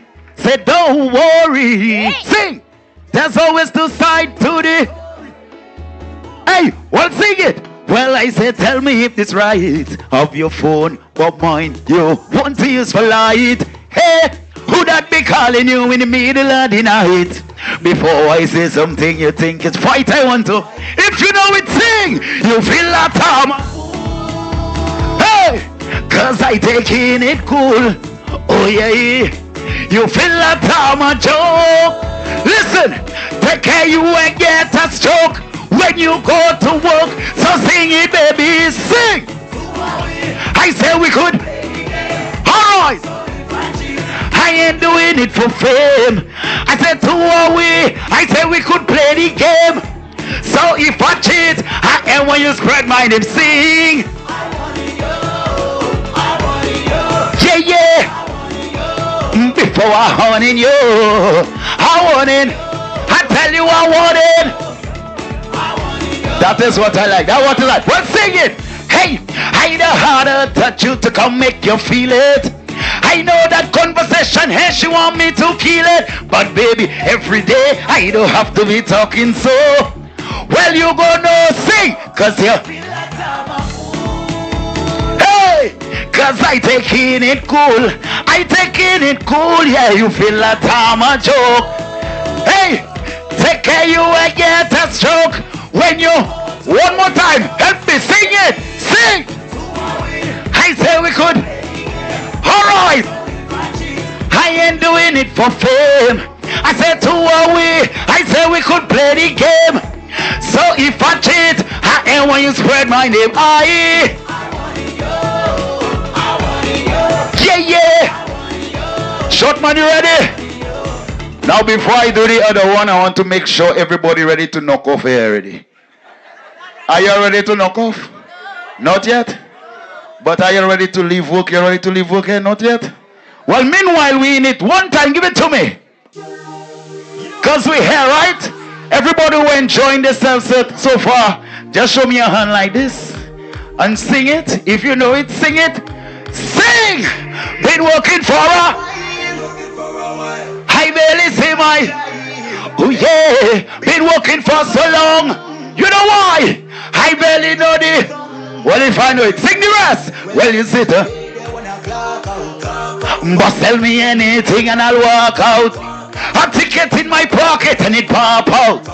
I need a glass of rum to put in. Ready? Hey, well, you sit today, they wanna clock out. You must tell me anything and I'll walk out. I got a ticket in my pocket and it pop out.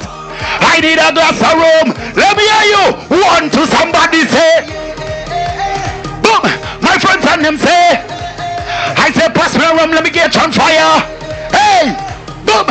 Somebody say, 1, 2, 1, 2, 3, bugs. Hammer than the road. Hammer than the road. Hammer than the. Hey, when you see me look out, hammer than the road. Hammer than the. Hey, hammer than it. Over there, so I tell you, soon as you see me lift this thing. Pass it, a drinking anything. Hey, when I work in, alright. Cause when I party mud. Hey, well I say okay. I drinking. Both, no work I be thinking. Me and my friends drinking. Let me test if you all could help me. Can you help me? Well, sing. Cause you see it. But tell me. A ticket in my. But I need a glass of rum. Somebody say. Boom. My friends and them say. I say, pass me a rum, let me get you on fire. We're going to bounce after 3. Well, I say 1, 2, 1, 2, 3, bounce. I'm on the road. Hey, when you see me look out, I'm on the road. Why? I'm on the Hey, well listen, I tell you soon as you see me live this in. Pass it, a drinking anything. Big up the mark. Cause when I work here, shot man swing me the other one time. We just start to party, you know. We just start to party. Why? I don't want nobody slow me down. What? From a fete then who there? Hey, from a place of a vibe. Any place I get in. Ready? Call my friends. Tell them that. You ready? Well, I say 1, 2, jump. You could catch me, huh? Hey, with my army, I'll always be there. Call the party, I'm already there. Hey, while I'm not what? You could catch me out? With my army, I'll always be there. Hey, call the party. Big up the whole youth economy with there. You ready? Well, listen, I tell you, listen, man, I already buy the gate. I don't have no ticket. I ain't have time to wait. I say, listen, man, why we in this place? Why we in this place? From we in a place with the vibe. From we in a place. I say from we touch down everybody. Down everybody. 1, 2, sing. You could catch me out. Hey, with my army, I'll always be there. Call the party. Hey, while I'm not what? You could catch me out. You could catch me with my. So I could do one more before I go. I could do one more. Well, let's do one more. This is the part. If you're drinking your water, you have your phone, whatever you have, you put up, right? You know why?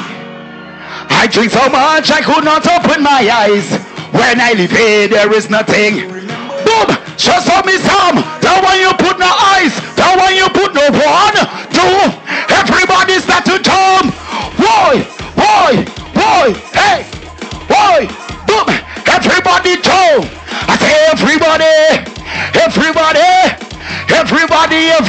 there. Show your glass if you're drinking. Hey, I say show your glass if you're drinking. Boom, I say show your glass if you're. Hey, I say show you.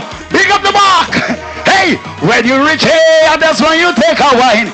Watch me, just follow me. Follow me, watch me. Go so. So, everybody start to jump. Boy. Hey, boy. Boom. Everybody jump. I say everybody. One more time. Everybody there. Show your glass if you're drinking. Hey, I say show your glass if you're. My name is Ivan Neddy from the beautiful island of St. Lucia. I love you, man. Somebody scream.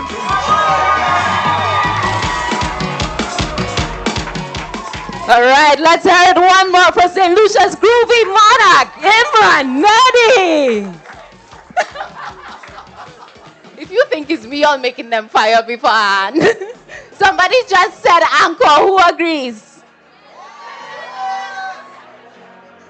I not seen Olivia there at all. Although Miss Talias, you're the one calling for it, you know. All right, so we feel prepared to move on, right?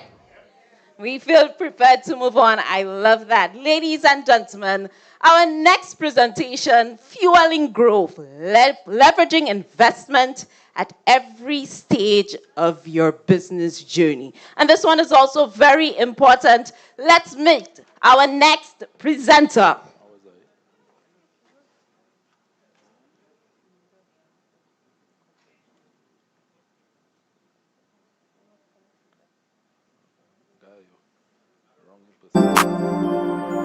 With over 10 years of experience in banking and finance, Mr. Shaeed Kalacharan currently serves as the acting general manager for the BOSL Fund Management Company Limited.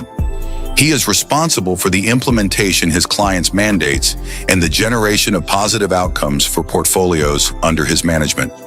Mr. Kalacharan holds a master's degree in economics from the University. We're allowed. Ladies and gentlemen, the real Khalid Kalicharan, who is the general manager of the BOSL Fund Management Company Limited. Let's hear it for him once more.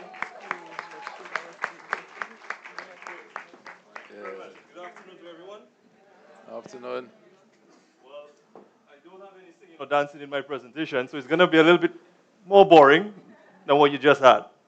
But I'm hoping it gives you an inside scoop as to what goes on behind the scenes when a potential investor looks at your business. So we just had Omar speak about some of the innovative vehicles that we could potentially use in this region or develop in the future. I want to give you some perspective as when an investor looks at your business, what are they looking for? Right, Kendall? All right. So we're going to talk about the landscape. What are we dealing with in this region? The four families, not the mafia, the stages, the limitations, and we'll conclude. So the ECCU is a very young market, right? It's not financially sophisticated. There's not a lot of options. It's not very liquid. And that presents you with a lot of unique challenges that you have to navigate. But it's not impossible, all right? The risk appetite, the owners of capital, the people who have the money or are custodians of the money are risk averse, right? They don't like risk. And on the other side of it, our investee companies or issuers, or you can call them the demanders of capital, don't like paying the interest, right? You charge people 10% interest and they're ready to crawl up a wall. But to compensate investors for that risk, you're going to have to pony up, right? We have a securities market. We do have incremental innovations in the space. We saw mutual funds come on board within the last couple of years. We saw a retail bond being launched. I think it was 2 weeks ago. So quite a few people come in to participate in that. And of course, we have a lot of new budding support mechanisms, the YEA, a lot of new grant financing, and a lot of new innovations in the space that you may or may not be aware of. Now, the four families are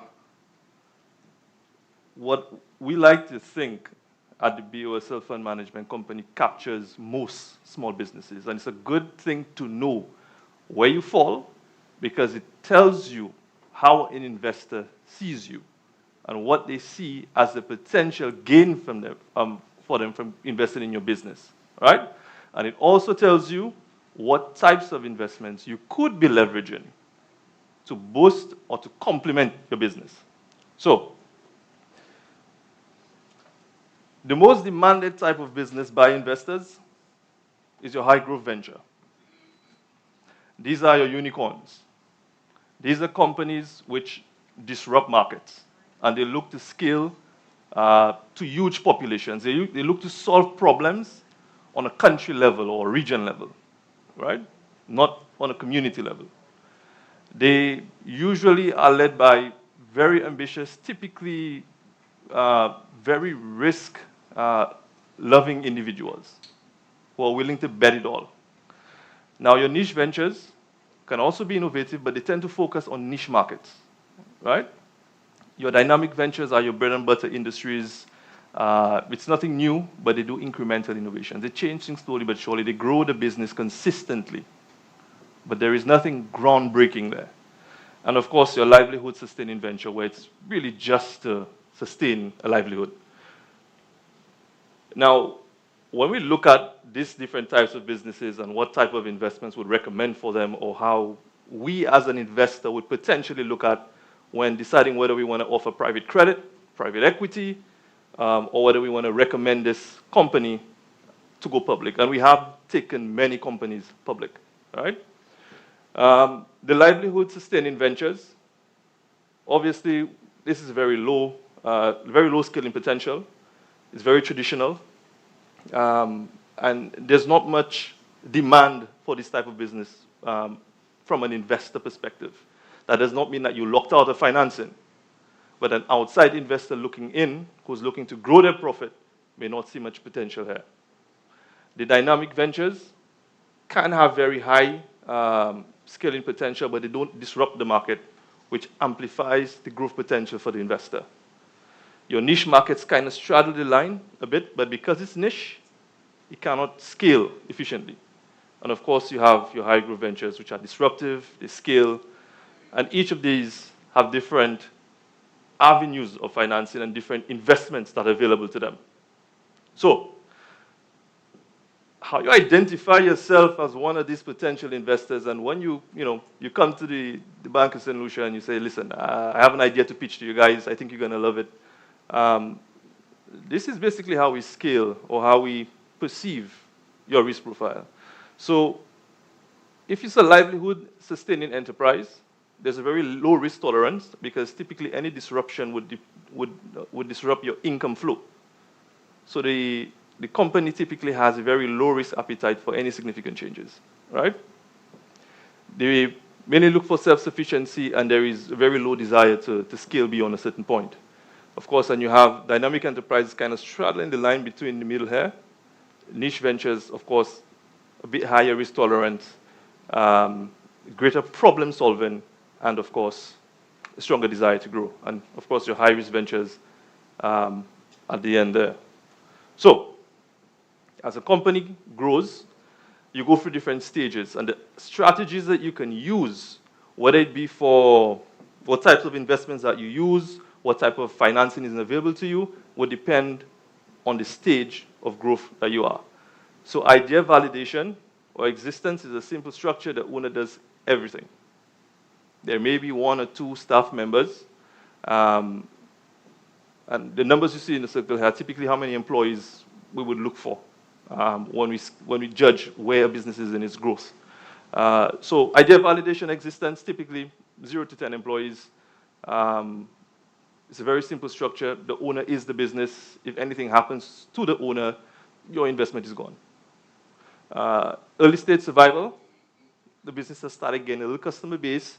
There is some money to finance growth outside of the banking system, outside of credit unions, outside of external investors. And of course, as you grow, it becomes a more palatable investment for a potential investor. So,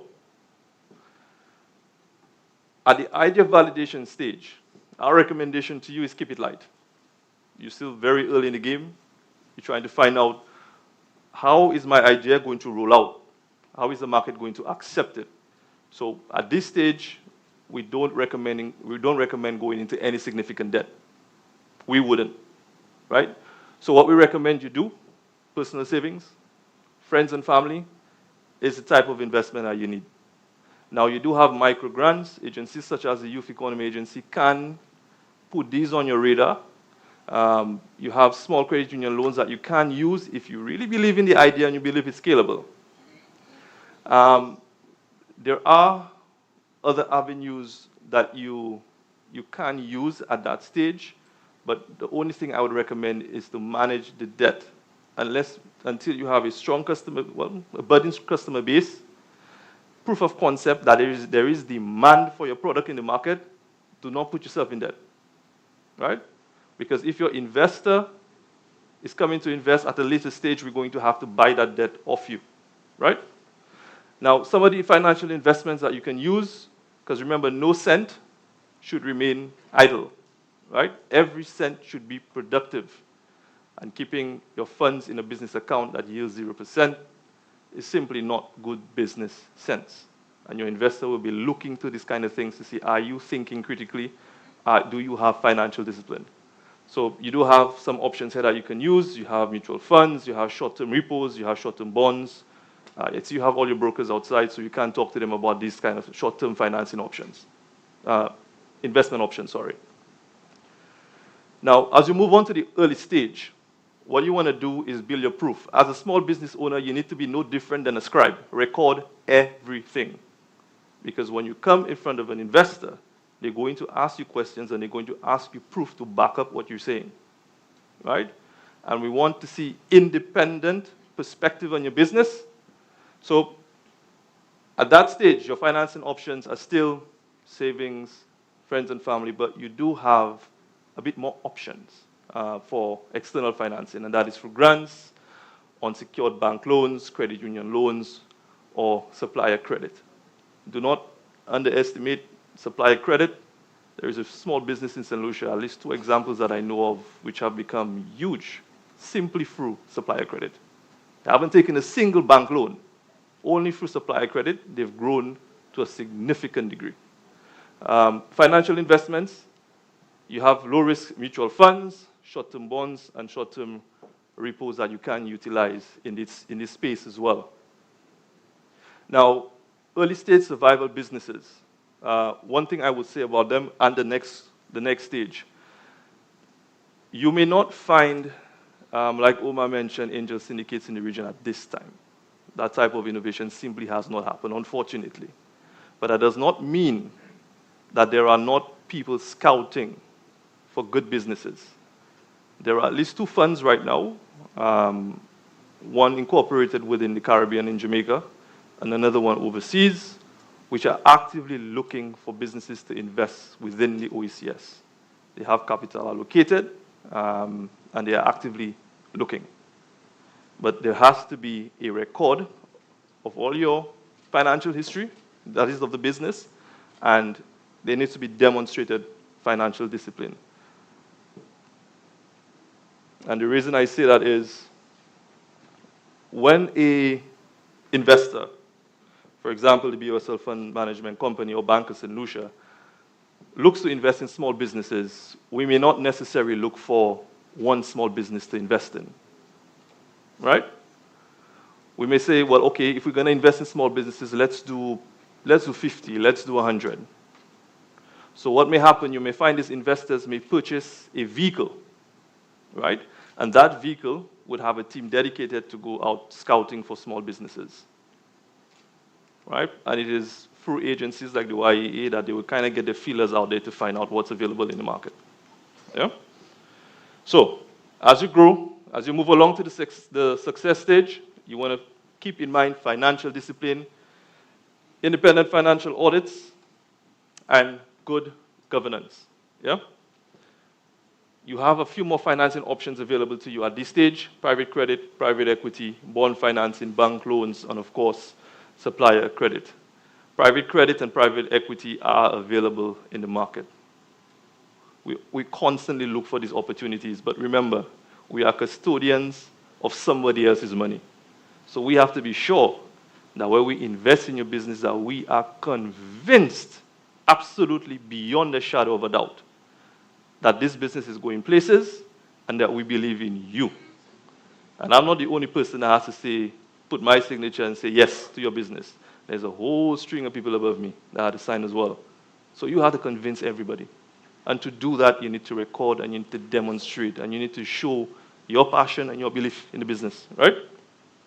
Now, for financial investments on this end, you can look at a bit more moderate risk. You're generating a little more extra cash. You have a little more capital in your bank account, and you want it to be a bit more productive.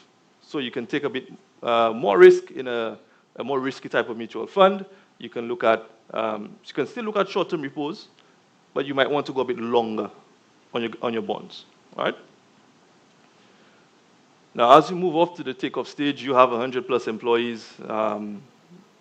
You don't need me standing there talking to you, right? Because you probably have banks everywhere knocking on your door, asking to give you loans, right?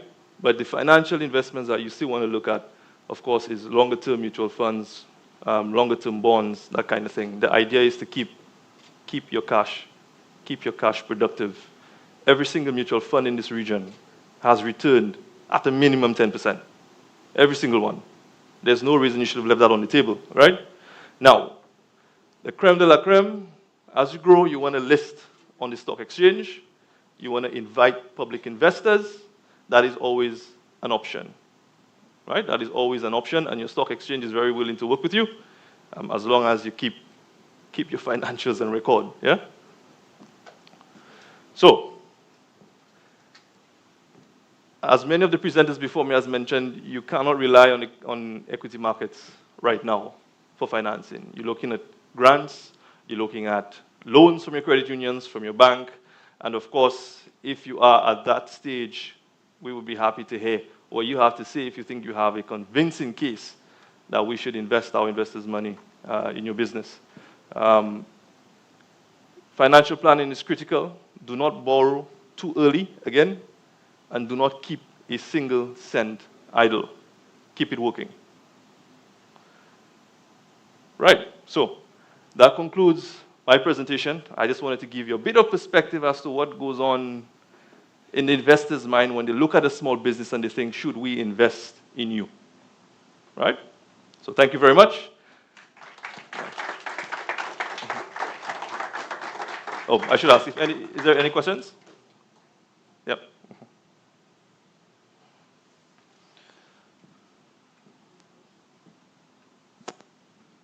Good afternoon, everyone. My name is Tena. The manager for 10 Food Paradise. We do insoles and heel caps, shoe accessories. My question to you is, with everything you've presented for the investors, is there something you can give us, like an outline that we can follow, because a lot of us are new to the information? Yes. Thank you.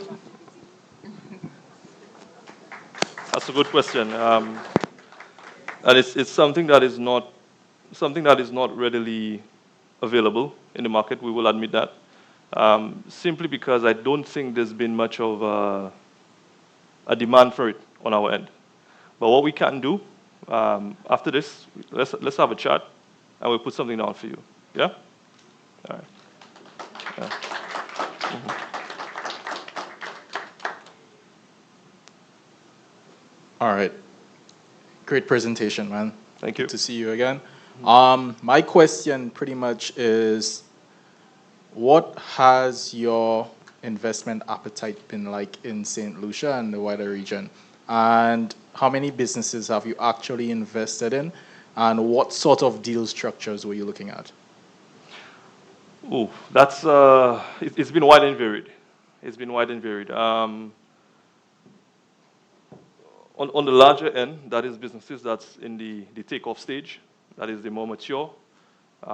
We've taken quite a few companies that's currently on the stock exchange public. The latest one we did was West Indies Oil in Antigua. We took them public, I think, about 2 or 3 years ago. But that was already a pretty mature company. On the smaller end,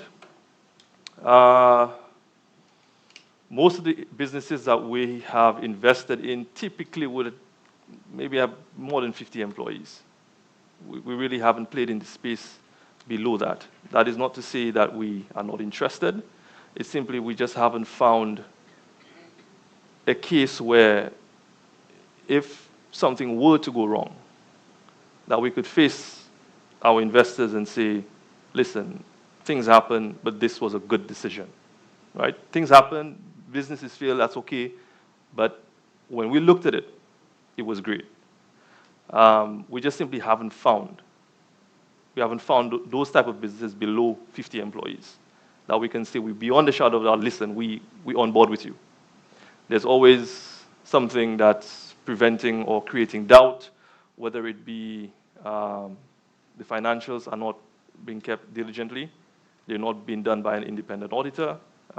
In some cases, we feel like the owner simply has too much influence in the business, and there's too much single-person risk. We don't want you to go on a family vacation in Miami and you break your leg, and then the business is not creating money for months on end. It's simply not good business sense for us because we have to answer to somebody else. All right? So within St. Lucia, for private businesses, I would say maybe 4 or 5. 4 or 5 businesses within St. Lucia, yeah, that we invest in privately. Private equity and private credit. Yeah. Yeah, that's it.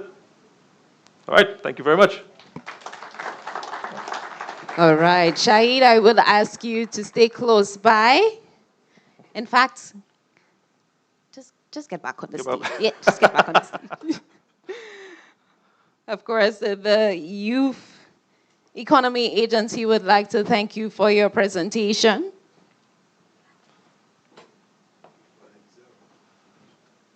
Thank you.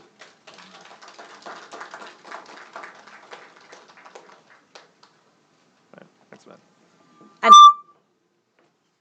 sorry, short man. And now I would like to ask you, Shahid, to stay close by. Ladies and gentlemen, as you may have noticed today, you know because you were a part of it, the Youth Economy Agency ensures that as clients, you have all the information that you need to ensure the success of your business. And if this one is the first one you're participating in, there's always something happening where you can learn from. And one such program was the Youth Investment Readiness Training. We had 3 individuals participate in that, did a pitch, and was successful in winning a prize. But just before we recognize these individuals, we want to give you a little bit of insight into the Youth Readiness Training Program, just in case you missed it. So let's see that highlight video.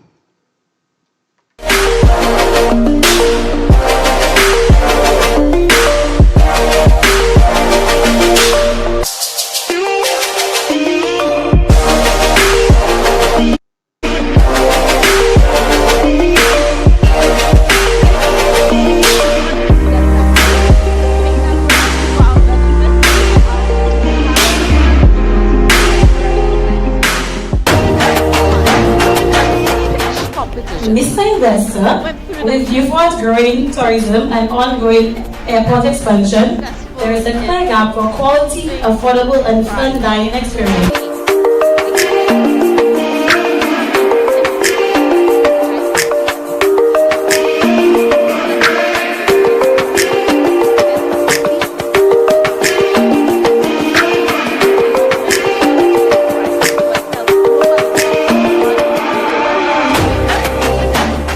Into the fund. So they will be receiving, yes, that does deserve a round of applause. It does deserve a round of applause. So these 3 individuals will be receiving subscriptions to the mutual fund. Ladies and gentlemen, Shahid, make your way on stage.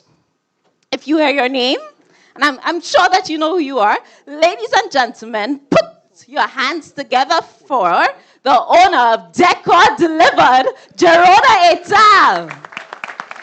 She is the first person who will be receiving a subscription into that fund.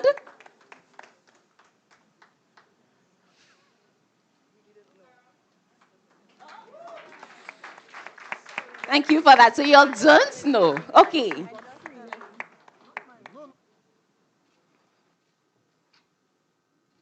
Congratulations, Gerona. The next person who will be receiving a subscription to BOSL's Global Investment Fund is Dwayne Joseph from Let's Drink and Bond.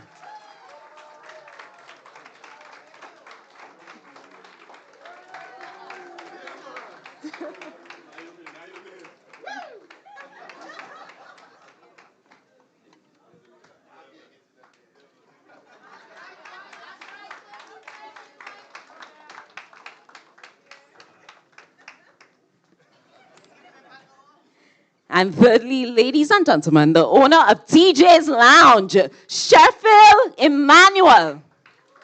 No? So Sheffield is not there today. You mind if I can accept on his behalf? No? Huh. Thank you for that. So it's well apt. I'll accept on her behalf. Mm-hmm. Okay. And let's put our hands together for Shahid. Shahid, thank you so much for your contribution today as well. Okay. All right, ladies and gentlemen, we are moving right along to our next part of today. We've learned so much, and we want you to really focus and zone in, because it's now time for our final panel discussion for the day. It is a panel discussion titled Future Forward, Reimagining the Caribbean Narrative. Future Forward, Reimagining the Caribbean Narrative. Ladies and gentlemen, let's meet our panelists.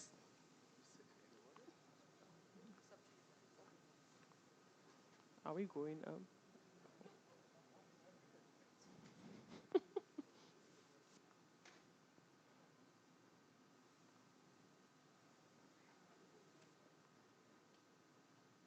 When I tell you Murphy's Law is at play today,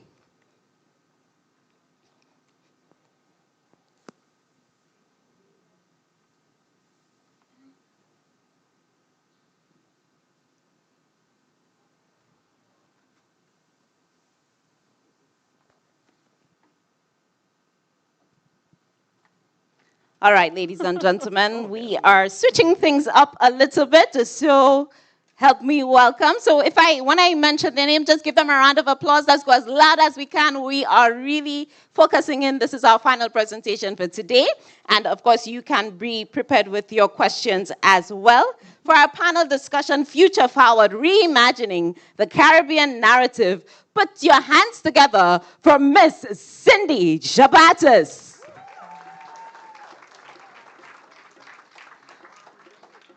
You heard from him earlier, ladies and gentlemen. Also, keep the applause going for Mr. Omar Birch Smith.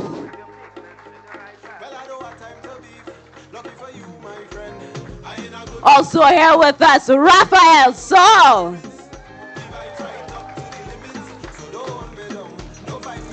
And Mr. Wamil Kendall. Let's go, keep the applause going. We can do better than that. And to give her the well-deserved introduction, ladies and gentlemen, Miss Tracy Pilgrim George, your moderator for the panel discussion.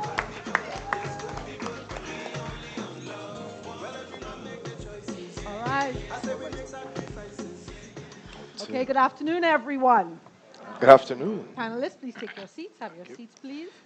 And of course, I would like to be able to use my mic. Fantastic. Good afternoon again, and thank you for the final panel discussion this afternoon. And this afternoon's panel discussion is about mindset, technology, and tools to really get your business to be world class. We've got some amazing experts today. And as we did in the first panel, we're going to start with 5-minute presentations by each panelist, and then we will follow with an open conversation. Now, this is your last opportunity to ask as many questions as possible, because this is the final panel for the day. So thank you very much. We're going to start off immediately, and I would still like my mic to work, with the mindset. And we have Raphael, who is going to help us to have that right frame of mind when we are starting a business and how we need to continue. Raphael, we welcome you with your presentation. Thank you so much. Good afternoon, everyone. Let me first say it's a pleasure to be back with the Youth Investment Forum, the Youth Economy Agency once again. I've been here for the previous forums, and it's always a phenomenal experience.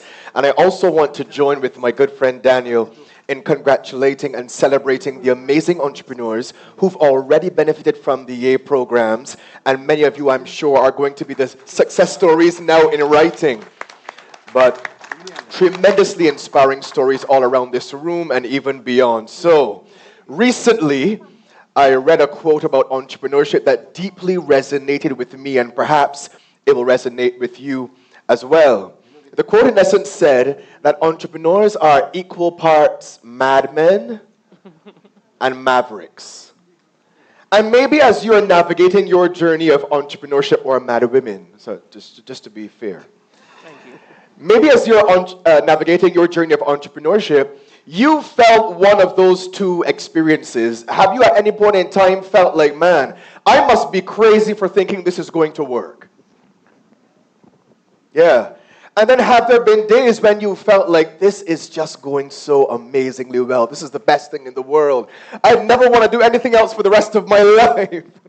And these two things, though they seem to exist at opposite ends of a spectrum, they coexist together. And as challenging as it is, there's something about entrepreneurship that seems to drive us to pursue what might be difficult, what might be challenging. Yet there is a vision of the future we see ahead of us, and we are pulled to want to create that thing. There are, in my estimation, 4 sets, that's SETS, so we stay on track today, that work together to create the successful entrepreneur. That's your mindset, your skill set, your systems set, and finally, your set of products or services. One more time. That's your mindset, your skill set, your systems set, and your set of goods or services. I'm going to leave mindset for last. Let's start with your set of goods and services. As entrepreneurs, we need to have an honest conversation with ourselves about whether or not the goods and or services that we are offering to the public are valuable to the audience that we are intending to offer them to. They may be very valuable to you because you believe in them a lot, but perhaps the people you're trying to sell them to are not yet convinced, are not yet prepared, the market is not yet developed to the point where they're seeing the value in what you offer. The question you ask yourself then is, am I selling the wrong thing or am I trying to sell to the wrong people? So your set of products or services is extremely important for you to establish and to develop as a foundation. Am I selling it to the right people? Is it the right thing I'm selling in the first place? But also, when I look at what's happening in other industries or in other markets where my product or service is being offered, am I offering what represents the best in class? Am I offering what objectively is good quality service or a good quality product? And don't use your uncle or your auntie as your measure, respectfully. They might think, oh, your soaps are the best in the world. They might think your candles are the most amazing candles in the world, or your jewelry is the most amazing jewelry in the world. Objectively, what is the standard against which you measure whether or not what you do is of a quality that deserves the hard-earned money of your existing or potential clients? Analyze your products and your services and get some objective metrics that can tell you whether or not this does in fact stand on the level of quality that it should stand on. That's the first set. The second one, because we're doing it in reverse order, right? So the second set would be your systems set. Note this down if you're taking notes. If you don't have systems, you don't have a business. You have something you like to do. Something that people think might be good. Something that some people might pay for. But without systems that govern things like how you attract your customers, how customers are able to engage with you and do business with you, place orders, how orders are tracked and managed and ultimately fulfilled, how people are invoiced and how follow-up is happening with outstanding invoices, and all of those things. What's your pricing system and what's your marketing system? If there aren't systems that support your business, you're floating around in a cloud hoping for a strong enough wind to take you towards success. You need systems if you want to have a scalable and growing business. So what is the systems set that's mapped to your business? Maybe if you're in manufacturing, that has to do with how and where you source your supplies, perhaps. Your raw materials. Maybe that's a part of the system that you need to develop and work on. Maybe you have a great product, but as Daniel told you, nobody's running to your bank account to make a deposit. You might have a great product and nobody knows about it, a great service and nobody's aware of it, or the people who are aware of it aren't the ones who are ultimately going to spend the money with you. What is your system to get the message of your product or service to the people who need to get it? 2026 can't be the year of hoping. If 2024 was or 2023 was, 2026 can't be your year of hoping. There has to be an intentional system and strategy that gets you from developed quality product or service to ready potential market. What does that system look like for you? That's your second set. The third set, we're coming down the home stretch. The third set is your personal skill set. As an individual, as an entrepreneur, you've heard it as a recurring theme during the course of the day. Investors love a great business, but they are in love with a great entrepreneur. What are the skills that you bring to the table that make you a valuable investment, that make you a business people want to do business with? And also, are you being honest with yourself about the skills that you need to develop that you haven't yet developed? What are those shortcomings? What are those areas that perhaps have been unaddressed that can negatively impact the success of your business? I'm talking about you, your communication skill, your level of organization and planning, those things that you think you're really good at, but you really aren't. Where are those areas perhaps where you need to get help and support? What are the skills that are necessary to support your business? And the last set, I'll say, is your, and I'll use this quick story to tell the story. I was in a forum very recently presenting, and an individual who works in a development agency was sharing an experience that he had at a recent expo. An expo was convened, and entrepreneurs from all around the island were given the opportunity to display their products. It was an overseas expo. The most amazing thing happened. These two entrepreneurs were able at this expo to secure a massive order. Through their marketing, through their presentations at the expo, they met a potential client that was giving one of them, a massive order. Of course, if that happens to you, you're overjoyed, right? You're brimming, you're bursting at the seams. You can't wait to fulfill this order. More importantly, you can't wait to make the money after the order is fulfilled. Entrepreneur gets back, realizes immediately that she does not have the capacity to fulfill the order. Systems. We spoke about that earlier. The other entrepreneur who was at the expo does the exact same business, uses the exact same ingredients or raw materials to produce their product. But it never enters the mind of the entrepreneur to say to her colleague, listen, I have a massive order. Honestly, this order could feed us for the year. I am not in a position to fulfill it. Is this something that we could potentially partner on and we both win? This is why, as I land the plane, this is why mindset is, I believe, the most valuable set or the most valuable asset to every entrepreneur. Because somehow in our Caribbean entrepreneurship narrative, we've built a silo as a sign of strength. If I didn't do it alone, it's not well done. If we don't start unlearning and unpacking and deconstructing some of those mindsets, we'll find ourselves in an opportunity like my friend did. Well, she wasn't my friend, but like the lady did at this expo, getting a massive international order and walking away with zero. When you could have walked away with 50%. 55%. So she got 100% of $0. Because her response to the customer was, massive client, I'm not able to meet the order. Mind you, you got on a plane and went to an international expo and said to the world, I can deliver this product to you.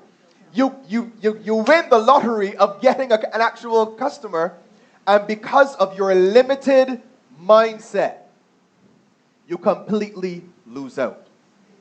So I want to use that as my opening to set sort of the context around why I believe these sets are important, yes, but why they're all rooted and grounded in your mindset. Thank you so much for that, Raphael. Now, all of you have your booklets. Take a look at the booklets that you were given for this forum today. And it ties right into what Raphael just said. Take a look at the graphic on the front of that program. You have an individual, an entrepreneur at the top. And what is he doing at the top? He is helping those behind to come up. And this is exactly what he's referring to, that kind of mindset. I mean, we can do it alone some of the time, but most of the time we need to work together. Absolutely. Now, I'm not one of the panelists here, I'm just the moderator, so I'm going to just continue on right now. Now we've got this mindset going. What tools do we need? What tools are available to us that we can push our company forward to ensure that it grows? So, Wamil, can you help us a little bit with AI? How we can leverage AI and not just use ChatGPT to just, answer emails? Good afternoon, everyone. Wamil Kendall here. Firstly, we have noticed throughout the day a lot of persons mention that once you're an entrepreneur, you do everything. So in Jamaica, we have a saying, we say you're the head chef and buckle washer, right? So you do everything. Now, with the advent of AI, what you would realize is that you have access to the world, right? Similar to when we had the internet just launched, you had access to the world. Now, it's a little more intimate. One of the things that I always recommend to persons to do, or at least to consider, is you have access to this power, what do you do? Right? When Daniel was speaking, he mentioned about social media and mentioned about persons, you're on TikTok.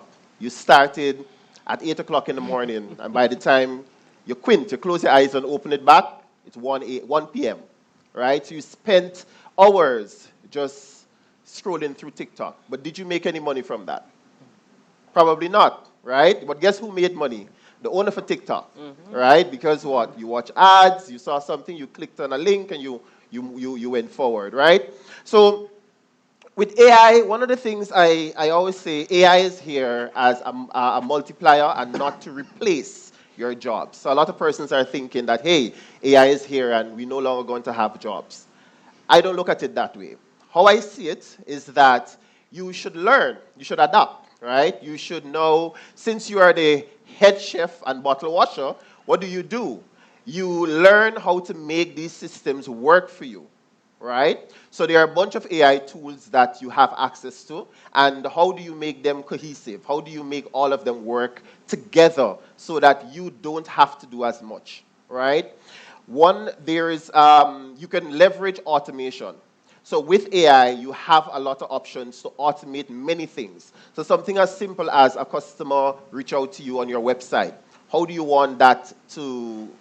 respond to that customer, right? You can set automations in place. And these things are way simpler than you think, You set automations in place depending on what the person selects. If it's a general query, you send them an automatic email about general query. If it's something that has to do with, let's say you are in baking, it's something that has to do with a particular pastry, you send them maybe a recipe, you send them maybe the perfect juice that goes with a strawberry cheesecake, right? So how do you automate those systems to make them work in tandem with each other? So that's something that we'll definitely will cover today, and I think that is critical. The other thing that's very important for me and is very dear to my heart is data privacy and data governance. In the Caribbean, we are very lax when it comes to data and how we protect data. We are very lax, and it is mind-boggling. Like, I look at it and I cannot believe. I was sharing at lunch today, I was sharing a story. And once I applied for a position, and they had the external link to fill in the regular stuff, your date of birth,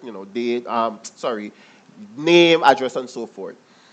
Submitted all that information, then received an email with the company's internal employment application. Then it asked for a lot of personal things, right? Including my next of kin's number, where they work, their relationship to me, of course, salary for my past 3 employers. So I was like, No. So I kindly send them a wonderful email. I fill out the form as best to my ability and send them a wonderful email to say that, hey, guess what? I'm willing to provide you all information once we have a conversation. Because my concern was that they were using a Gmail account. My concern is who else is seeing this information, right? So I find in the Caribbean we don't have data governance. And we find, because we don't, right, especially for small entrepreneurs, what end up happening is we are lost. We don't have any database. And database can be simple as an Excel sheet where you keep your customer details safe and secure. That is very critical. And the final point is, I think that we need to look beyond St. Lucia, right? With the advent of AI, you can now sit literally in your bedroom and you can connect and make money worldwide. So don't think about only, even if you're selling pastries, think about how is it that you can expand your pastry business to ship to, to ship to Barbados. Let's start there. How do you do that, right? What kind of systems you can leverage, what kind of courier service that you can leverage to actually send your business out there. Once you have all of these automation in place, these things will come natural and come easily because you don't necessarily have to think about them once they're already set up, right? So think beyond St. Lucia so that you can grow your business. But in order to grow my business, I have to be financially ready. And Cindy, how can you explain to us a little bit, what does it look like to be financially ready? Okay, good afternoon, everyone. So I'm going to start off by asking two questions. How many of you have watched either one of those investment banking Wolf of Wall Street movies or maybe Scarface, and you hear the big boss say, I need to run it by my people, or I need to talk to my guy? How many of you? Scarface. How many of you have submitted a business proposal or seen someone submit a business proposal and it comes back with all those writings on the columns, on the outside, in all the white spaces, especially in red ink? Today, I'm going to tell you about those people, which I can be some of the time. So for us, those people, those of us who are going to take all of your paperwork, all of those irritating things that a lot of my counterparts spoke about today to do our due diligence, I am going to help you understand our language, what we're looking for. Now, I can't teach you all of our language, but I'm going to give you some insights into understanding what we're looking at, what we're trying to gather, especially from the paperwork in front of us, from the conversations you may have had with our bosses, so that we can tell them whether or not you are a good investment. You and your business are a good investment.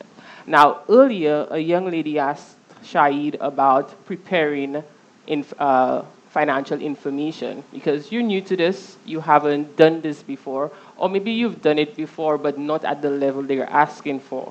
So for you to be financially ready and financially credible for any type of investor, whether it be for a loan at the bank, whether it be an angel investor, or even for a credit supplier who will give you things on credit, there needs to be from you a level of financial responsibility in ensuring that you are keeping good records. Now, I know it's not sexy, it's not AI, it's not fun, it's not mindset. It's a necessary evil. I like to call it a necessary delight. Because you can walk up into my boss's office, or he can bring you back to me, and you can go from here down to Kubaril and back about how great your business is and how much money it's making. But if I cannot have something to hold, see on a screen or in paper, and say, okay, let me go crunch those numbers, it is unlikely that we would be able to progress to the next stage. And that goes from something as simple as a grant, because I'm sure most of you would have had to access your grants with the YA or any other agency, and you would have had to put something, whether pen to paper or fingertips to keyboard, to produce something that can be assessed. So for me, having you understand this and you having your own guy or guys who can do that for you is very important.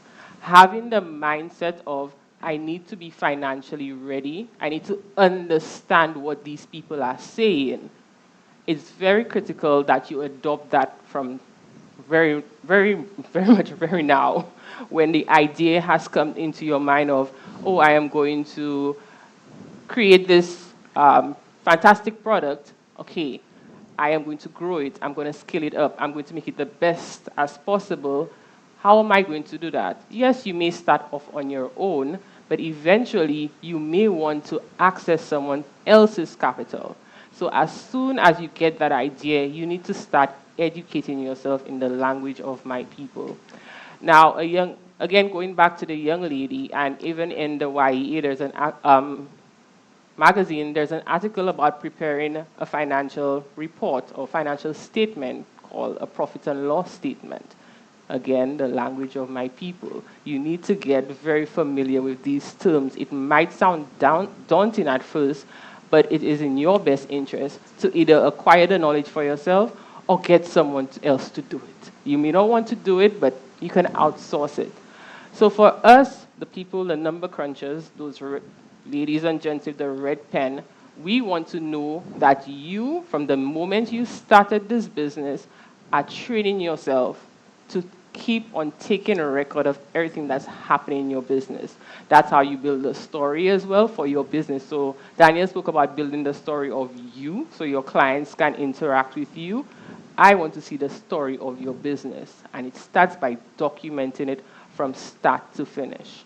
Now, these documents can take the shape of financial documents. So I'm sure some of you may have heard, like I said, of the profit and loss statement or something called an income statement. We may talk about other financial statements like a balance sheet, and I'm not going to get into the nitty-gritty of it. But something that irks me in particular, and he kind of touched on it, is people who don't document their systems. They don't document their procedures. So after lunch, I had one of the ice lollies. Sorry, I can't forget. I think it's called Licked It.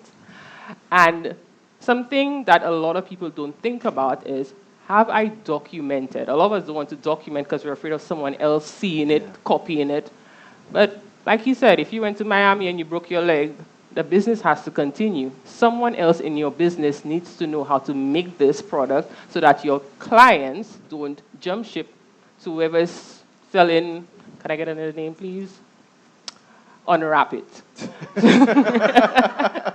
So, apart from financial statements, something that for me personally, especially looking at how we're reimagining or coming to the future of Caribbean businesses, is moving away from, oh, just the financial statements, but also recording how your business actually operates, how you make your products, how your services are to be delivered to your clients.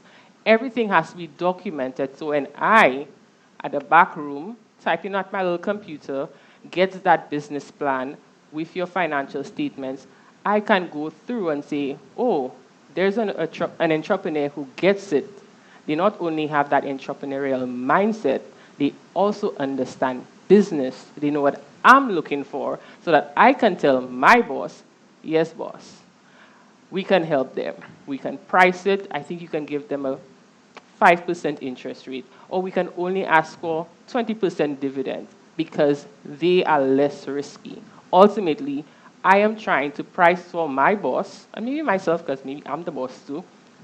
I'm trying to price how much do I need to charge you from what I'm about to give you. So for me, it's really drumming in that from the start, we need to also adopt not only the entrepreneurial mindset, but the business mindset. And a lot of it comes down to the paper, the screen, and me with my little red pen.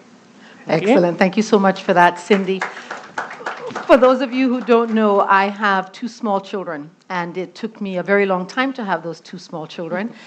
And before that, I had a very good life. My husband has his own company, and I spent a lot of money, and I had a great life because I figured, I'm not going to have children. I can just spend. Then the 2 children came along, and now I have less money, a lot less money. And so I'm saying to myself, wow, I'm in secondary school, so that means that college is coming soon. Lessons, CXC lessons, lots of things to spend money on. How, Omar, do I invest with a little bit of money? Because I don't have a lot to invest. Where do I start? Thanks, Tracy. Afternoon. You still have the same amount of time, though? Because you mentioned the kids. So before I get to your question, afternoon again, everyone. Quick story, right? Well, quick admission, firstly. So when I was a banker, I never read business plans. Okay? They were too bulky. I would go to the financials, I would go to the projections, and then I'd ask questions. So I'll give you a story. One time I had a business plan, and the title of the business plan was Library Matinee. You all know what a matinee is? Yeah. So this guy in 2011 wanted to open cinemas in Library to reintroduce matinee. And matinee is a daytime movie, right? Yeah. So after 3 minutes, I knew I was never financing this. But I was like, I need to hear about it. So I asked him some questions. I said, how are you getting people from all over the country to come to Library? He said, well, he's going to bus them. I said, well, the old people have to pay for the bus? He says, no. We're going to absorb the cost. So I was like, all right, I'll give you a call in 2 days, right? 14 years later, I haven't called him back. Conversely, another gentleman came in with an idea to build condos for the middle class, because back then, condo was something for high-class individuals. Gentleman wanted to sell condos at a price point that most people could afford. I was very excited about the idea and wrote my lovely application, and it got turned down, right, by my bosses, because they didn't have any appetite for it. The gentleman has thrived since then through a combination of different financing and whatnot.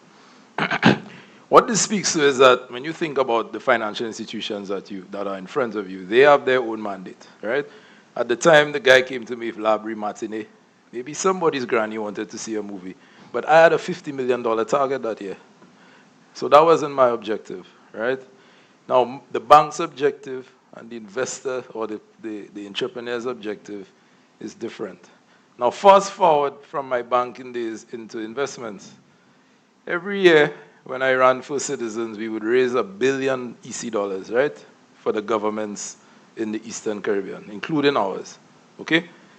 And I was one broker. The other broker would do almost $1 billion as well. And you say, well, where all that money coming from? And we're talking about social security across the 8 Eastern Caribbean islands. We're talking about, when I say social security, NIS, right? Talking about credit unions, insurance companies, and individual investors, okay?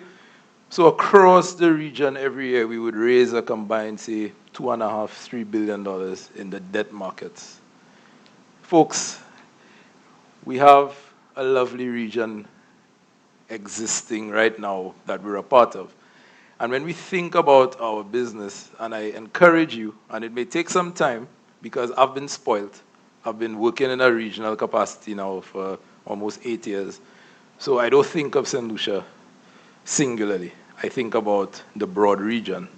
Now, your question, Tracy, because I've moved on from all of that, where I no longer run behind $50 million loan targets and $1 billion capital market targets. And right now I'm chasing people for 100 US. So I run a mutual fund, UTC Global Balance Fund, and basically what mutual funds do is we pool investors' money and we invest in different assets, right? It's a very good entry point to start investing. I didn't sponsor this, so I'm not allowed to go too in depth on my product. But here's what I'll leave you with, and to answer Tracy's question. A lot of you and all of you are fully engrossed in your business as you should, okay?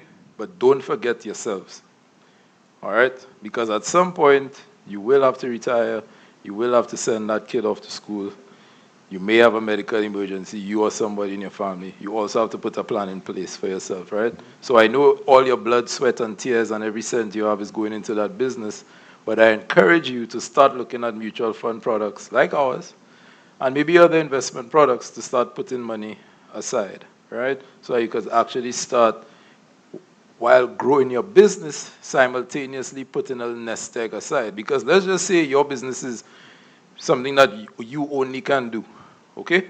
and you're unable to work or you get sick, you want to have something to fall back on, all right? Insurance is important as well, yes, but that's for emergencies. But just in terms of a nest egg, start putting it aside. And your greatest investment, your greatest friend when investing is time, okay? Because time, the more time you have, the more money can compound. Compounding is just a fancy word for interest on interest. So I went all around the world, started with the matinee in Labrie. And now we're here ending with an investment in a mutual fund. One of the things that you talked about is you don't think of your, when you're in anything just of St. Lucia, but you're thinking regionally. And I think that I want you to speak a little bit, Raphael, about how do we get the young entrepreneur to start thinking outside of St. Lucia, to start thinking regionally, because it's scary. Yeah. Just starting in St. Lucia is scary. And now expanding beyond our borders, what say you? Yeah, it does come down to whether or not you see your market as your immediate family and friends. There are levels to this. Your immediate family and friends who you know for sure are going to support your business, who never do. And then the members of your population who you think, because this is a St. Lucian product, they're going to support it because it's a local St. Lucian product. And there is a sense of nationalism and there's a sense of supporting each other that will mobilize the masses to support my business. And you will soon find out that a prophet is not without honor except in his own hometown. Go research it. So I'll use myself as the example. As a professional speaker and business consultant, I quickly realized two things. One, people were more willing to spend money to bring an international speaker or consultant into their market to provide something that I could do with the benefit of local context, cultural experience, and realities. It was just a fact. It wasn't something for me to get upset or angry about. It was what it was. What I ended up doing was figuring out how to use it to my benefit. So, the more people saw me being booked outside of my home country, the more appealing I became within my home country. Y'all following me? So if you can find a way, and through avenues like social media, it's so much easier to do, to market yourself as a regional product, to figure out how you're going to get your products across borders. If it's, no, you shouldn't put them in a suitcase and go to the airport. I was going to say that, but let's pretend I didn't. Whatever your official shipping and export channels are, figure that out and make a deliberate, intentional effort to become more marketable outside of your jurisdiction. As long as there are no restrictions around your particular product that would prevent you from being able to do so easily, figure out what that looks like. And I'm talking here about people who are in products and those who are in services. If you are a photographer, videographer, a graphic designer, those who can literally get up and put a backpack on their back, get on a plane, and just like that, your product or service is in a different country, maximize that.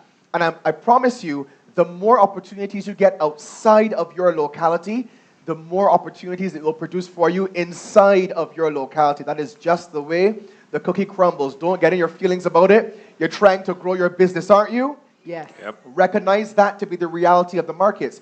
Once you do, I have personally found from my experience, you'll realize that business growth starts to compound. But it starts on the foundation with that mindset. I'm not trying to build a Barbadian business. I'm not trying to build a St. Lucian business. Otherwise, I'll go to the cross crying when the people around me don't support me. But I'm not waiting on the people around me to support me. They'll get the message eventually. I'm targeting those who I know are going to be high value and high influence. High value and high recognition. A big benefit for my business has been high recognition clients, because the more they see a particular name attached to your product and service, the more credible your product or service becomes in the eyes of others. So if you're offering a service to John Moore's Bar, it's different if you're offering a service to Sagicor that has a regional and global footprint. You get that, you pursue that, you achieve that, and then you leverage that, because that company also has a regional presence and a level of regional recognition. So don't start out trying to build a small, quote-unquote, local, quote unquote, business and then expect it to have a regional footprint. Start out with the intent, or make this your day one, with the intent of building a regional business. And that includes how you take care of your systems and your financial records and all of those things, how you build from a digital technology perspective. Because if you're building a regional business, now I'm thinking, how do regional people book me? How do regional people do business with me? If I'm building a local business, I'm just thinking, well, Susan from down the road is going to pass by and tell me she wants 10 bags of cookies. If I'm building a regional business, I have to be thinking, how does Lucy in Antigua or Wamil in Jamaica, how do they find me? How do they book me and or order with me? And how do I distribute to them or get my products or services to them? Think regional from the start, and it helps you to make the decisions in the now that position you to achieve that. And Hermer, I'm thinking of you specifically here because he talks about all kinds of services. But one of the things I've noticed in St. Lucia is that they've got pretty good MCs. Yeah? And if they can start to leverage that and use those services outside, there you go. So start booking, baby. Fantastic. But part of that as well has to do with social media presence. And this is coming straight to you, Sue. So I remember starting off with Facebook, and you can age me by the Facebook. Then I moved to Instagram, but then I got shy. I kept saying, too many people in my business. People seeing everything that I'm doing, and it doesn't seem. So now I'm only on LinkedIn. But then other people say to me, LinkedIn is so stiff. There's no mobility there for you, etc. So I'm not quite sure the best platform for what it is that I do. And I'm sure the young people here would like to say, we want to go regional, but we need to use our social media. What are the best platforms? What say you with how young people should use social media? And what are some of the mistakes that they would make? Okay. So I think I'm going to start off answering some of the mistakes because I see it so frequently. As entrepreneurs, what happens is that you have an idea and you want a digital presence, right? One of the biggest mistakes that I see is that you want to be on all platforms, right? You want the LinkedIn, you want the Pinterest, you want the Facebook, the Instagram, the TikTok, everything, right? That is not feasible. Because remember, you're the head chef and the bottle washer, right? So you cannot do everything. That's impossible. So what I normally tell persons to do is know where your audience is, know the type of persons you're trying to target. As you mentioned, Facebook, right?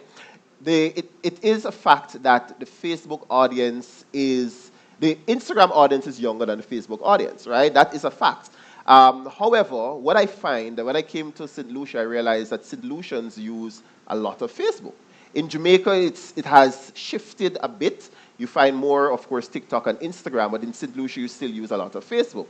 Now, what do you do? So you need to know your audience, know where your audience is, then you focus.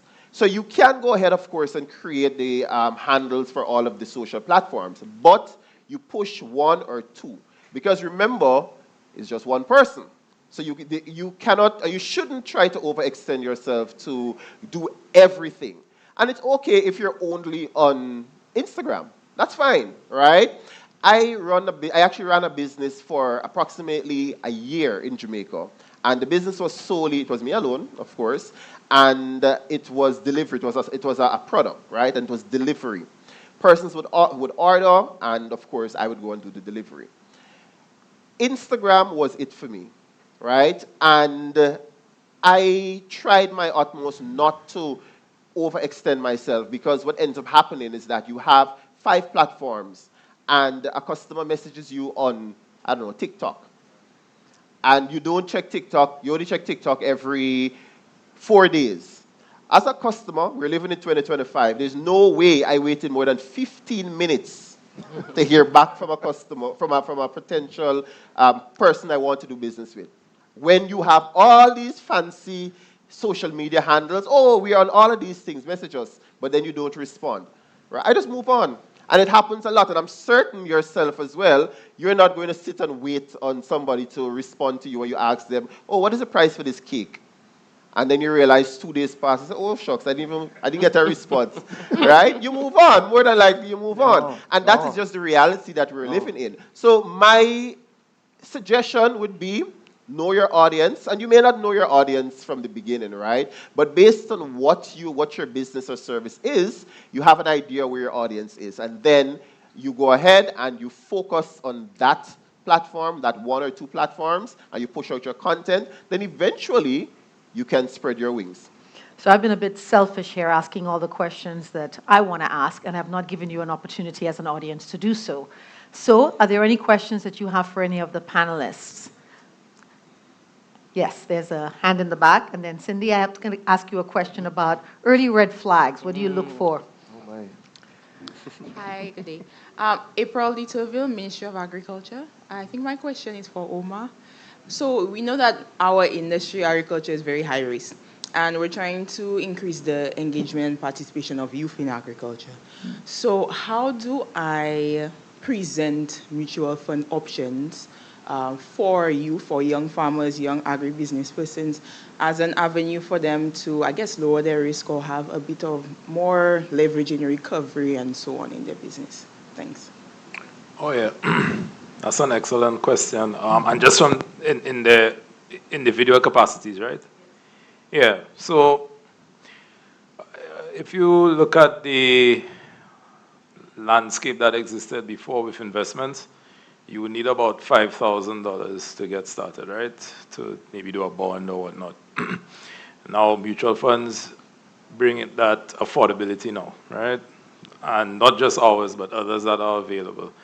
And typically, it's very flexible, which means you can invest at any time. It's not like an insurance policy or a loan that requires a monthly payment. So that's just another benefit, because I imagine that most farmers, their earnings might be seasonal, right? Yeah, so there's that. There's not that continuity of earnings. So a product like this really gives you the flexibility. I guess when there's a harvest or a windfall of sorts, you could actually put something aside. So that's why I said it's an ideal product that your farmers can use. Our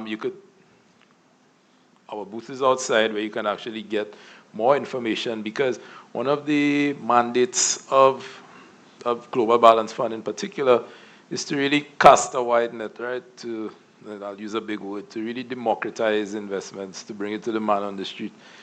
Give everybody that opportunity to start investing. And for those of you wondering, well, what do we invest in? So we invest in international assets on international security exchanges, right? It's all, what should I call it? Large cap, names that you're familiar with, investments that are traded on liquid markets and whatnot. So it's safe. We're regulated by the Eastern Caribbean Securities Regulatory Commission. So I think it's really those kinds of folks, and let me not say those kinds of folks, but farmers who typically would not walk into an institution and say, well, what financial investments you have to offer? We're telling them, come in, okay? This will work for you, trust me, because everybody has a goal. Everybody's working towards something, and most of our goals are tied to our financial goals as well, so it aligns well. So we encourage that, yes. All right, fantastic. We have another question from the audience.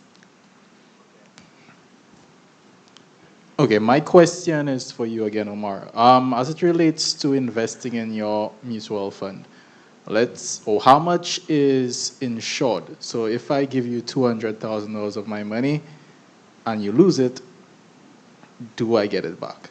No. So, all right, let's go. That was simple. Exactly. It's an excellent question. Kliko. Yeah, so investments, Dinel, aren't insured. All investments carry an element of risk, and that is the return or the interest rate that you compensated for, right? So you know the saying, the higher the risk, the higher the return. So really, if you're going into investment, you have to understand your risk tolerance. Is there a possibility that you will lose all your money? The legislated answer and the regulated answer and the answer that I'm supposed to give you as a license holder is yes. What's the likelihood? It's very, very slim, right? Again, with an investment in a mutual fund, you want to pay close attention to what the fund invests in, their investment philosophy, how they go about managing their risk, and understand your risk tolerance. Because sometimes I might talk to someone and I say, well, what kind of investor are you? Are you investing for the long term? Can you take on certain risks? And then they'll say yes. And you describe a mutual fund to them and they say, oh, no, that's not for me. Chances are the most risky thing you will do is probably a 1-year fixed deposit in a bank. So it's important for you to understand what your risk tolerance is. Before you start investing, have a conversation with a professional so you can understand the nature of whatever investment it is that you're going into. But we need to understand that all investments carry risk. If anybody tells you this is risk-free, that is a lie. But there's no insurance, okay? So you do have to understand how the investment works and if it's something that you'd be willing to undertake. And before we get to our next question, Herman, I just wanted to ask Cindy a little bit so that the entrepreneurs know, what are some of the red flags that you look out for? Okay, so I guess no one wants to hear there are red flags that you look out for. But we have to live in the real world. There are red flags. So let's just presume you've submitted your business plan, your financials, your projections, and I've met you and spoken to you. So for me, the first thing, kind of like Umar, I'll admit, I'm flipping to the back. I want to see the financials and I want to see the projections. I'll start with the financials. I need to see that there is at least a look-back period that is viable. So I may look at it and you may say, well, I've only have 1 year of financials. For me, that may be a red flag because I want to see a story of numbers. So I would be looking for maybe, if I'm feeling nice that day, maybe 3 years. If I'm having a bad day and I didn't get my ice lolly, 5, 6 years. And someone mentioned it earlier, these are people. So you also have to think about how they're processing the information. So I'm looking at those legacy numbers. And again, yes, 1 year is going to be a red flag for someone like me. There may be another type of investor where they're okay with 1 year. The second thing I'm going to look at is the projection. I am going to look at the projection and I'm going to look at the business plan. Unlike Uma, I am reading the business plan. I want to see that the business plan and the projections make sense together. They're dancing a little country and western, they're dancing together, no one is stepping on anyone's toes, and that you're not telling me you're going to scale by 10 times in 5 years, but the business plan isn't really saying that. Now, crafting that harmony is a skill set that you may develop by teaching yourself. We spoke about platforms like YouTube, TikTok, etc. They're not only for the fun videos. There's a lot of learning content on there about that. But you can also get someone to help you make sure that that story makes sense. Because you may have blind spots because it is your baby, that's someone else. That right there doesn't make sense for this right there. The next thing I am going to look for red flag, and this will probably come from when I'm speaking to you, is do you understand the risk of your business? So going back to the ice lolly, you'll realize I really like that ice lolly from this one. While I wanted a soursop, and he convinced me to get a cherry coconut, right? And is he here? No? I asked him a question, both of them. I said, what happened? You do your ice lollies per season. How do you manage the seasonality of the crop? And he said, well, we store them.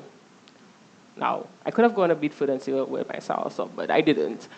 But for me, even in this forum, just getting ice lolly, I'm risk-minded. I'm thinking about your supply risk because you may have an ice lolly of soursop, which is your best-selling product. That's what's causing everybody to come to you. And yeah, they might buy the cherry or the tamarind, but really that's your bank product. And you have no control or risk management for when soursop goes out of season. So that's a very defined example, but I need to know from speaking to you that you understand the risk of your business because things will happen. I think everyone inside of here, and you talk about the down days, things will go wrong. So I need you to be very cognizant of the fact that things will go wrong, and I need to be able to tell you this is what may go wrong in my business, but this is what I have in place so that it does not deter or hamper the business. And the last thing I kind of touched on is can this business scale? And that's just a big word, and well, small word, but big word for saying, can you get more? Can your revenue grow over time? Can you get more customers? Can you export to different regions? And it may not be in scope for your business. Maybe you just want to be in the Caribbean region. But if you're telling me I want to do the whole of North America, I need to know that you can grow in this entire hemisphere or region and it be scalable, get in more customers, selling more products, or if it's a service, getting more of those. So these are some of the things I look for while I read it to make sure, or read or interview you to make sure that these are there, because that's what makes not only for a solid entrepreneur, but also a good business.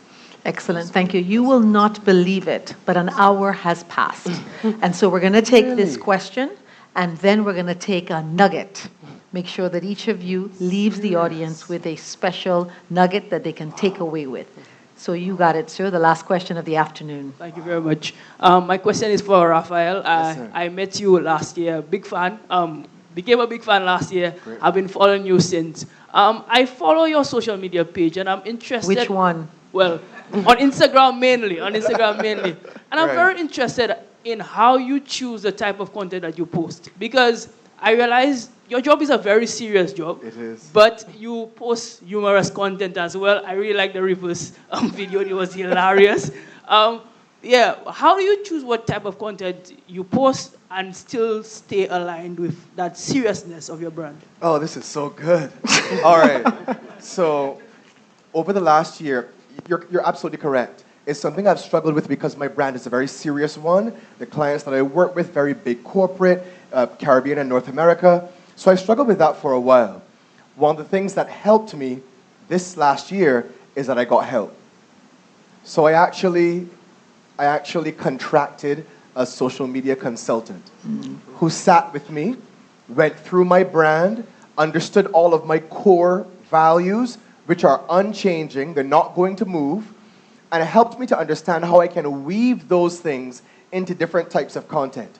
Before her, what I would often do is I would just take my phone and I would just give it to you, right? You're going to take this motivation. You're going to take this motivation today, right? Give it to you. Or I would just take excerpts of presentations that I'm making at different events around the world. But she helped me to understand how, one, I can be more relatable, I can be more engaging, and be a space that people come to for content that, yes, is sometimes entertaining, but always has a positive message or something like that, which underpins it. I would not say that I mastered it on my own. I would not say I came up with all the ideas on my own either. But there is a level of self-awareness that creates successful entrepreneurship, where you recognize your area of strength and you play in that. If you give me a topic right now in this second, I can give you a hot 30 minutes. But sometimes I need help formulating what those key topics and areas are. So working with her was a huge help over the last year. Honestly, I've always been a funny person. I've always been. It's just that I literally, I took that part out of my social media because I felt like social media is not an entertainment space for me. It's a business space. Like I've made, Tracy was talking about LinkedIn. I have made money on LinkedIn. I've made money on Instagram. So when I go there for business, right? But I've realized now that through introducing more of myself, more of my humor, more of my natural perspective on life and the world into my content, now I have people, I got a whole bunch of followers now from Nigeria.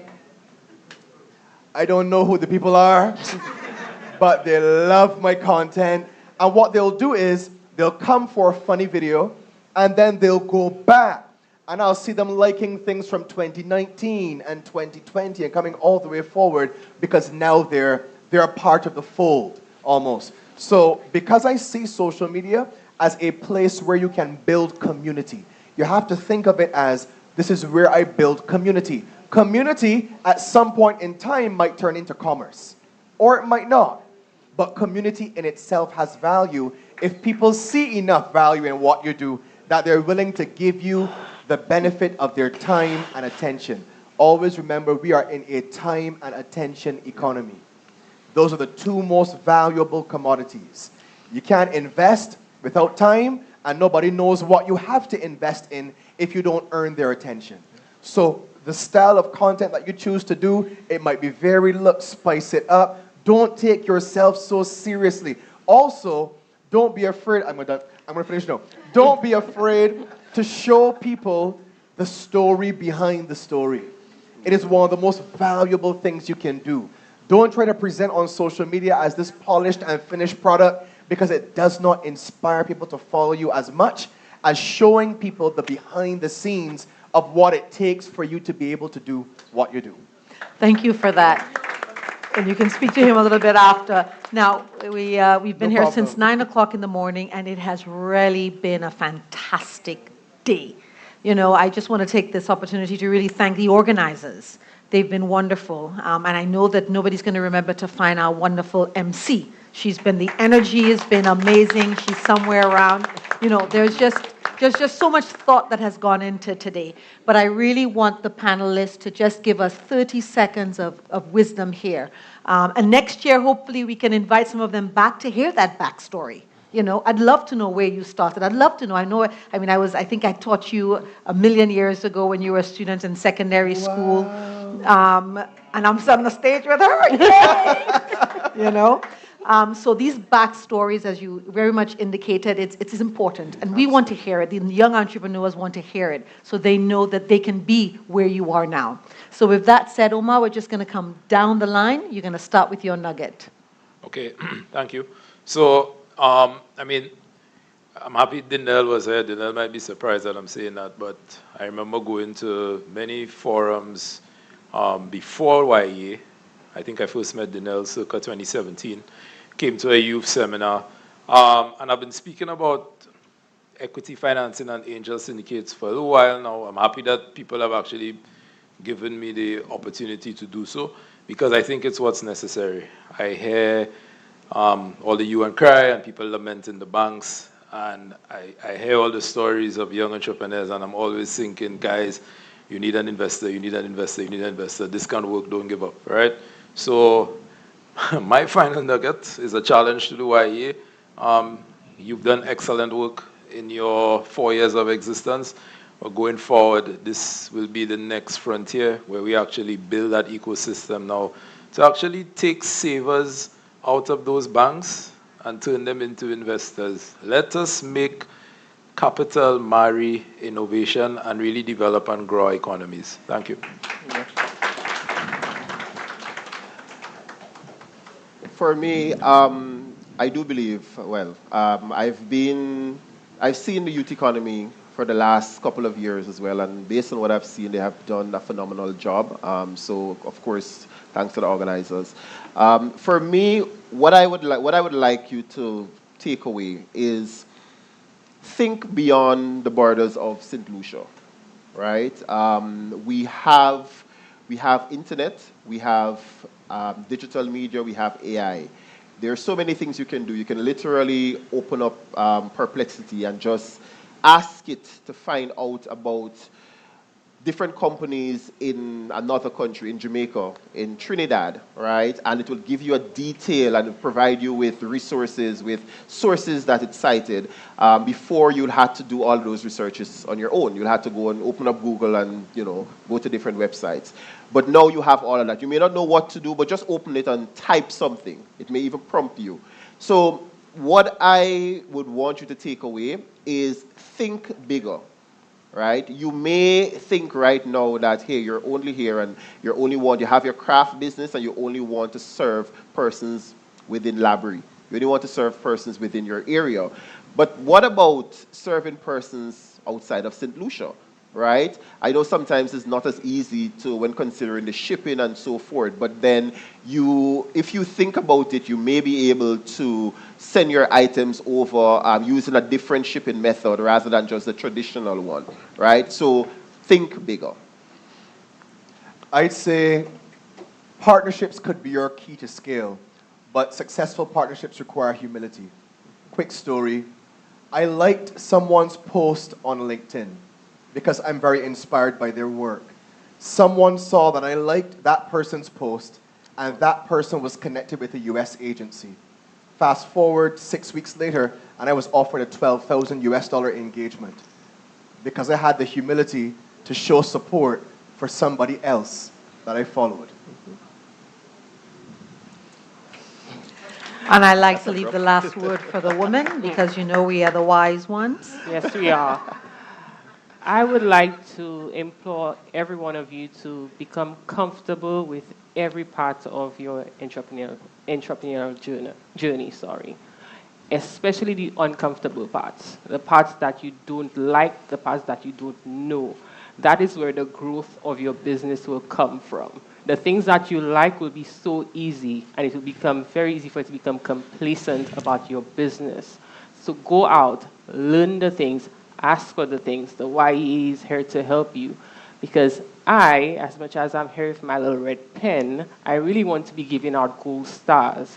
I don't want to be the deterrent, the block between you growing for yourself, your business, for your country, for your region. I don't want to be that person. So I need you to become comfortable with all of the things you are saying, I need to learn this, or I need to get a guy or gal to do this. I really want you to become comfortable with the uncomfortable so that you could grow not only yourself, but your business, your region, and the world. Yeah. It is here for you, and it's up to you to grab it, get a hold of it, partner with different people, ask for what the help that you need, come to these things, create community, and at the end of the day, it's yours for the taking. Fantastic. Now, we're giving the panelists a round of applause, well-deserved, but I also want you to give yourselves a round of applause. You've been here for the entire day investing in yourselves. I want to also wish you the best of luck in your endeavors in entrepreneurship, and we hope to see you here next year for the Forum Youth Economy Forum Investment 2026. So thank you once again on behalf of myself and my panelists. Have a wonderful day, and thank you so much for joining us. Thank you, Tracy. All right, ladies and gentlemen, and let's hear it for our lovely panelists as well. We will be who will be receiving tokens of appreciation from the Youth Economy Agency. Thank you so much for your insight. So thank you so much for your time. Thank you so much for your wisdom. And Tracy, you said we're the wise ones, and I agree. But ask Adam. But Hilma, ask Solomon. I only see 4 gifts coming on that stage there. They said they'll take care of us later, Tracy. All day I'm watching people get gifts. You and Thomas are in the same boat, Tracy. Look at that. Look at that. Tracy, look at that. You see? Ladies and gentlemen, that is why sometimes you need to wait before you speak. This mic.